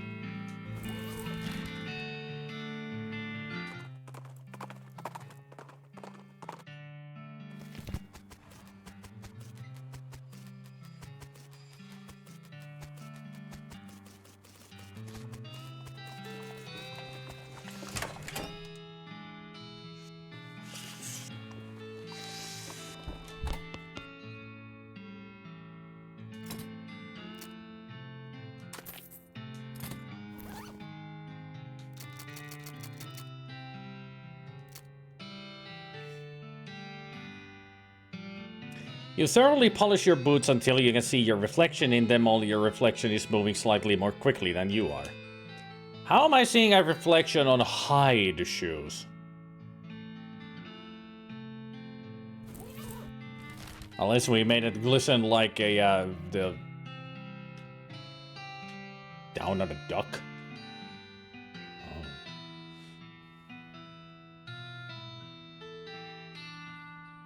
Very shiny hair, indeed. I mean, that had to be a ton of polish. Anything I could use from you? Yep, bootstraps.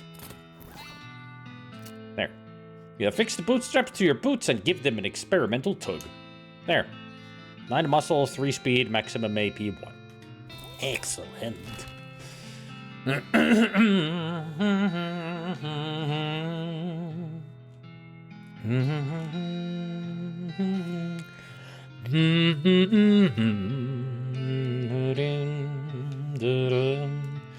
Burp, burp, burp, burp.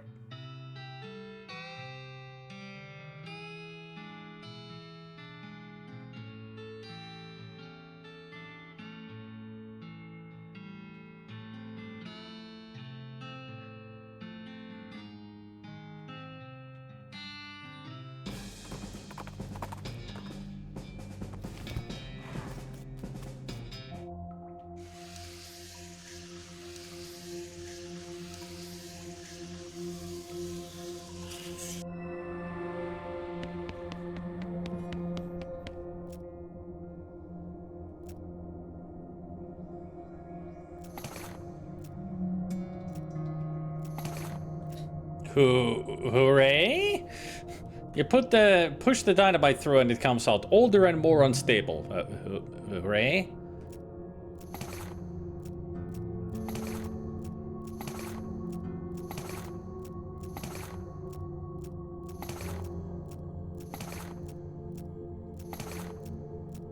I got a lot of dynamite.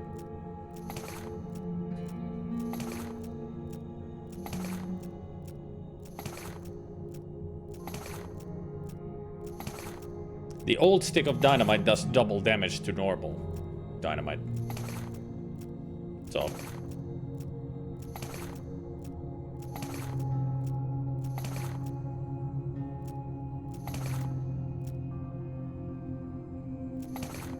Bottle of vinegar.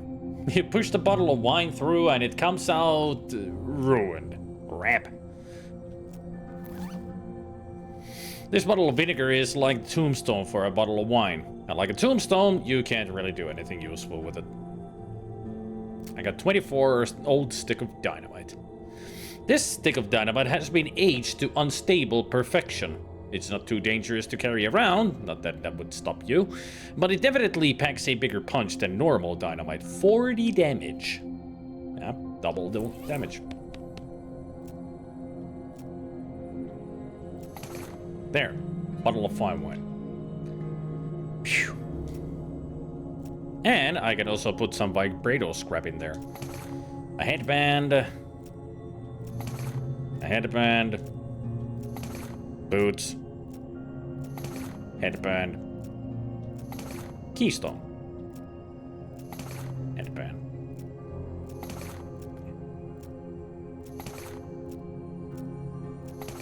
Pants. There we go. That's what I wanted. Pants. These are more like shin guards than traditional pants, but you can't argue with their efficacy. Because efficacy is an abstract concept, and you literally can't argue with an abstract concept. This handband contains some sort of ancient machinery that prevents psychic waves from passing through it. This handband is thinner than most El Vibrato stuff. You could probably break it into scrap pretty easily. Break it. Break it. Break it. Break it. There.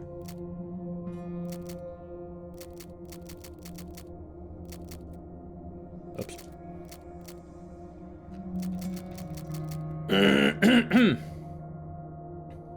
So now I got an extra pair of El Vibrato boots that I need to get rid of.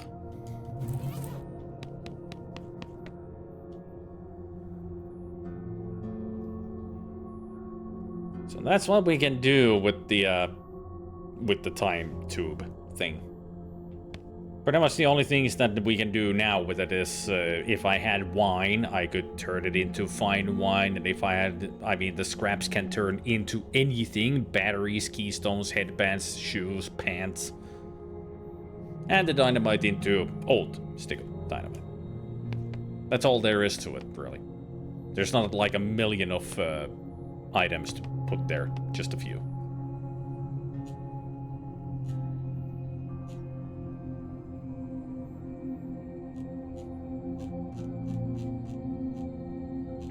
Now, what we could do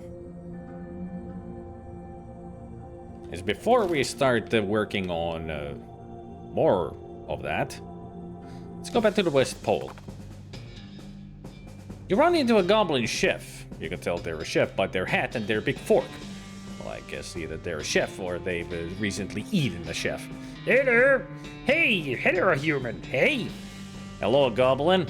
Looking for tuna, seeing it? Tuna? This being the desert, no tuna here for miles.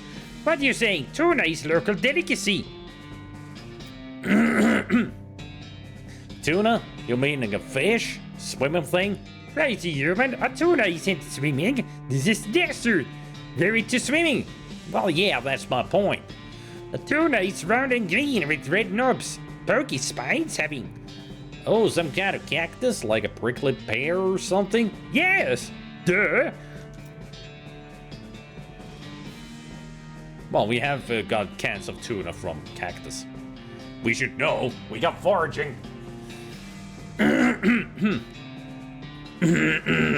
Excuse me. That freaking coughing from drowning in my own saliva has really made some phlegm stuck in there now.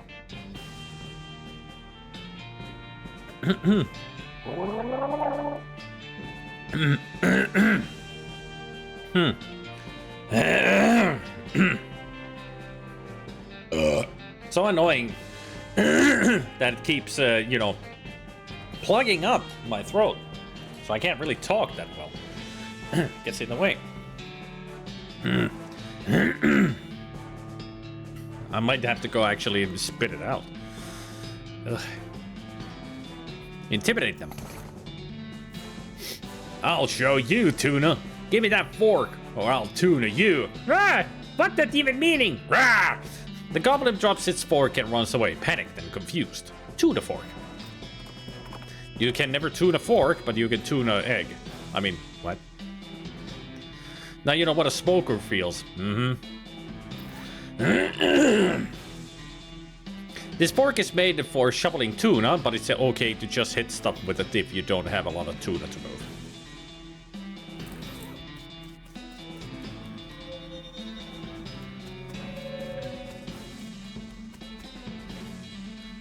Nothing special about it, apart from the fact that it isn't in a pile with the other rocks. So the thing with this one is that you can randomly, extremely randomly, get an encounter where you find those... we have only met one, and it's like those riddles that tell you the letter that you need to put as a sequence to whisper to this. And we ain't doing that because we only found one. This is an impossible thing to do because it would take millions of years. So instead, I already know what we need to whisper to this. You have to find that riddle thing freaking 9 times, and we only found the 4th, which is the letter E. 9 times you have to get lucky in the game to find the riddles. And they're all over the place and so freaking rare. So better just know that it's 5 piles. Which it refers to the 5 other stone piles that we turned into those things. 5 piles? With a rumble of shaking earth, the rock rises out of the ground, revealing itself to be the tip of a stone obelisk.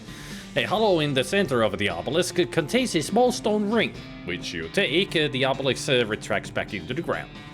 Wow, crazy.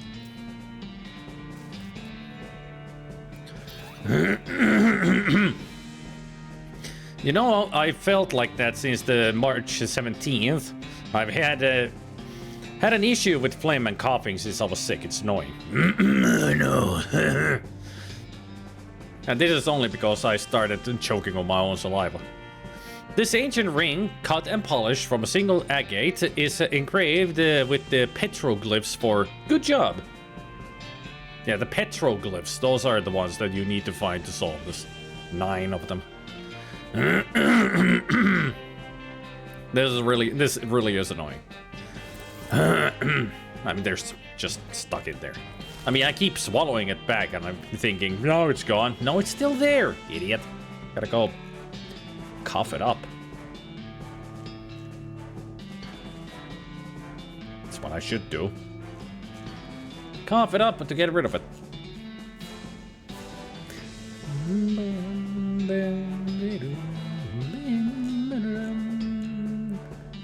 If it gets away again, which I know it will, that's when I'm just gonna step out to cough it up.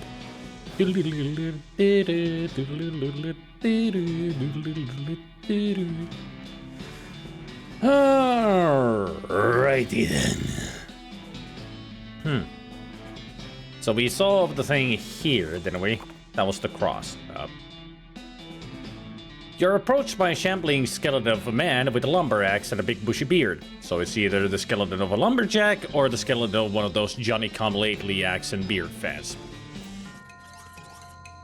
I don't see an axe, but I do see a beard.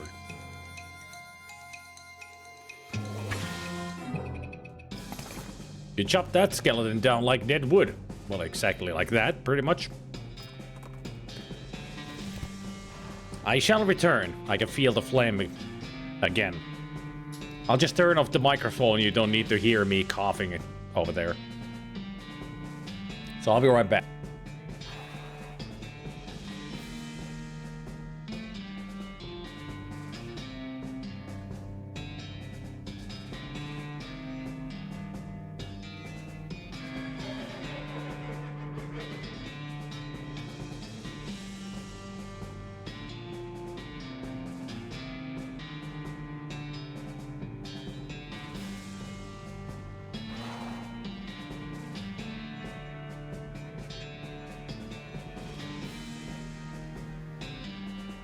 That got it.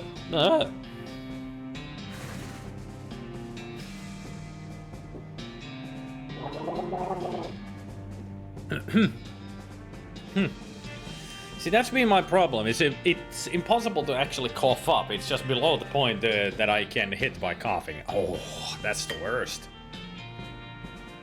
For me, this was just, you know, at the end of the air pipe.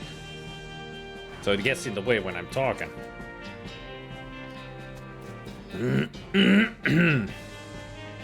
At least I hope I got all of it. Sure felt something, you know, loosen up. And I was able to spit it out.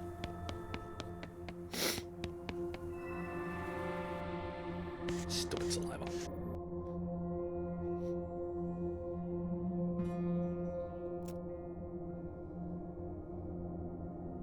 Current local power destination, Roberto Containment. Oh yeah, I did this already. So we need to go to here.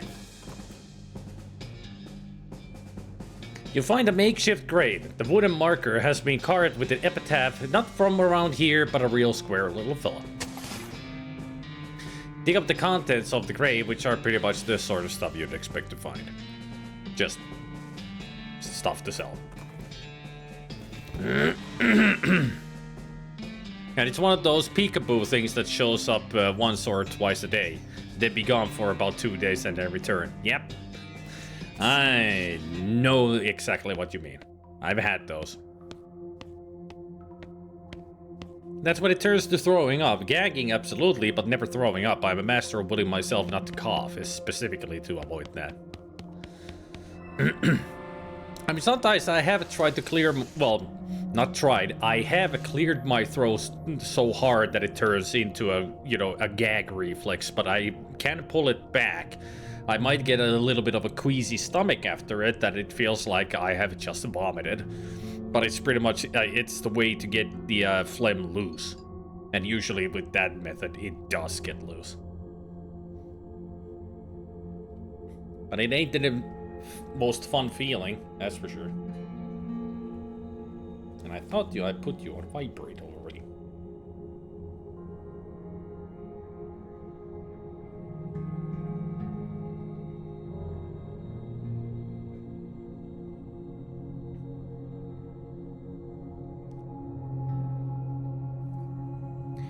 Okay, you guys gotta hear this.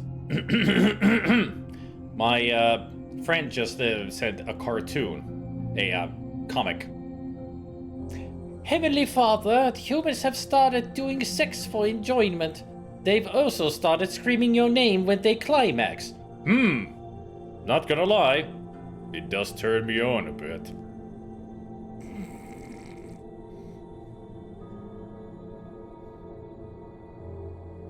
Yeah, that's what we want. God to be turned on, right?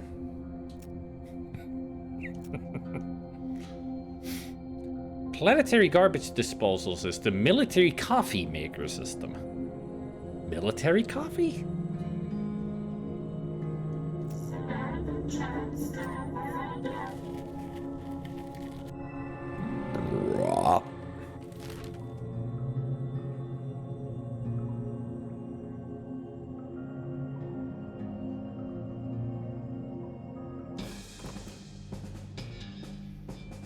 A burly lumberjack-looking fellow has set up a table in the middle of the road with a sign that says Toll Road One Arm Wrestle. He grins widely when he sees you and plants the elbow of his absurdly muscular right arm in the middle of the table. take the challenge. You sit down across the lumberjack and clasp hands. I'm not bothering to do the dialogue here because it's all. Long story short, you eventually manage to force your opponent's arm to the table and he graciously gestures for you to continue on your journey.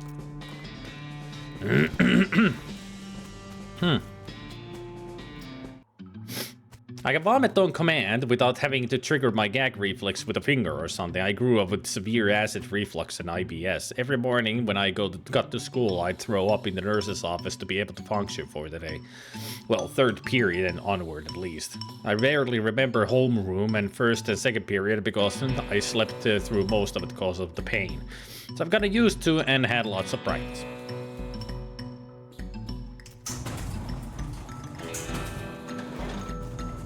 I mean, since that the way that I sometimes cough to get the phlegm out, that causes me to have, make me queasy and have a bit of a gag reflex. If I really honed on it, I would be able to probably vomit on command, but I don't like vomiting, so no thanks. Not a skill that I want or need.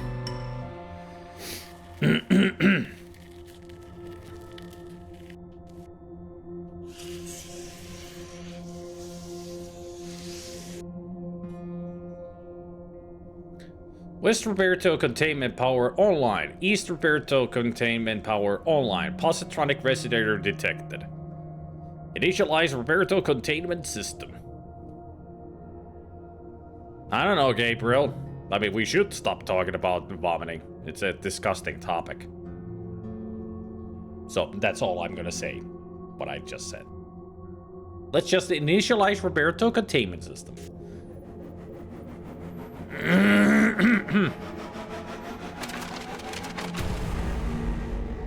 Whoa, whatever that was, it was intense. This definitely wasn't here before. It's a perfect fit. El Vibrato Crown. This crown-shaped El Vibrato helmet was bestowed on you for a very noteworthy achievement that you don't precisely understand.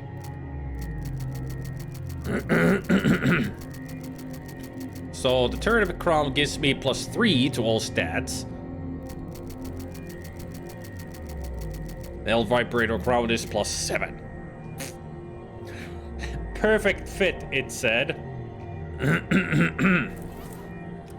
Perfect fit. Just like they say in MST3K, there. I'm glad I don't look stupid in this.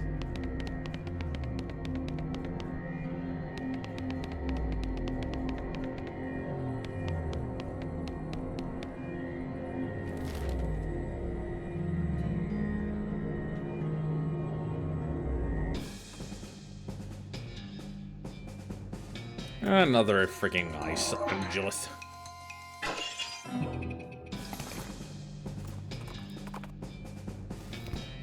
Roberto is the being that is behind all of the El Vibrato stuff and the spirals and the people going insane.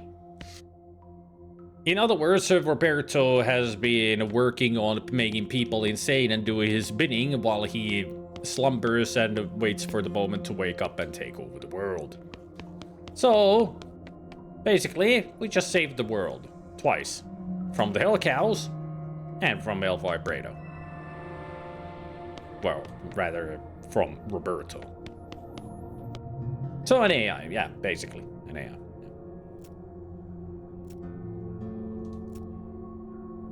There, I've turned the power to the military coffee maker system now.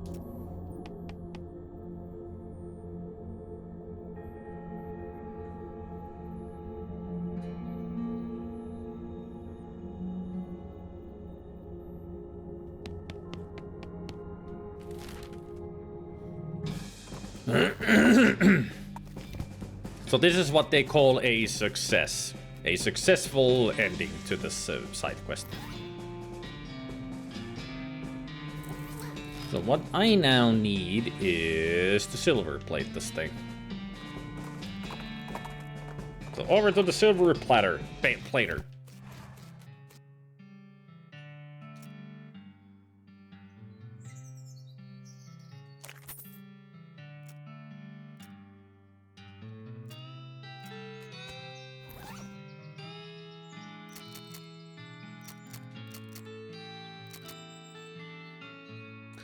+1 maximum AP. And now I need a skin. 3 moxie, 7 spell damage, 20 hot resistance.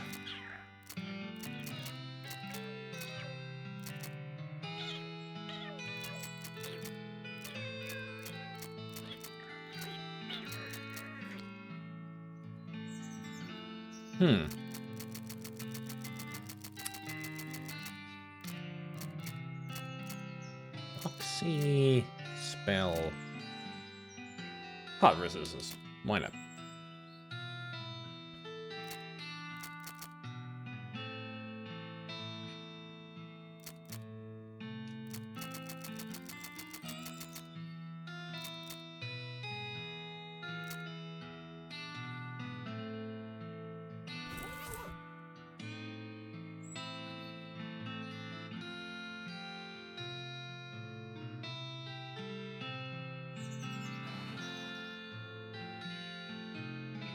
There is. But I guess we never found the snake that gives it. I can't remember what snake it is. Right now I'm just thinking about... I saw the human ashes and I realized that I might have not still done the... one of the necromancer things, because I haven't found an item that I will find here somewhere. So I'll have to look that up. And also... something else that I just remembered, but I forgot immediately. What was it?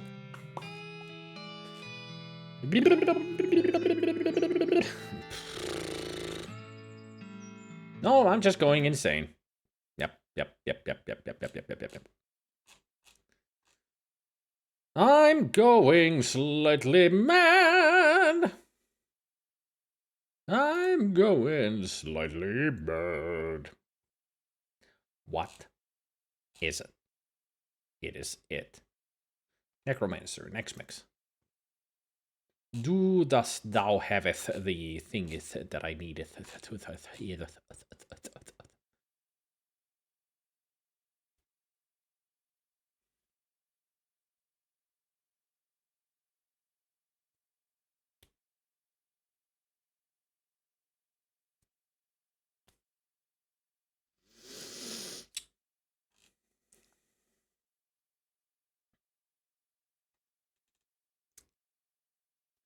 Maybe it's not there. Maybe it's in the side quests part.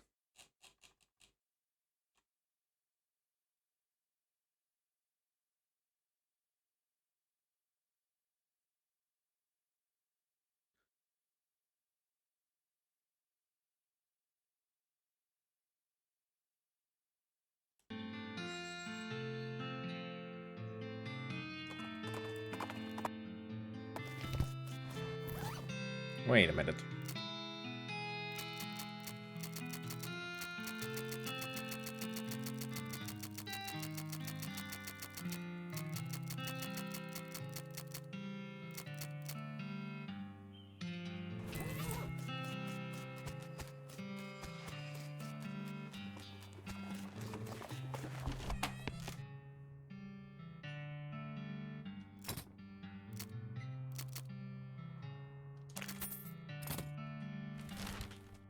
He has the glass sphere that I needed.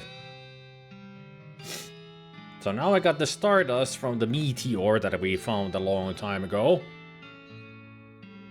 Now I got the human ashes and now I got the glass sphere. So now we can go the summoning ritual at Daveyard.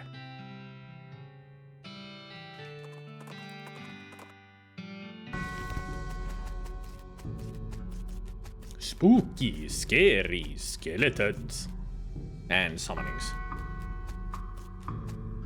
Right here.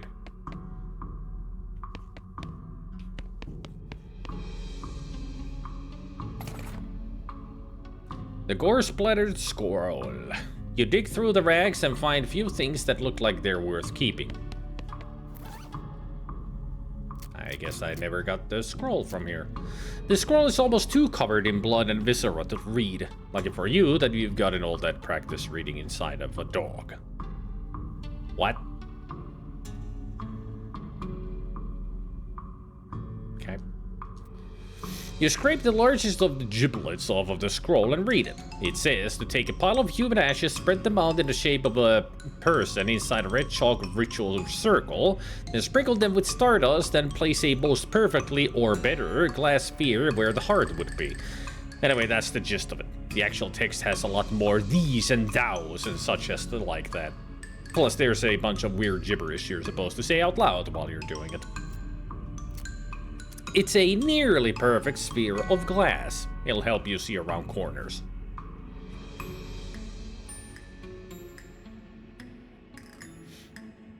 Ah, the rattlesnake skin, yes. We really didn't meet that many rattlesnakes throughout the game.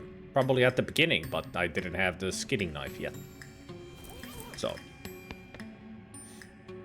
Perform the ritual. Let's see. According to that gross scroll, you need human ashes, some stardust, and a glass sphere if you want to do this ritual. I wonder if some people can guess where this is going. As dictated by the scroll, you spread the ashes in a human shape in the circle, and add the stardust and glass sphere while intoning the ritual chant. Dance, magic dance, put on your red shoes and jump, magic jump. Ashes to ashes, funk to funky, shake it up, move it up, move it up. Changes. I'm sure many people have gotten the gist of what we're doing here. Especially with the stardust and the glass sphere. But shouldn't we have 3 of them? Right?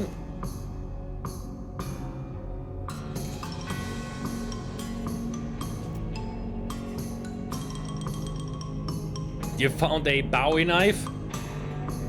Almost. The universe shudders ecstatically around you as the ashes writhe and transform into the glammiest skeleton you've ever seen. Neat! See?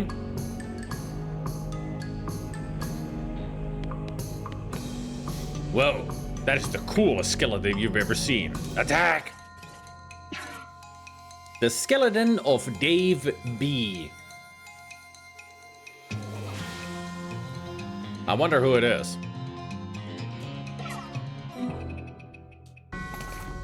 You put a stop to that skeleton's magical dancing. You help yourself to his sweet knife, a Barry knife. I mean, it can't be called Bowie knife because his name was David Barry. Those other things you've been calling knives? Those are knives. This is a knife.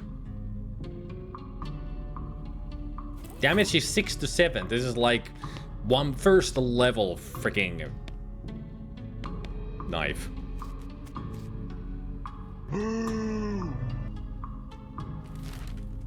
But yeah.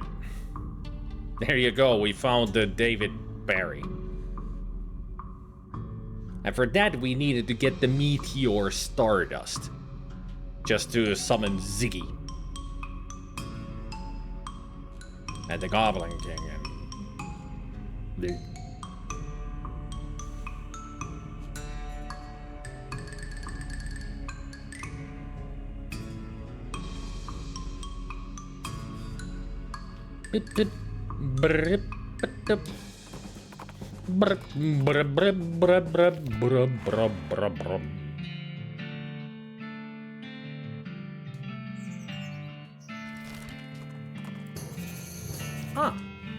As you're riding along, you're suddenly nearly bowled over by the smell of flowers. You follow your nose, well technically you direct pseudo to follow your nose, and find a delightful little home nestled among the trees. Olive Gardens Homestead.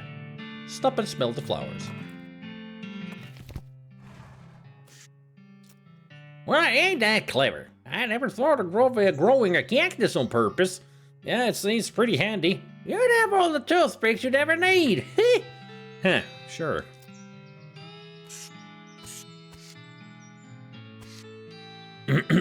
You probably shouldn't go traipsing through this woman's garden without getting permission.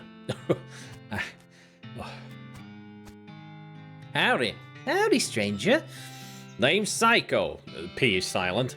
Howdy, Psycho. I'm Olive. Olive Garden.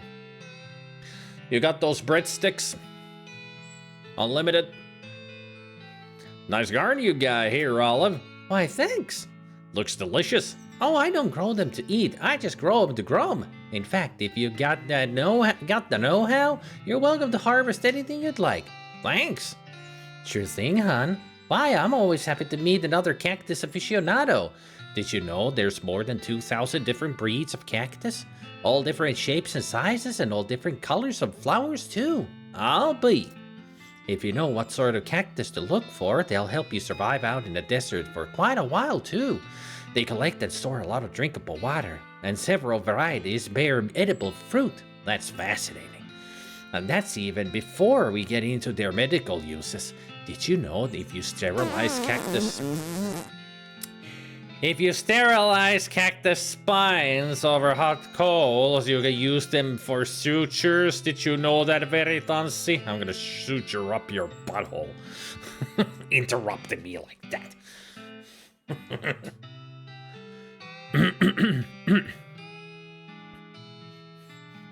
Although you have to be careful because there's a couple breeds whose spines are actually venomous. Well, I'll be darned. Did you know that saguaro cactuses, those are the tall ones with the arms that you probably picture when you think of cactuses, generally live to be 160 or 170 years old? Sometimes as old as 200 years. Heck, they aren't even considered adults until they're 125. Gosh.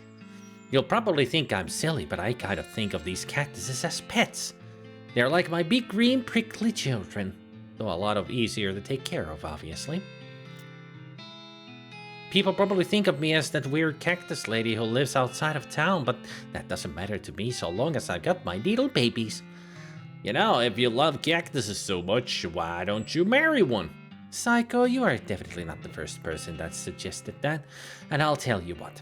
I would absolutely, positively marry a cactus if I could find one that wanted to marry me. You don't say. Mogo beer cactus, button cactus bits, some hot coffee. Ah, clownwort. Loco weed. Hagar's, okay. Shuckweed, and Frisco Puppy.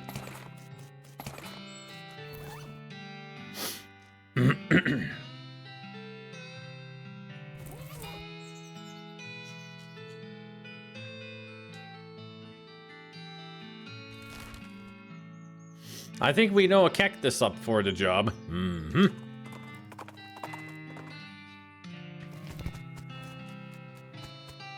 Howdy, Bill. Howdy. Say, I reckon you found me a cactus lady in. I have found just a cow for you, Bill. Do you mean it, Psycho? Sure do. She's a cactus-loving lady named of Olive Garden, and she's a real peach. You give Cactus Bill directions out to Olive's ranch, and he hitches a ride on the very next passing stagecoach. Godspeed, Cactus Bill.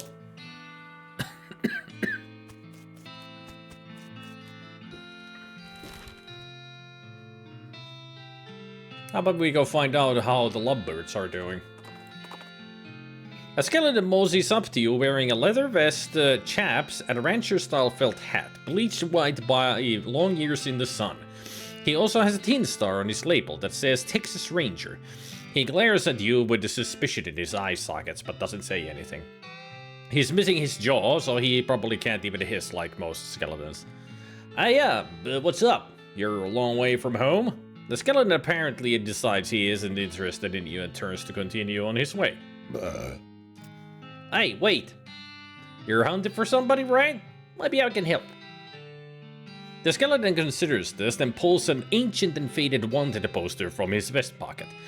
Looks like he's after some bandit leader named Dirty Jim Deeks, who, based on the date on the poster, has probably been dead for at least 50 years. You've been on the trail a real long time, huh? The skeleton nods with steel in his eye socket. Strong arm your way to the quarry. What follows is a long montage of you and the ranger, tracking down various bandit groups and twisting arms, and occasionally busting heads, to find someone related to Dirty Jim Deeks. Eventually, the two of you located his grandson, Trashy Mike Deeks, who, under great duress and fear of a busted head, tells you where Dirty Jim is buried. When you arrive, the skeleton bandit is sitting on his own gravestone, with a board from the lid of his coffin across his knees, cleaning and reassembling an old revolver. You hang back, out of the way, as the ranger marches up to Dirty Jim. Dirty Jim nods amicably, also short of a jawbone, and the ranger gravely nods in turn and waits for Dirty Jim to finish with his pistol. After a minute, Dirty Jim peers down the barrel of the gun, seems satisfied, and loads it. The two of them square off in a classic gunfight pose, arms akimbo, hands flexing, ready to grab iron. A leaf falls from a scraggly graveyard tree, and when it touches the ground, 2 shots ring out. And then, Dirty Jim collapses into a pile of loose old bones. The ranger turns and nods to you, touching the brim of his hat in a salute. You salute back, and he tosses you his tin star before collapsing himself. Good hunting, old buddy. Beautiful story. Did you hear the one about the Texas Ranger who got so mad at a scrap of cloth at a big party that he could only bellow a single incoherent syllable? It was a real Texas Ranger, rage, rag, raw. You may laugh now.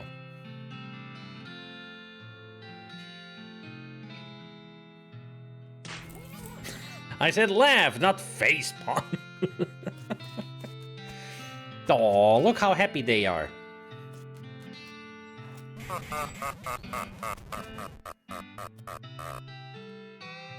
Hey, Bill.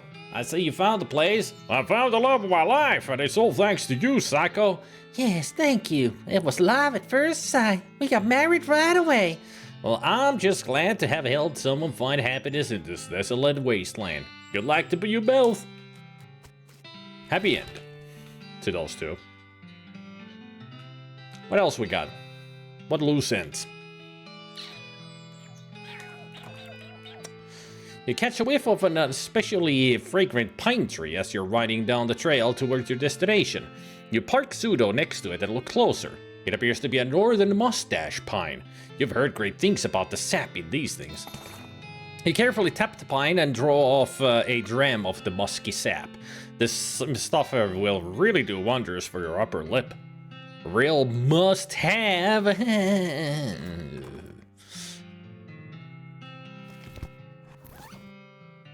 It's sap for your mustache. It's so effective that it works even if you don't have a mustache.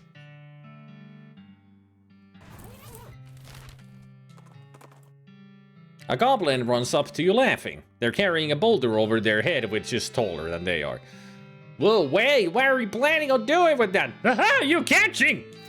No, stop, not throwing. Aw, you're not fun. I can't catching a rock like that. Are you even lifting that? Find a magical ring of strength in mine. Now so very strong. Giving me a ring of strength or beating you up? Okay. Really? Haha, no. Are you some nuts? Just trying it. Will crushing you with boulder. Give me that ring. You won! Looks like the goblin shouldn't have brought a boulder to whatever you were using to fight. The Ring of Strength. This ring is sure make you. This ring is sure to make you strengther. I'm getting freaking ghouls and goblins or whatever flashbacks at the end. Your body is filled with strength. It's a good ring though. 10 muscle. Too bad the ring I have is much better. Papa Pichu. 2 S's. That's the only misspelling you got. 2 S's. Wait a minute. Papa Pichu. 7 to all. 10 muscle.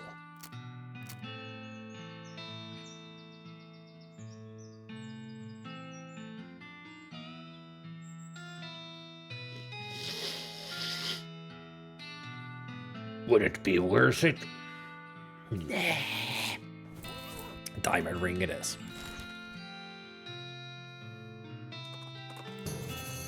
You see wisps of smoke rising above the pines nearby and spur Sudo over to investigate. The source is a little shop, nestled deep in the forest, almost as though the proprietor doesn't want customers to find it.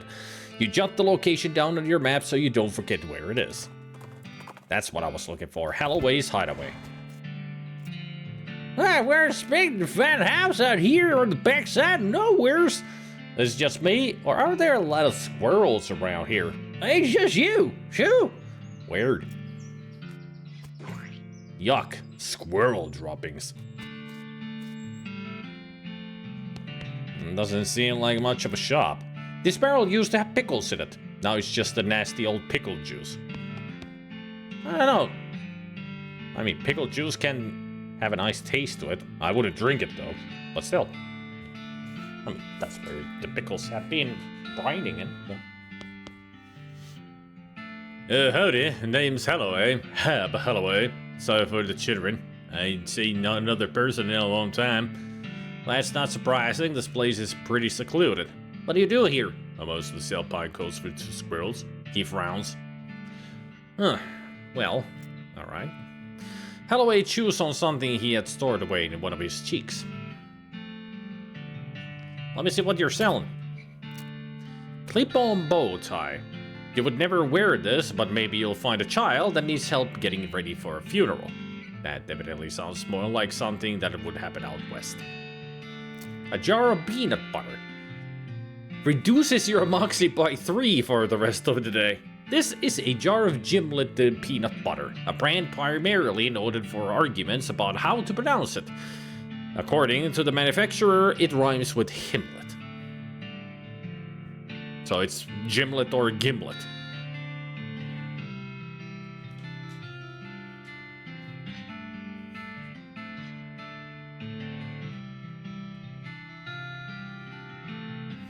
Splish Smash posted a photo of a green churro saying it's their new flavor pickle churro. Nice for April 1st joke. The first April joke that I heard from my friend was that Husqvarna, which is a Scandinavian electronical company, makes all kinds of electronics, that they actually managed to make Doom work on one of their electronic vacuums. That now you can download it and you can update your Husqvarna vacuum cleaner and play Doom on it while you clean up the house. I was like, yeah, sure. It was obviously an April Fool's joke, but it was a good one. Freaking Doom while you're vacuuming. I mean, that would be awesome. Pickle juice doesn't really go bad as is. I make more pickles with store-bought pickle jars with their original juices.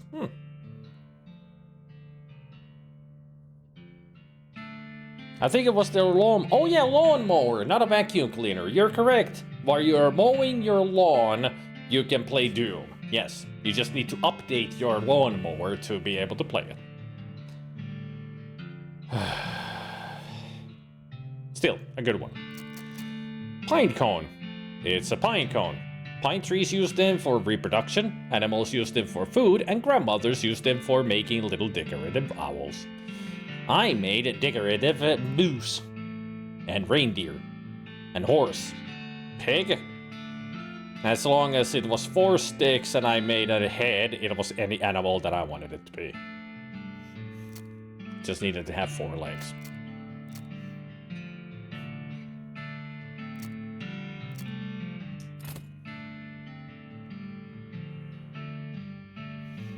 Honey, you just mowed down my petunia patch. Sorry, hon, I was a bit distracted by demons. You know a fellow named of Curly? I found part of a map. He regards you coolly. I can't say as I remember what you're talking about. Sounds like he doesn't exactly trust you. Oh well, why are you selling? I guess I need to buy something. I'll take the bow tie.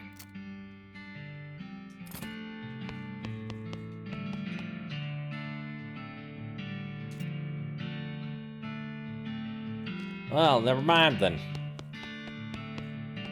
There's gotta be something around here. It's nasty work, and you're not entirely sure why you're doing it all the way out here in the near wilderness.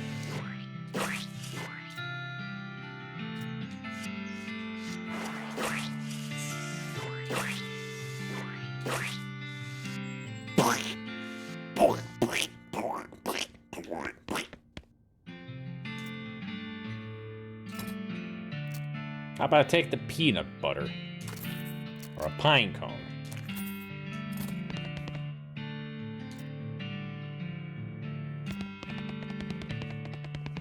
I guess he just doesn't trust us.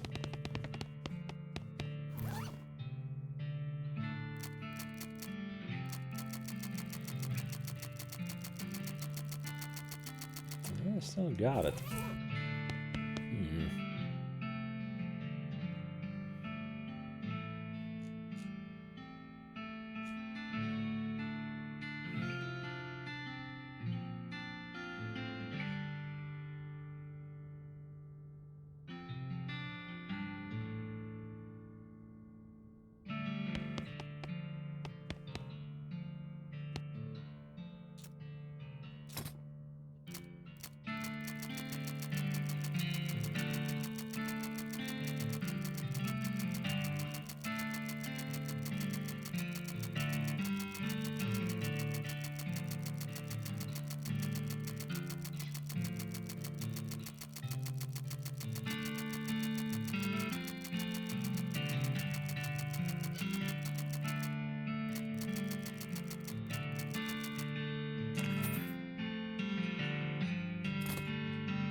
I'll buy it back.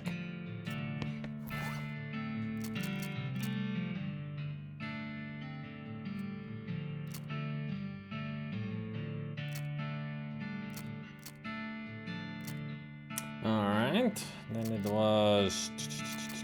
Do I still have it though? I should. If I don't, I've been an idiot. I guess I don't. I've been an idiot. Fuck. Or maybe I never got it.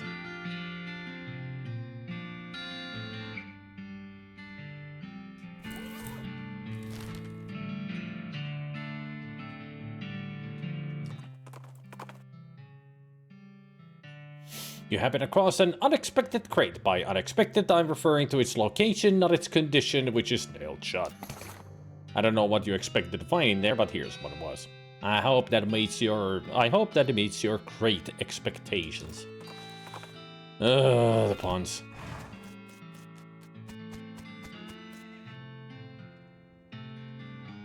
Also, my nephew just told me about today's Minecraft update. Apparently it involves poisoned potatoes. Yeah, they've always had poisoned potatoes, yeah. That's what I was thinking too. Guess I'll have to update and see what before the day's up. It's a 1 in 20 chance when harvesting a potato. I used to get them a lot back in the day. Don't know how too many uses for them, but yeah, they've been around a long time. Maybe they changed how they work or something? I think the update would be a April Fool's joke. At least it sounds like it, that it would be. Yeah, I never opened this. This food locker is labeled H. Holloway and it's very locked. The locker contains the key to itself and a few miscellaneous sundries. And this is what I was missing. Holloway's pin. A silver labeled pin in the shape of a mining pick with Jumble Mine 1 year anniversary inscribed on the haft. So now I got his pickaxe and his pin. And now he'll trust me.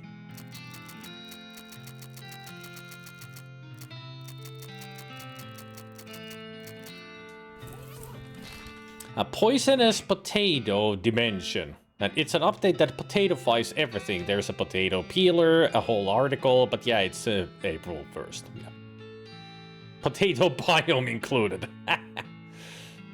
If I still played Minecraft, I would play the shit out of that first, that April Fool's version. A twig snaps in the woods behind you. You catch a moving shadow out of the corner of your eye, but nothing is there.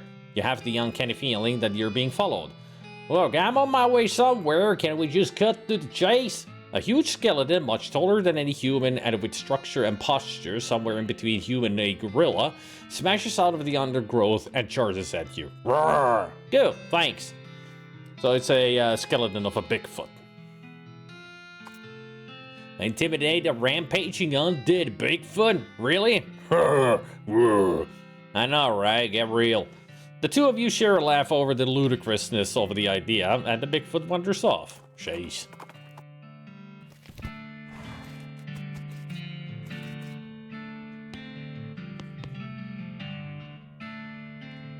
Hey, Holloway, I found the silver pen that I think belongs to you. Ah, dang it. I was hoping not to see that again. I locked that up with the keys inside on purpose. Too many bad memories. I appreciate the intention, that's very kind of you, but go ahead and keep it.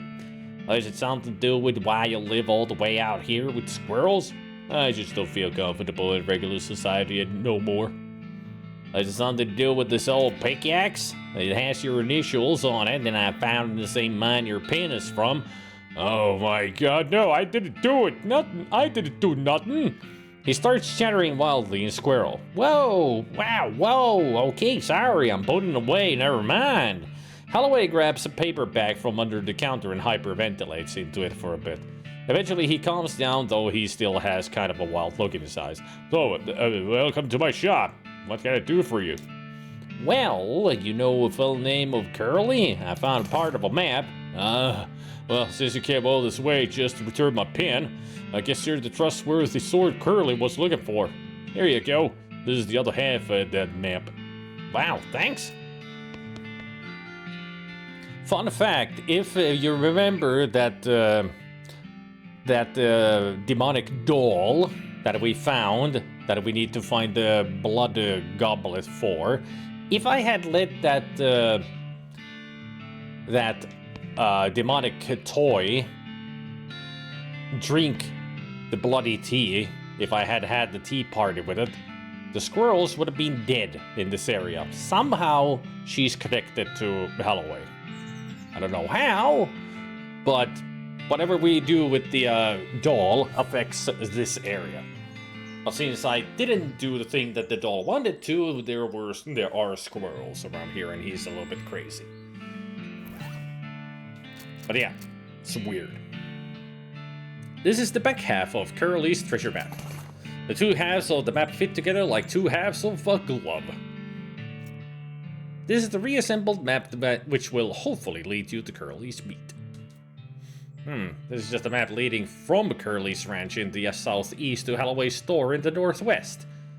This better not be some the real treasure was friendship crap. Yeah, better not. X marks the spot. This X isn't real, it's an abstract representation of your knowledge that something is buried here. Dig up that abstraction. Hooray! Curly's strong box! This is it! The treasure you've been searching for since you left the Boring Springs! Though this is a lockbox, it is not a locked lockbox. Open it! Open it! You take a deep breath, make a drum roll noise with your tongue. Tongue? And open the lockbox. It contains a framed note. That's better. Oh. Just kidding, there's a whole pile of meat in here. 11,000 meat. Yay! And a note from Curly. This is a framed note from Curly Butterfield. Dear treasure hunter, you have proven that you are as clever as an owl, as strong as a bear, and as compassionate as a bobcat. My soul can rest easily knowing that my treasure is in good hands. Spend it wisely or waste it. I don't care, I'm dead. XOXO Curly Butterfield. Sweet. Yeah. I'm rich. Like, stupid rich. Filthy rich. 15,000 meat. Well, that's Curly's side quest done.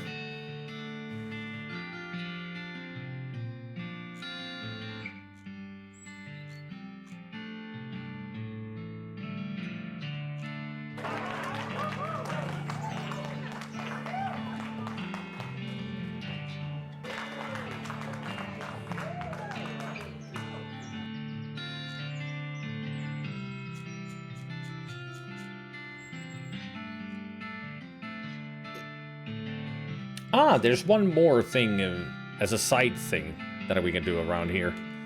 We just need to hope that we find it. You pass a skeleton with her hat pulled down to conceal her face, hiking northward with a walking stick and a large backpack. Martin. Hi. Ah, skeleton! Oh, here we go. Ah, sorry. I kind of expect skeletons to be mindlessly aggressive. And that doesn't strike you as a bit racist? Well, I'm sorry. It's not exactly your fault that you don't know any better. Ever since that damn necromancer got elected, he's been doing nothing but giving skeletons a bad reputation. Elected? Yeah, he started raising all these new skeletons and set them loose to rampage around. And of course, natural-born skeletons like yours totally got lumped right in with him. Makes me sick. Natural-born?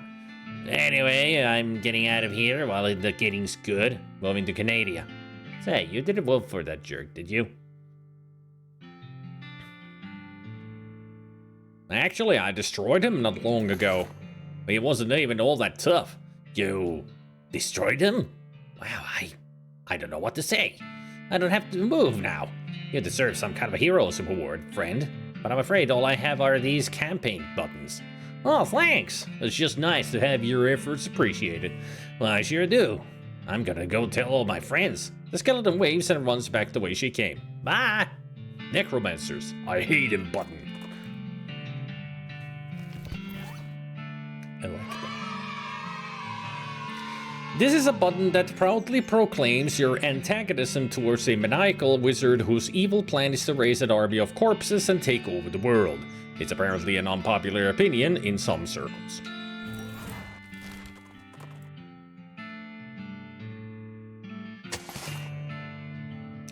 Gravedigger's flask and a stylish pocket square.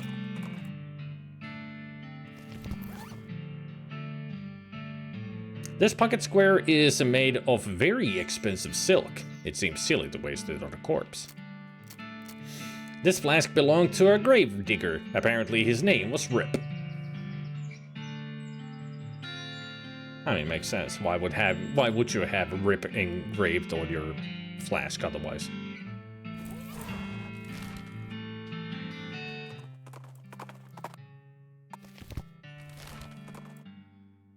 All of a sudden, you're attacked by a vaguely cow-shaped ice sculpture.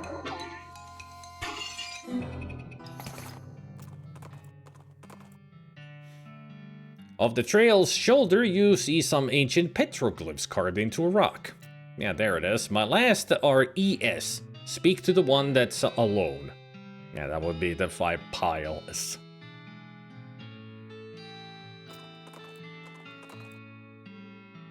Hey, more mustache sap.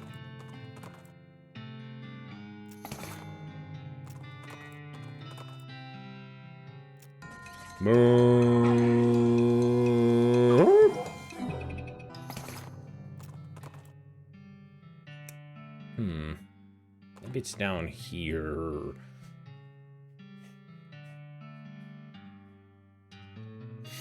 You catch a glimpse of something colorful out of the corner of your eye and hop down to investigate it. Before you know it, you're mesmerized by a scintillating rainbow, shiny multicolored scales. A moment later, you realize you've fallen for the oldest trick in the book, specifically the book about how Frisco vipers trap their prey, because you're surrounded by Frisco vipers. I think these are that they drop the muscle skin. I think. Maybe.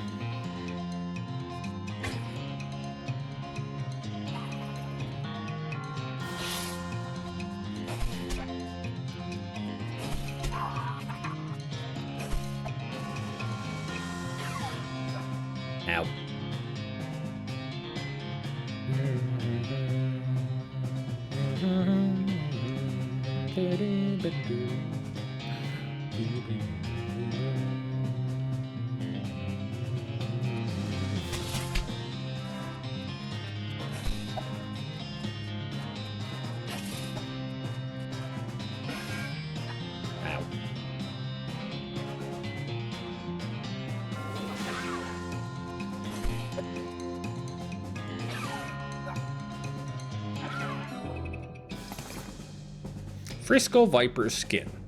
You beat those stupid hippie snakes into the earth they love so much. +3 to all stats. The skin of the Frisco Viper with its tiny shiny scales is often used to make fancy handbags for dolls. I want to exchange. Oh well. I mean, hot resistance is not that bad. So. It's alright. Several loud gunshots ring out as you round a large cluster of boulders and you dive into cover. Peeking cautiously around the corner, you discover a goblin shooting a large pistol at a pile of nailed-together driftwood. Hello? Oh, hey there. What doing? Targets practicing? Nope, sculpting. Look.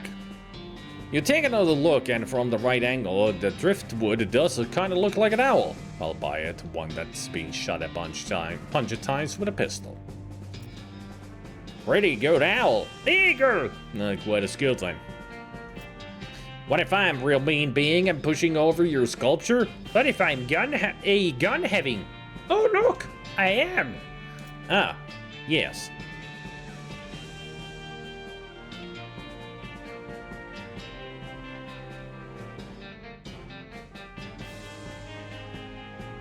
Antivirus.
A goblin driftwood sculptor.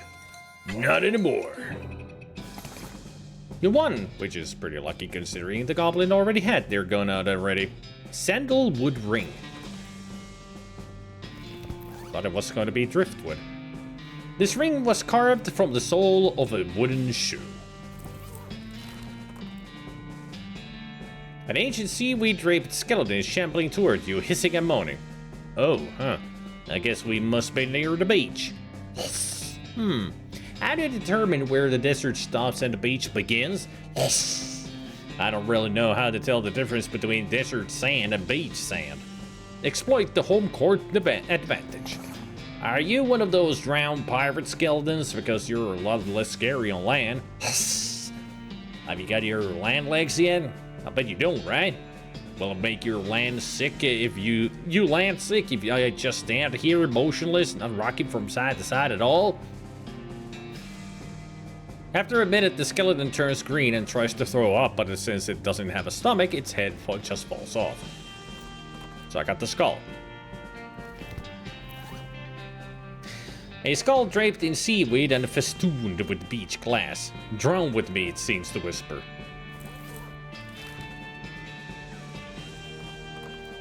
It's if I die, the battle is lost. It doesn't matter if Pete or Buffalo Bill perishes. But if I perish, yeah, the fight is over.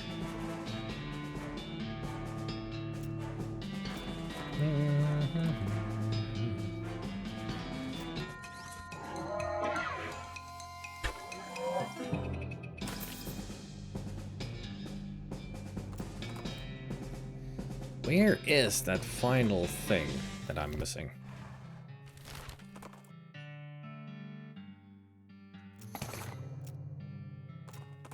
Oh yeah, I should actually go to Fort necessary, because I still got stuff to do. Another miner ghost. No, they don't stay dead. Even if they are lost in a fight, they will just spring back up. They just pretty much, it's like Pokemon, they faint. I mean, even we faint, we don't die. We just faint, and when we wake up, we are angry. That's why you have the stat of grit with the pain tolerance, so you can get angry 5 times. If it goes over 5, then we faint, and we wake up the next day. Can you revive during battle? Nope, there's no revival items of any kind. But you can heal. This guy squints real hard at you as you approach. Howdy, do I know you? Your fuzzy silhouette doesn't seem familiar. No, I'm just passing through. What do you do here? Well, I'm supposed to be a scout, but I went and broke my only pair of glasses. Without them, I can't see a damn thing. I could try to get you a new pair. I'd be much obliged. I hear tell there's a jeweler not too far from here. He'll probably grind me a pair of lenses. Just tell him to make it thick as Dickens. I'll see what I can do.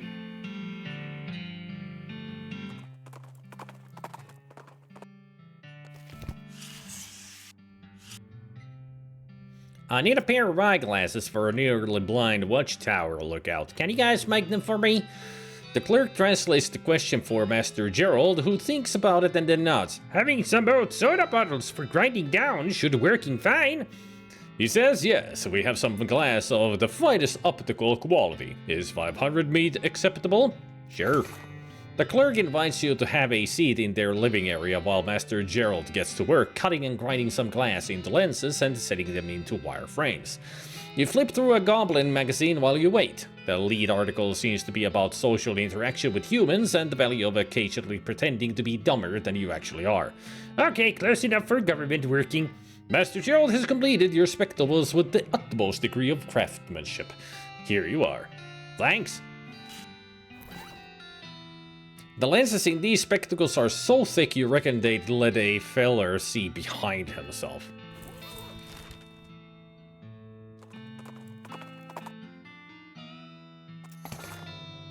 More supplies.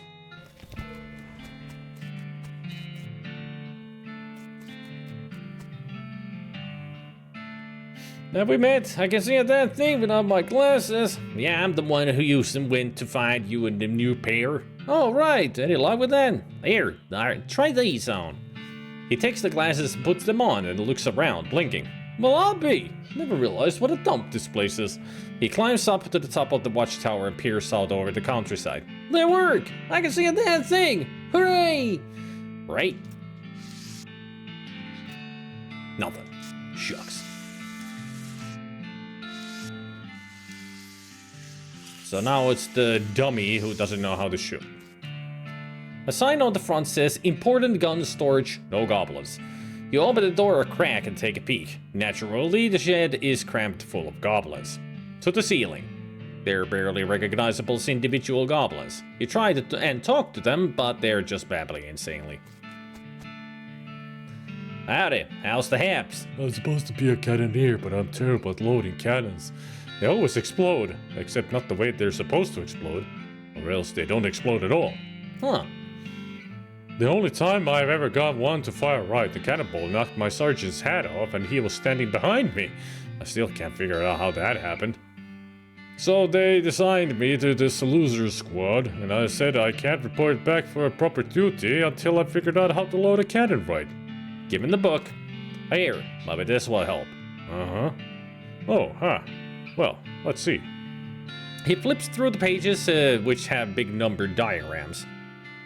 Oh, you take the stick back out before you put the cannonball in? Well, that certainly sounds easier. Let him figure it out. He carefully follows along the directions in the book and successfully fires the cannonball over the wall of the fort. I did it! Wow, great! Thanks a lot. I'm gonna go get my new assignment right away. Cool. Good luck. Well, that's all of them solved. Ugh. Great job! That's everyone dealt with and out of here. And that means I'm finally out of this hellhole too. If we ever cross paths again, I really owe you one. Captain Davenport frisbees her clipboard, snaps you a salute, and marches out of the fort. All in a day's work. Can I now grab this? I like it that it would be too cruel to loot these people's supplies, and that you shouldn't take their food, which is exactly what we do everywhere else. Why is it not appropriate here? They're gone now. Let me steal. I mean, borrow. I'll return them later. Especially the food. You encounter a ghost trapper, by which I mean the ghost of a fur trapper, not someone who traps ghosts. Or well, maybe he just traps animal ghosts?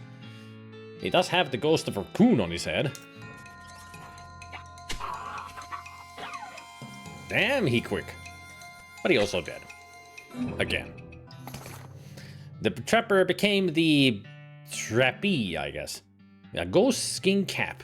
You destroy the ghost trapper and the animal spirits he collected are free to go to heaven. Or Valhalla. Or wherever animals go.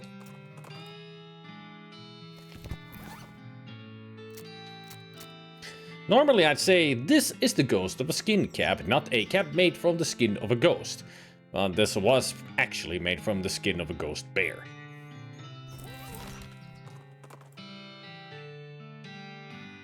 Another petroglyph, the same one.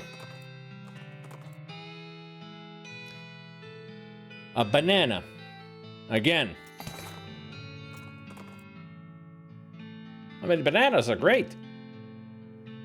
Still, a banana on a stalk. On a stalk. In the middle of nowhere. The fuck? I'm missing one thing around here, the comedy shack, but I don't remember where it is. That's the problem. Where is it?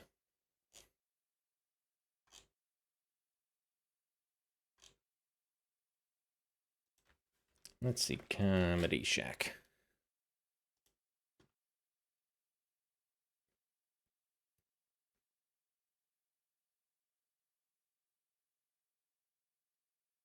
Oh, I need to go to Frisco to find it.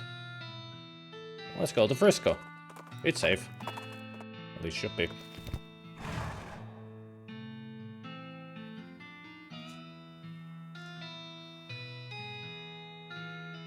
I mean, here is pretty much the end of the game. We can either... The thing is, there are two things we can do here.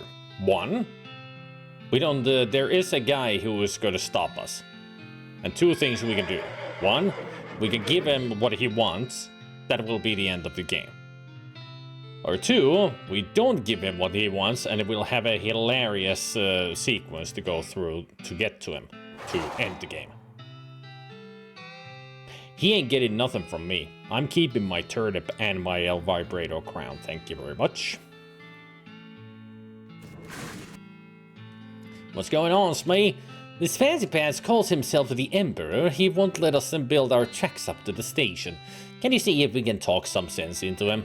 I'm on it. There's Norton, the Emperor. Can I get past him? Oh, I can. Never mind.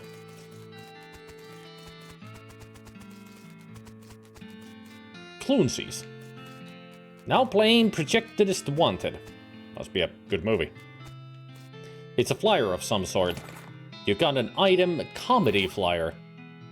This is something you found on the ground in Frisco, which means that in the absolute best case scenario, it's garbage. You read the garbage. It turns out to be a flyer for comedy shack up north of Frisco. You jot down the location on your map and throw the flyer away. And there it is. You encounter a ghost trapper. Again.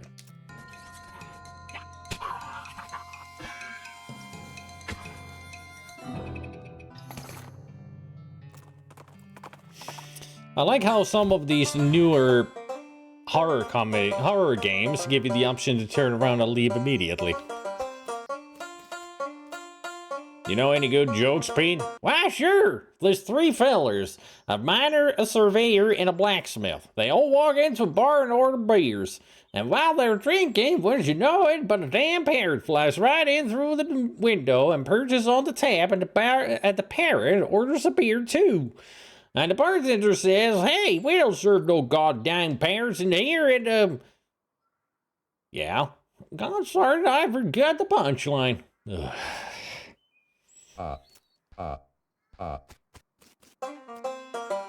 Howdy, howdy, howdy. West Coast Shafter's the name and comedy's the game. Are you here for a real thigh slapping good time? Alright, hit me. Okay, so a skeleton walks into a bar, and the bartender says, wait, it's a horse, not a skeleton. Anyway, after the bartender asks the horse, "Hey, why is your face so long, buddy?" Oh my god. Want to hear another one? Alright, hit me. Alright, the guy walks into a bar, and the bartender says, "Sorry, we don't serve goblins here." Oh, wait, I forgot to mention the guy is a goblin. Anyway, the end. Want to hear another one? Alright, hit me. Okay, here's a good one. "Take my wife, please."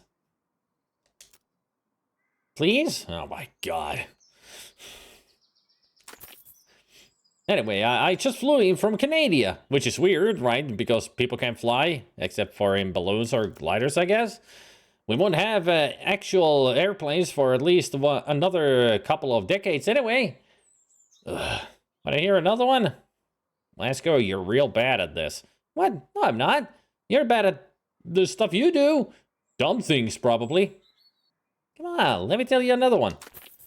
Okay, so a guy walks into a bar, and he asks for a beer and a mop. And the bartender says, "What's the mop for?" And the guy replies, "Because I'm a skeleton." That's it. Boy, it was really, really cold yesterday.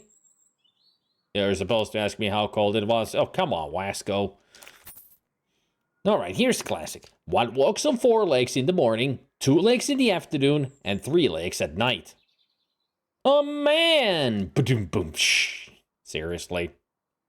Seriously, you aren't good comedy. Shut up, I'm great at jokes. No, you aren't.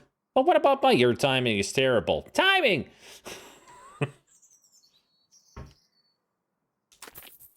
So my uncle Alex thinks he's a chicken, and my wife suggested that we should take him to see a psychiatrist.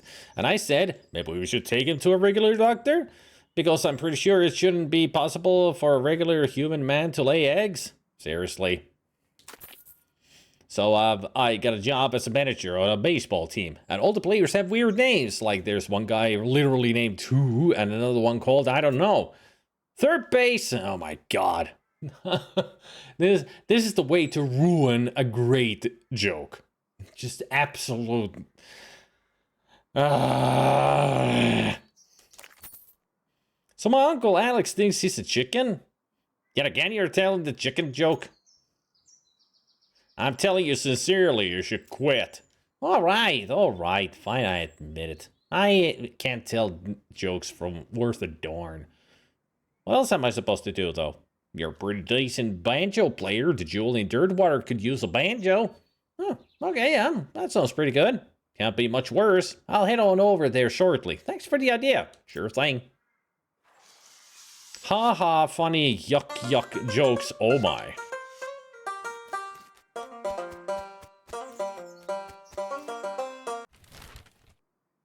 And we go to Dirtwater.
You didn't get the woman turning the crank from gunman, or I was afraid of that.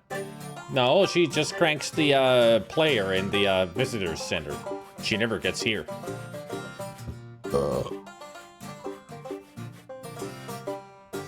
These are the 5 members of the band.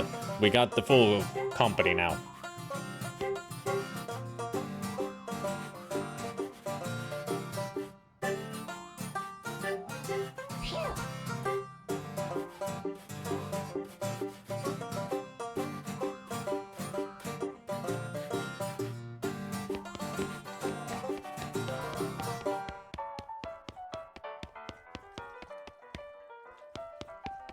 Guess who was supposed to go to the movies this evening?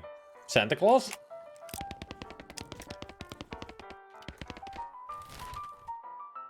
I just got stuck watching you. Well, I'm sorry that I'm entertaining.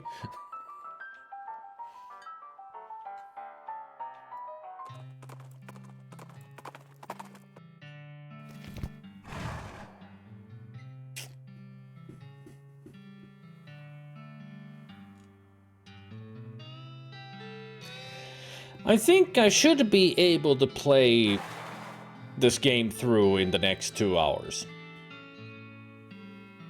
All your fault, stop being entertaining. Well, I can end the game right here, right now. And I don't mean just ending the game, just stopping the stream. I mean actually giving Norton a crown and the game ends. Ah, Doom Part 2. Okay, or Chapter 2.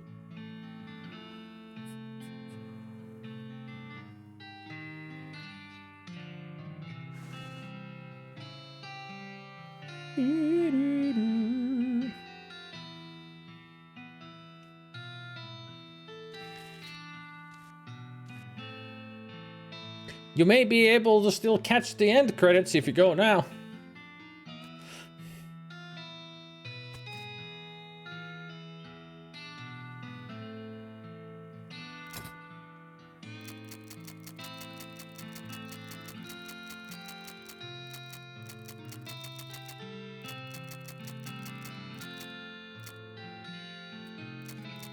There.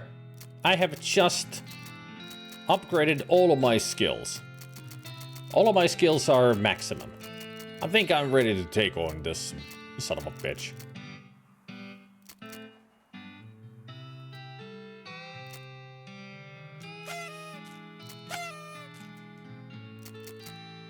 And of course there's ads as soon as I... Oh wait, the ads are about to be over. Never mind. I'll wait 30 seconds before we start this, because that's how long it's gonna take the ads to end now.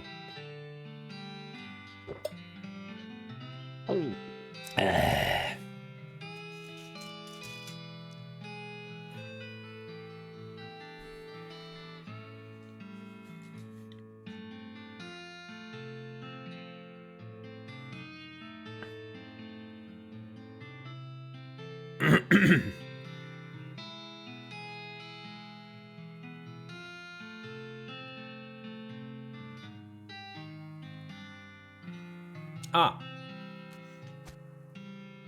Who the heck are you? I'm Emperor Norton. I'm in charge of the city. You can't build any train tracks here without my permission. An emperor? Where's your crown then? As it happens, I lost my damn crown. The whole thing didn't fit right anyway. But without it, I can't issue any official permits, and that means no trails for you. Unless, of course, you were to give me a new crown. A properly fitting one. I don't think I want to give you a crown. Sorry. Well, I guess that just tears it down, don't it? So not only do you not get that permit, but also... He reaches into his pocket and grabs a handful of powder, which he throws in your face. Your eyes burn. Ah! Have a taste of my famous antivirus, sucker! Your vision goes all weird and you pass out. What was that? When you come to, Norton is gone, and so is the train. Uh-oh. Yeah, we got Norton and eye virus in our eyes.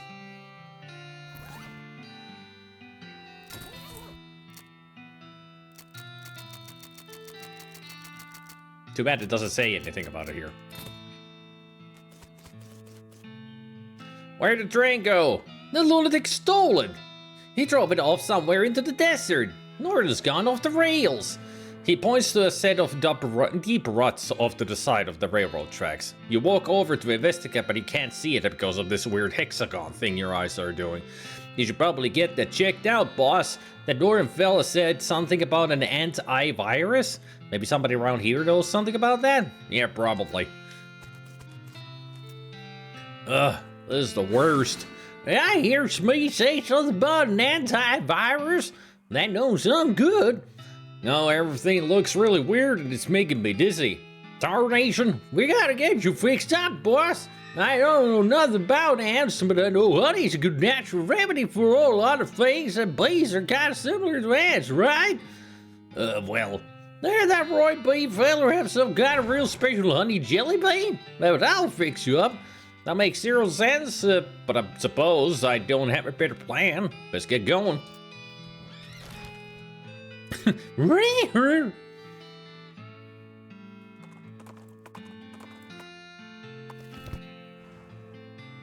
Yeah, his name is Norton, and he throws anti-virus at you. Great joke. That is Psycho. Thanks again for helping me get back on my jelly beans. Don't mention it. Paraguayan murder bee honey jelly bean. Does this jelly bean really cost 6,000 meat?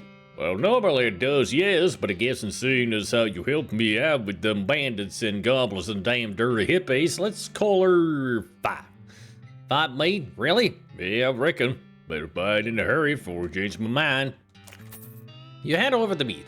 You almost feel bad because of the death of the discount.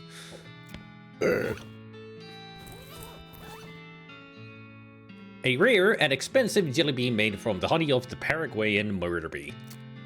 You eat the jelly bean and your vision immediately clears. Modern medicine is really amazing. Ah, much better. Now to take down Norton. Son of a... I ain't got time for Frisco Vipers. I got a train to catch. Literally. Where's my dynamite?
We made it! We got all the way west. Yeehaw! I probably still have some quests rattling around in the old journal, though. Just take it with me, Pete.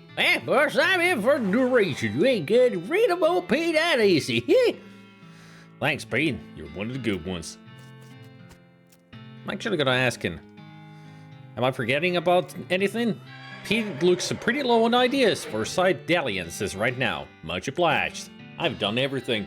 No side quests any left. We're done on everything. You gotta get the train back. This is embarrassing. Smee points to the set of deep ruts off to the side of the railroad tracks. Norton's taking the train off somewhere in the desert. You have to follow him. I'll see what I can do.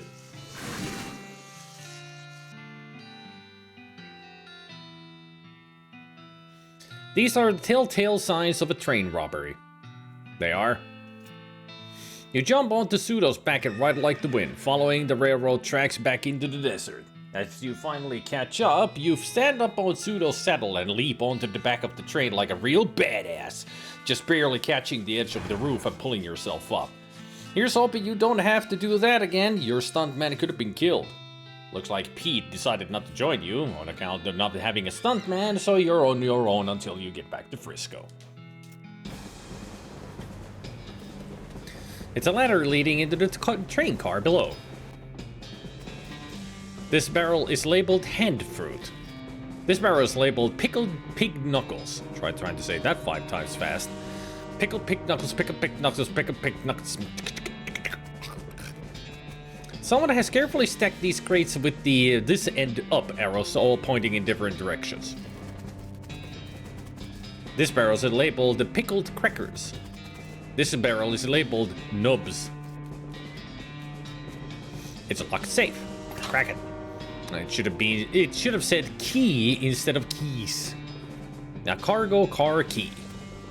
It's the door to the next car and it's locked with an unpickable plot brand lock. Except with a car key. You hear an order scurrying forward on the roof.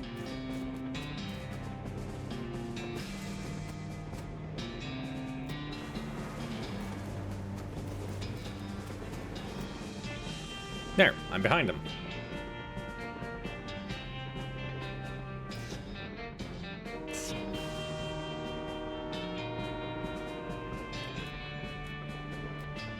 These guys are so preoccupied with the door to the rear of the car that they don't notice you prowling around behind them. The one in the back has a shiny key attached to his belt. It must be the key to the dining car because it has dining car stamped into it in letters big enough to read from here. Grab it. You creep up behind him and snatch the key. The burglar has become the burglee.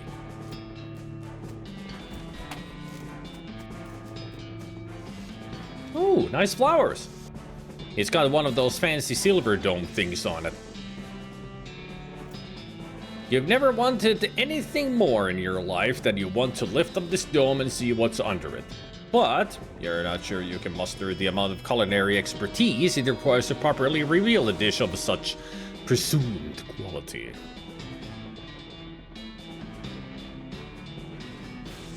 Don't do it. Let's check the rest of it. The table looks like it got jostled around in some kind of scuffle, but the flowers are still standing. Anybody get that reference? This table didn't deserve flowers. The door between the dining car and the sleeper car is welded shut.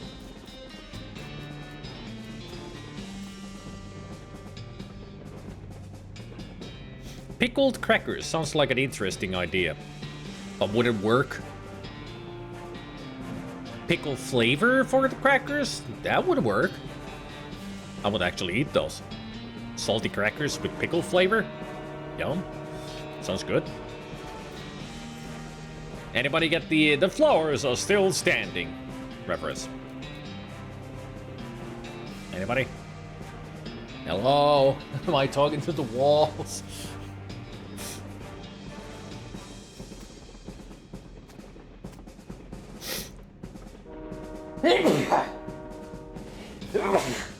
Oh. Oh. Thank you. Oh.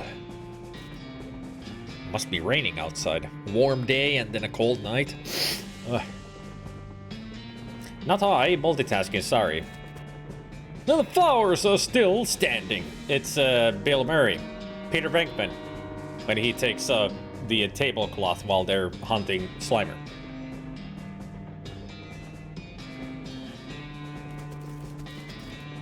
You're welcome. I know my movies. I mean, he just pulls it and everything falls off, but you can hear it exclaiming, and the flowers are still standing. I mean, they're sitting up at the trap for Slimer. That's why he does it. All right, let's see. Do it. Hey, voila! Oh, it's just a cream pie. Shaving cream. What kind of lunatics are running the food service on this train? Yuck. This is no good to eat, but it's very aerodynamic.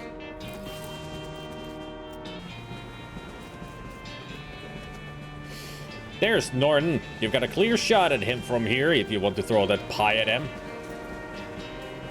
Take that. Curses! ladder leading into the train car below. Whoa. There's a big guy with a big knife.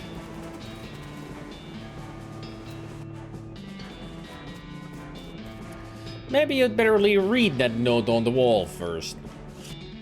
A messily scrawled note. I've hidden the key to the forward passenger car in my luggage to make it easier for me to murder everyone in the sleeper car. Sincerely, the train murderer. P.S. Come to the roof of the sleeper car in the next 55 minutes if you want a murdering. Ah. So the train murderer is the one on top there. Yes.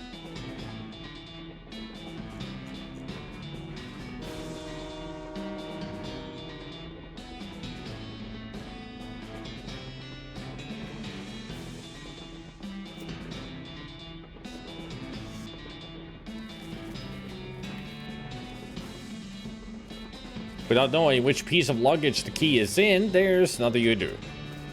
The door to the passenger car is locked. One of these sleeping compartments must belong to the murderer. Maybe it's this first one?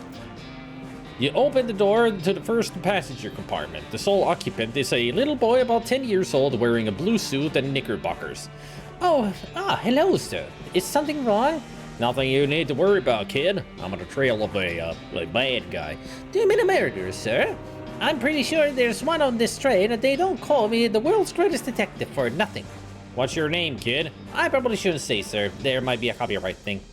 Okay, well, I'm pretty sure I can handle this. Just let me ask you one question, and then you should lock your door after I'm gone. I understand, sir. What would you like to know? Are you on the roof of the train? Excuse me? The murderer left a note saying he's on the roof of the train. Are you? No, sir. I'm in my passenger compartment. Right, good. That'll be all. You open the door to the second passenger compartment and look inside. It's a portly man in a dapper grey suit with a tiny, meticulously waxed moustache. And not that I'd like to clarify, an enormous bushy one. Excusez-moi, is there something I might be of assistance, monsieur? Sorry to bother you, but there's a murderer on the loose and I'm checking the passenger compartments. Sacre bleu! This is very serious, mon ami. Allow me to prefer to you the use of my little grey cells. I don't know what that means, but no thank you. Let me ask you one question. Well, certainly, I'm at your service. Are you on the roof of the train? The roof of the train, monsieur? Right now? That's right. No, I'm here, in conversation with you. Good, that's all. Hercule Poirot. The only passenger in this compartment is a middle-aged woman who is writing something in a notebook. She looks up as you enter and greets you with a friendly northeastern accent. Well, hello. Is there something you need, dear? Sorry to bother you, ma'am, and I don't need to alarm you, but there's a murderer on board the train and I'm investigating.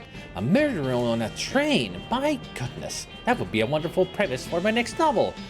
Sure, why not? Anyway, I just need to ask you one question. Go right ahead, dear. According to my evidence, the murderer is on the roof of the train. Are you on the roof of the train? No. No, dear. All right, thanks for your time. Would you like the meat pie? They're homemade. No thanks. Just have a look at this playing card before you go. Goodbye.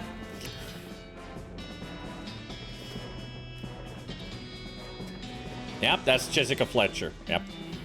Murder, she wrote. You open the door to the third passenger compartment and find nobody inside. Since the note from the murderer said he was going to be on the roof of the train, that means he couldn't be in his passenger compartment.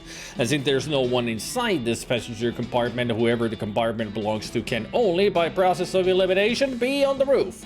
Which means the person who rented this compartment must be the murderer. Probably. The only clue you find in here is the luggage ticket, though. It has the number 3 on it.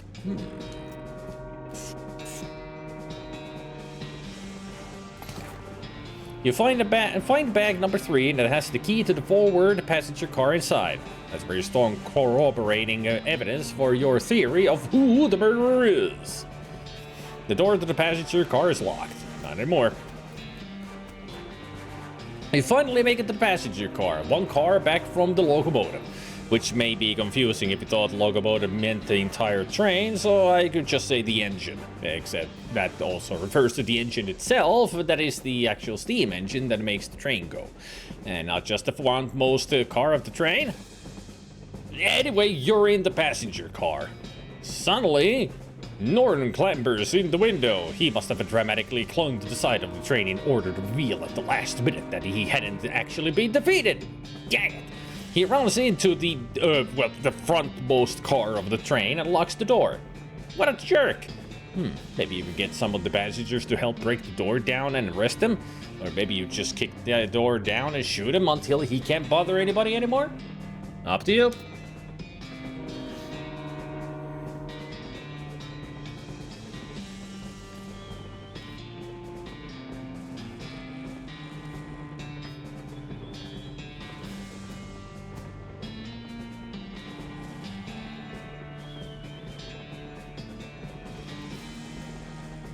This guy is totally franticking, which is a word I just made up that means ranting in a frantic panic. Everyone else is ignoring him as hard as they can.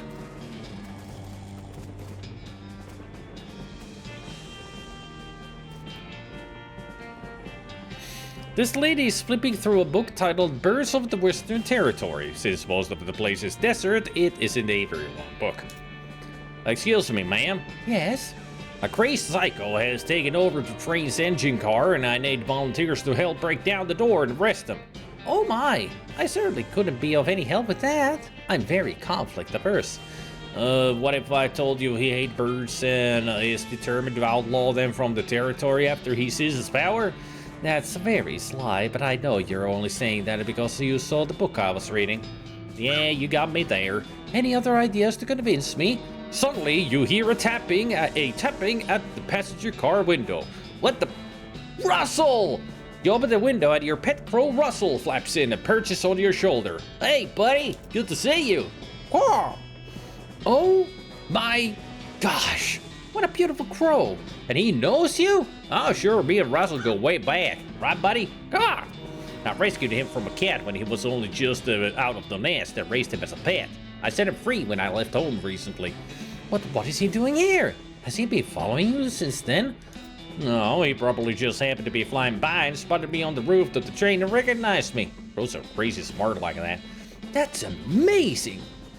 Oh, what I would give to have an avian friend like that. Well, I'm still gonna be doing a lot of traveling after this, I figure, so I can't really drag Russell along with me. But I bet Russell wouldn't mind being pals with a nice lady in Frisco who helped save the train.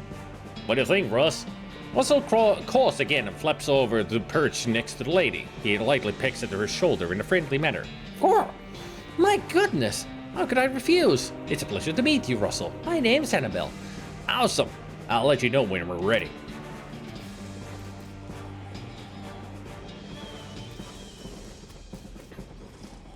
Let's see about this pranticking guy.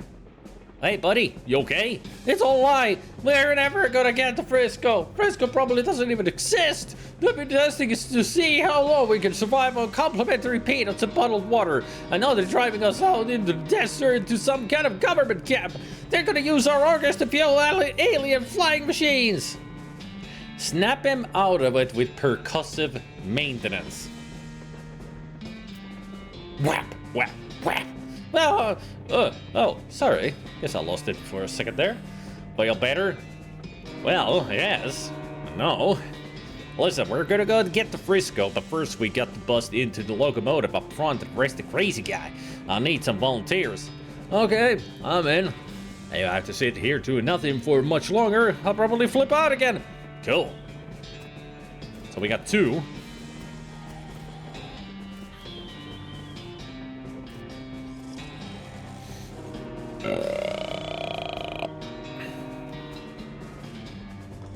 This overweight man in a 3-piece suit and bowler hat is probably a banker or something. His eyes are closed and his posture is relaxed, but the clench of his jaw betrays his aggravation. Aye, excuse me? Harumph. Yes, what is it?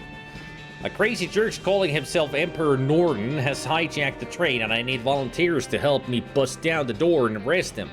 I see. And will you help me? No, I'd really rather not. That sounds quite strenuous, perhaps even dangerous. Come on, please. No, I don't think so. I'm quite comfortable here, and I prefer to avoid stress. Pretty please? Again, no. I'm supposed to avoid things that might raise my blood pressure. Pretty please with sugar on top? Sugar is one of those things. Pretty please with gravy on top? Gravy is another. Look, please, just leave me alone. Please, please, please, please, please, please, please, please, please. No. Please, please, please, please, please, please, please. No. Please, please, please, please, please, please, please. Stop that. Please, please, please, please, please. I said no. Stop asking. You're really getting on my nerves. Please, please, please. I'll stop asking if you say yes. No, damn it. Please, please, please, please, please. All right, God, fine. I'll help. Just leave me alone. Thanks. I mean, that's one way to get some help. This woman is focusing on her knitting and ignoring the general commotion. She must have been knitting the whole trip because the scarf she's made could accommodate a whole marching band. Excuse me, ma'am. Whatever it is, I want no part of it. I keep myself to myself and I have no desire to get involved. Thank you very much. Come on, this is important. A crazy guy stole the train and I need help arresting him. Well, you never get to Frisco. I'm sure everything will sort itself out in the end, and in the meantime, I have plenty of wool. You pick up the far end of her scarf and pull on the trailing length of yarn. 3 or 4 rows unravel. Here now, just what do you think you're doing? Lady, are you gonna help me arrest that nut in the driver's compartment? Or are we gonna find out the answer to that age-old question? How long is a piece of string? All right, all right. Get off this train and away from you faster. Okay, good. This professional-looking guy is frowning at a sheet of paper and occasionally scribbling on it with a pencil and then erasing what he just wrote. Excuse me, can you help me with something? Sorry, I'm busy. Ask my wife. Or my daughter. God knows, she could do with something to keep her occupied. What are you working on? It's quite academic. I'm sure you wouldn't understand. Try me. If you must know, I'm a scholar of foreign antiquities. I'm attempting to resolve this ancient conundrum from the Far East. He shows you a sheet of paper covered with little boxes, some of which have numbers in them. Oh, Sudoku. Solve it for him. That's a Sudoku. My little brother thinks they're for babies. What? Look, this box can't be a 3 or a 7 because you got those there, so it has to be a 4, which means it's 5 here and 9 here, and if that's 9, then this can't be, so it's a 7 and this one's a 2. You'll quickly fill in the rest of the puzzle. Oh, damn it. What fun is it if you just solve it for me? Sorry. Will you help me break down the door to the engine and arrest the Emperor? Well, I guess I have nothing better to do now. Cool. This woman just ignores you. This man is too busy ignoring his daughter to ignore you. Rude. It's the door to the locomotive. You pound on the door to the locomotive, or engine car, or cab, or whatever. Open up, Norton. No! All right, then I'm coming in. Oh, yeah? You? And what are you, tough guy? You glance back at the passengers. Man, this army! Yeah, to not ignore you. So he's ignoring his daughter, but not ignoring me. But he's too busy to... Still, man, this army!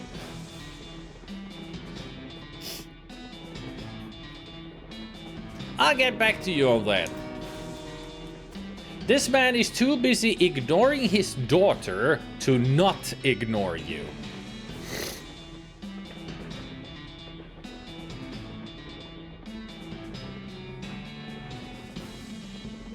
English is a language. Now, man, this army! You and the passengers break down the door very impressively, though it would have been even better if you had some torches and those old-fashioned rakes. Norton has backed up into the corner of the engineer's compartment, next to the engineer, who looks over his shoulder at you and shrugs. So-called Emperor Norton, you're under arrest for the crime of being a total ass. That's not illegal. It is when I'm in town. Everybody grab him! Except you, Mr. Engineer. I can see you're busy driving the train. Right. Actually, if you could turn around and head back to Frisco at the next station, that'd be great. No problem.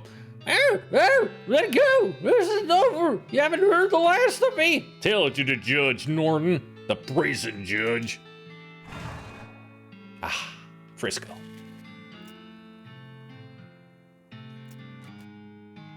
You did it! Thanks, boss! No problem. We got the track laid right up to the station now. The first ever cross-territory railroad, thanks to the Manifest Destiny Railroad Company. And principally you. You did a real good job, psycho ass.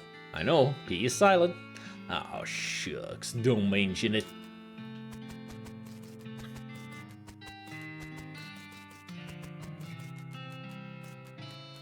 This was a one-way train, so there's no sense in going in there now.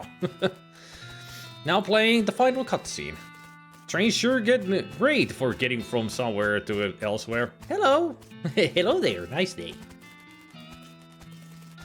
It's just nearly identical houses as far as the eye can see in that direction.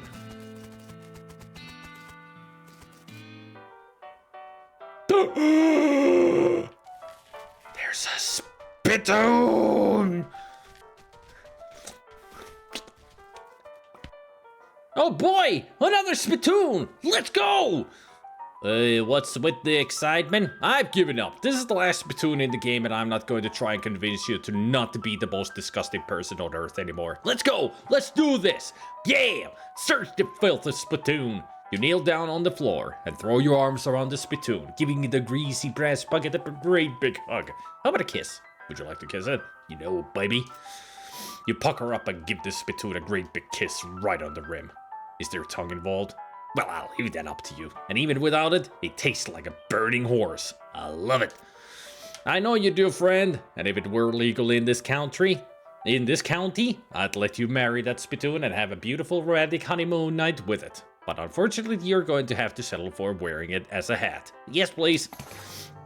You flip that beautiful brass bucket over and slap it onto your head, drenching yourself in hot brown tobacco spit.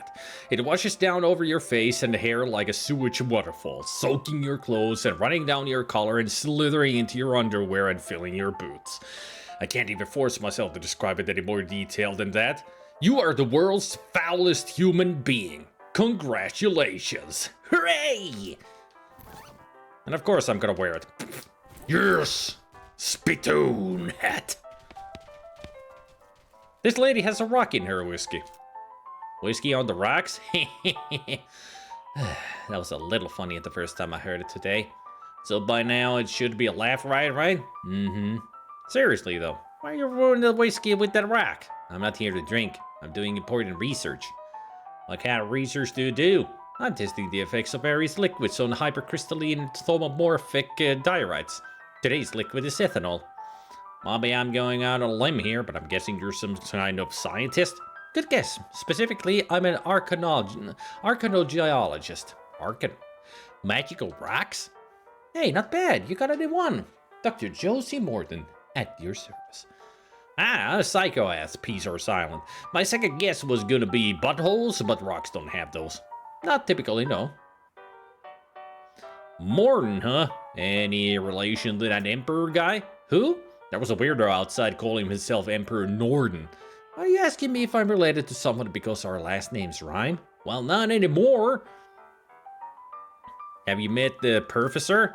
The guy researching a vibrato out by Gustafson Gulch? That's him. His work is really intriguing, but our fields of study don't overlap as much as you'd expect. No? I thought that a vibrato would be right up your alley. There's all kind of magical rocks in that stuff. Yeah, but those rocks were heavily modified by the Vibratonians. My interest is in magical rocks in their naturally occurring state. Ah, I see. How's your whiskey experiment going? Not great, but to be honest, I wasn't expecting much. This test should really be done with pure ethanol, but it's too hard to get that out here. So I'm trying whiskey, just for the heck of it, but the impurities in it would screw up my findings, so even if I had any. Well, that's a shame. Hey, your rock just turned blue! No, that's unrelated. Hypercrystalline thomomorphic diorite turns blue every 23 minutes. I have a colleague who patented a design for a watch based on that property of it, but a 23-minute watch isn't very useful. Plus, you know, the whole cancer thing. Cancer? Yeah, did you think I wasn't drinking this because of the flavor? It's because I don't want a tumor that can yell its own name. Get a run. Talk to you later. That is a side quest, but we don't need to do it anymore. We're done with the game. Sorry, no Dodge management. Well, I'll be a new face. I'm Clumsy. Make yourself at home. Thanks, I'm Psychoath. Peace are silent. New to town? I've been helping Manifest Destiny get the rail tracks laid. It was a tough job, but we can finally get here. Sounds like you could use a drink. Clumsy? I sure could. What's with the huge brawl going on over there? Oh, them fellas are always blowing up steam. I just let them go ahead and get their aggressions out. So long as they keep over there, away from the furniture where I've got left. What furniture I've got left. I see. What can you tell me about Frisco? Oh, it's a fine town. A fella named Samson Frisco founded it way back, when the mines first opened out this way and everyone got the fever. Mining fever? Yep, the kind you get from breathing too much dirt. Frisco was a doctor, you see. Oh, gotcha. What you got? New Amsterdam. That new name is never going to stick. New fashioned. This cocktail was just invented last week. It's got whiskey and sugar and bitters in it, and it's garnished with a new kind of orange peel thing called a twist. Olive gin cone. There's got to be a better name for this. Yeah, the olive gin cone, aka a martini.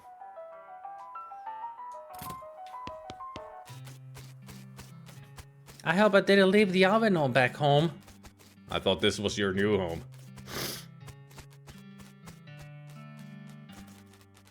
That's that. Only thing left now is the final cutscene, and next Monday we start Shadows of Loathing. So let's get to the credits, shall we? Let's see how well we did. Looks like somebody on the train got a job as a projectionist. Would you like to watch this movie? It's free, because movies have only recently been invented and nobody has figured out what that they can charge for them yet. Doing this will not change anything about the world or your character. When the cutscene is over, you'll still be right here and you can keep playing if you want. Sure, show me the final cutscene. Some folks say endings don't matter. But other folks, they like to know how things turn out, the consequences of their actions like. With the trains running again, Frisco thrived. People came from all over to seek their fortunes. But thanks to you, they didn't have to do it while on fire because some cow attacked their wagon.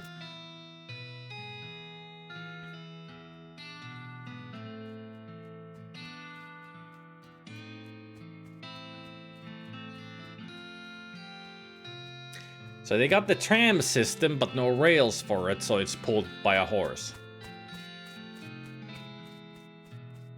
Works. With the railroad completed and Northern ousted, Smee found himself out of a job but in of an opportunity. After being elected mayor, he managed the growth and infrastructure of Frisco with compassion and pragmatism. In 1944, Frisco was named the most reasonable city by the Tuesday Evening Post. Nice, City Hall. Hey, there's Smee. In front of it. Mayor. With all of the nearby mines operating again, his lifetime's worth of geological knowledge made Pete an extremely valuable player in the new economy. He settled down in Frisco and opened an assaying office. And I know what you're saying. What's assaying? It's evaluating the quality of ore, and Pete was the best at it. People came from miles around to get their nuggets inspected.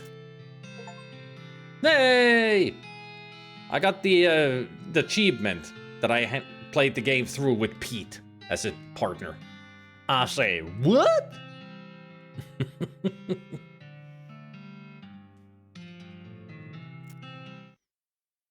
Thanks to you, Gun Manor reopened and delighted tourists for centuries. The residual positive psychic energy created by the ghost you helped leaked into the local water supply.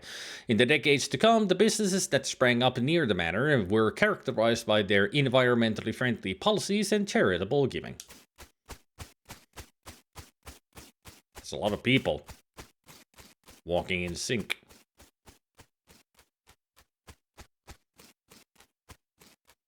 Makes me wonder who owns the place now. After she finished getting the bakery boys up and running, Louise moved to Frisco and opened her own shop, specializing in artisanal breads and pies. Unfortunately, after some unknown vandal kept breaking in at night and destroying all of the pies, she had to switch to bread's only business model. I think I know who broke all of your pies. The goblin. The goblin always shooting pies.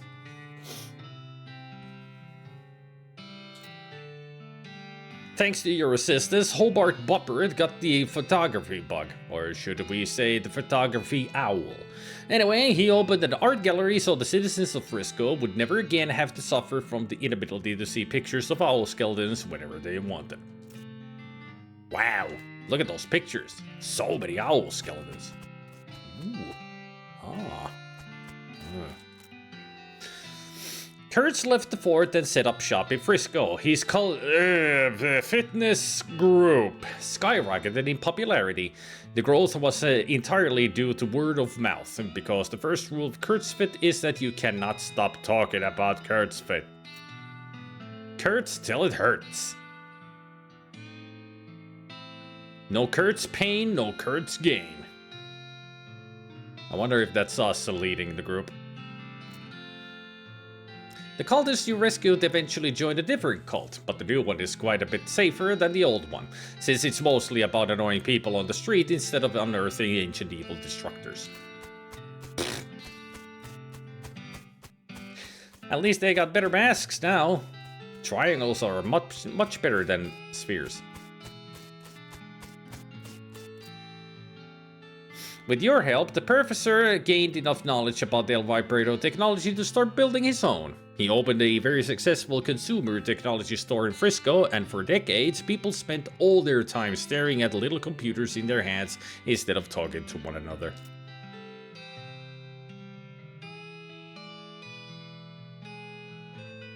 Well done, Professor. You destroyed the world. The performers you sent to Dirtwater formed the greatest band in the history of music. The perfect union of percussion, strings, and technology, they immediately secured their place in the cultural history of Loathing. Their songs were innovative, their stage presence was spectacular, and the liner notes on their albums were extremely clever and interesting. They called themselves the Aristocrats. Wow.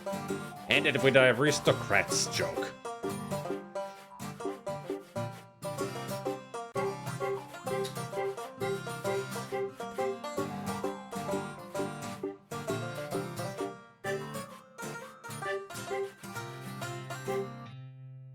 Buffalo Bill retired from the killing trade and made a killing opening up a restaurant in Frisco. Buffalo, wild wings. Dang.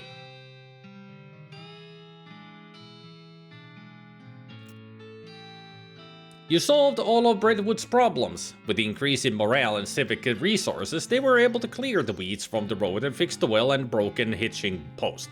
There was even enough left over to give the mayor's office a new coat of paint, refresh the facade of the buttery biscuit, and add a second story to the bunkhouse. They even managed to get that horse into rehab. Aww. Good for the horse.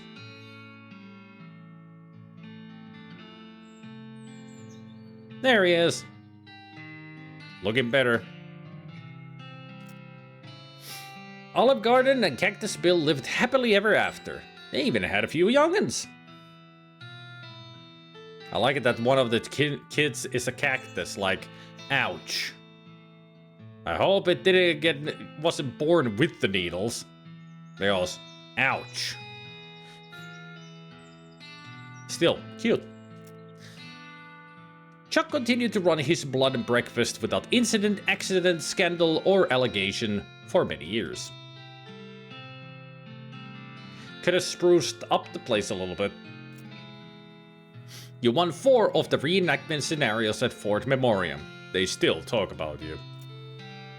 Remember that when that psycho fella? Yeah, he was really good at this game.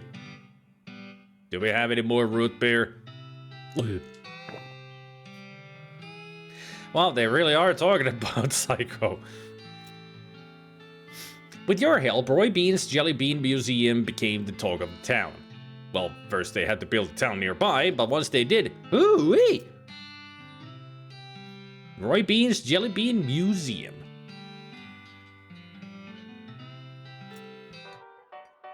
Dirtwater became, relatively speaking, a thriving metropolis. Thanks to your efforts as a commerce ambassador and all-around helpful stranger, the once sleepy town became a shining oasis in a barren land. Every man, woman, and child in town knew your name. They even put up a little plaque with your name on it in your old room at the Jewel. I would like to see it say Psychoath. Welcome back, Goblin.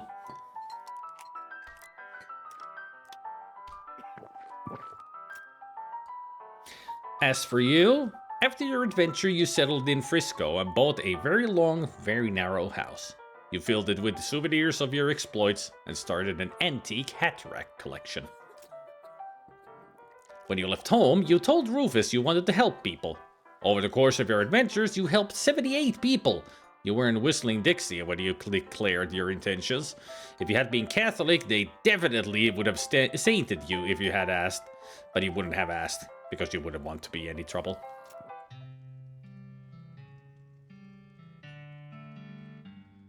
Oh, I missed a special hat. Because one of the racks doesn't have a hat on it. And there's another one.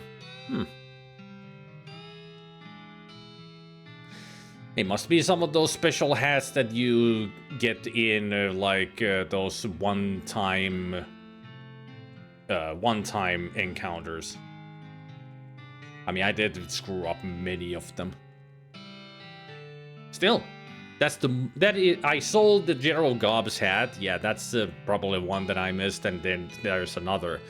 But this is the most hats that I actually have had on these hat racks. I usually have missed like 4 or such. But only 2?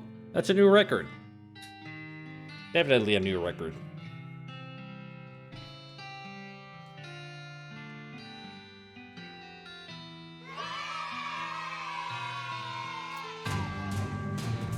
In 1906, all of the remaining cows in the West were simultaneously activated by some kind of signal from hell. They thundered east, forming a gigantic single-minded herd. Fortunately, since you somehow managed to trap a Duke Bovicus on the side of the ground and to cleanse yourself of your bovine blood taint, the army of cows had nobody to lead them. They thundered east in a chaotic mass.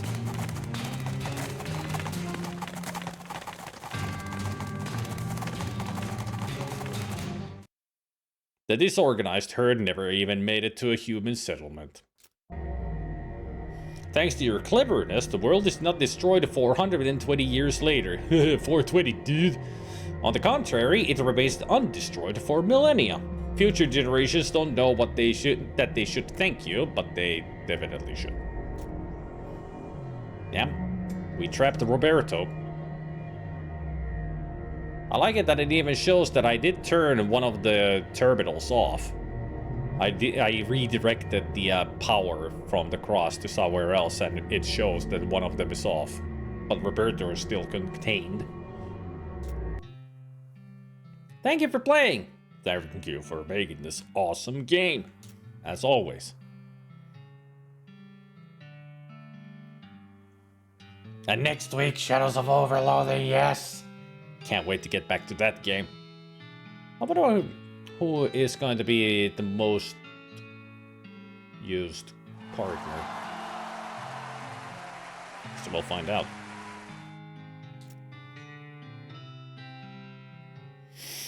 Chelsea Greenwood did the whistling. And Mr. Lieutenant Time Bunkers. Still great.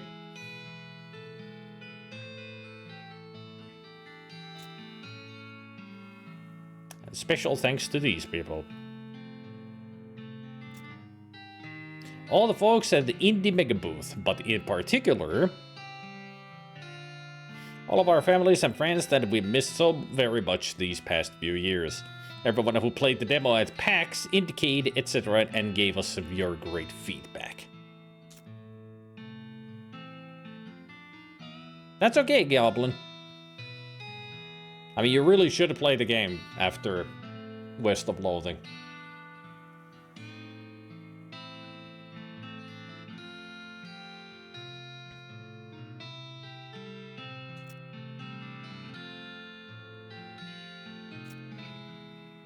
The end. If you've enjoyed West of Loathing, you might also enjoy our free browser-based game, The Kingdom of Loathing, on the internet at kingdomofloathing.com. But you might also enjoy the Shadows over Loathing.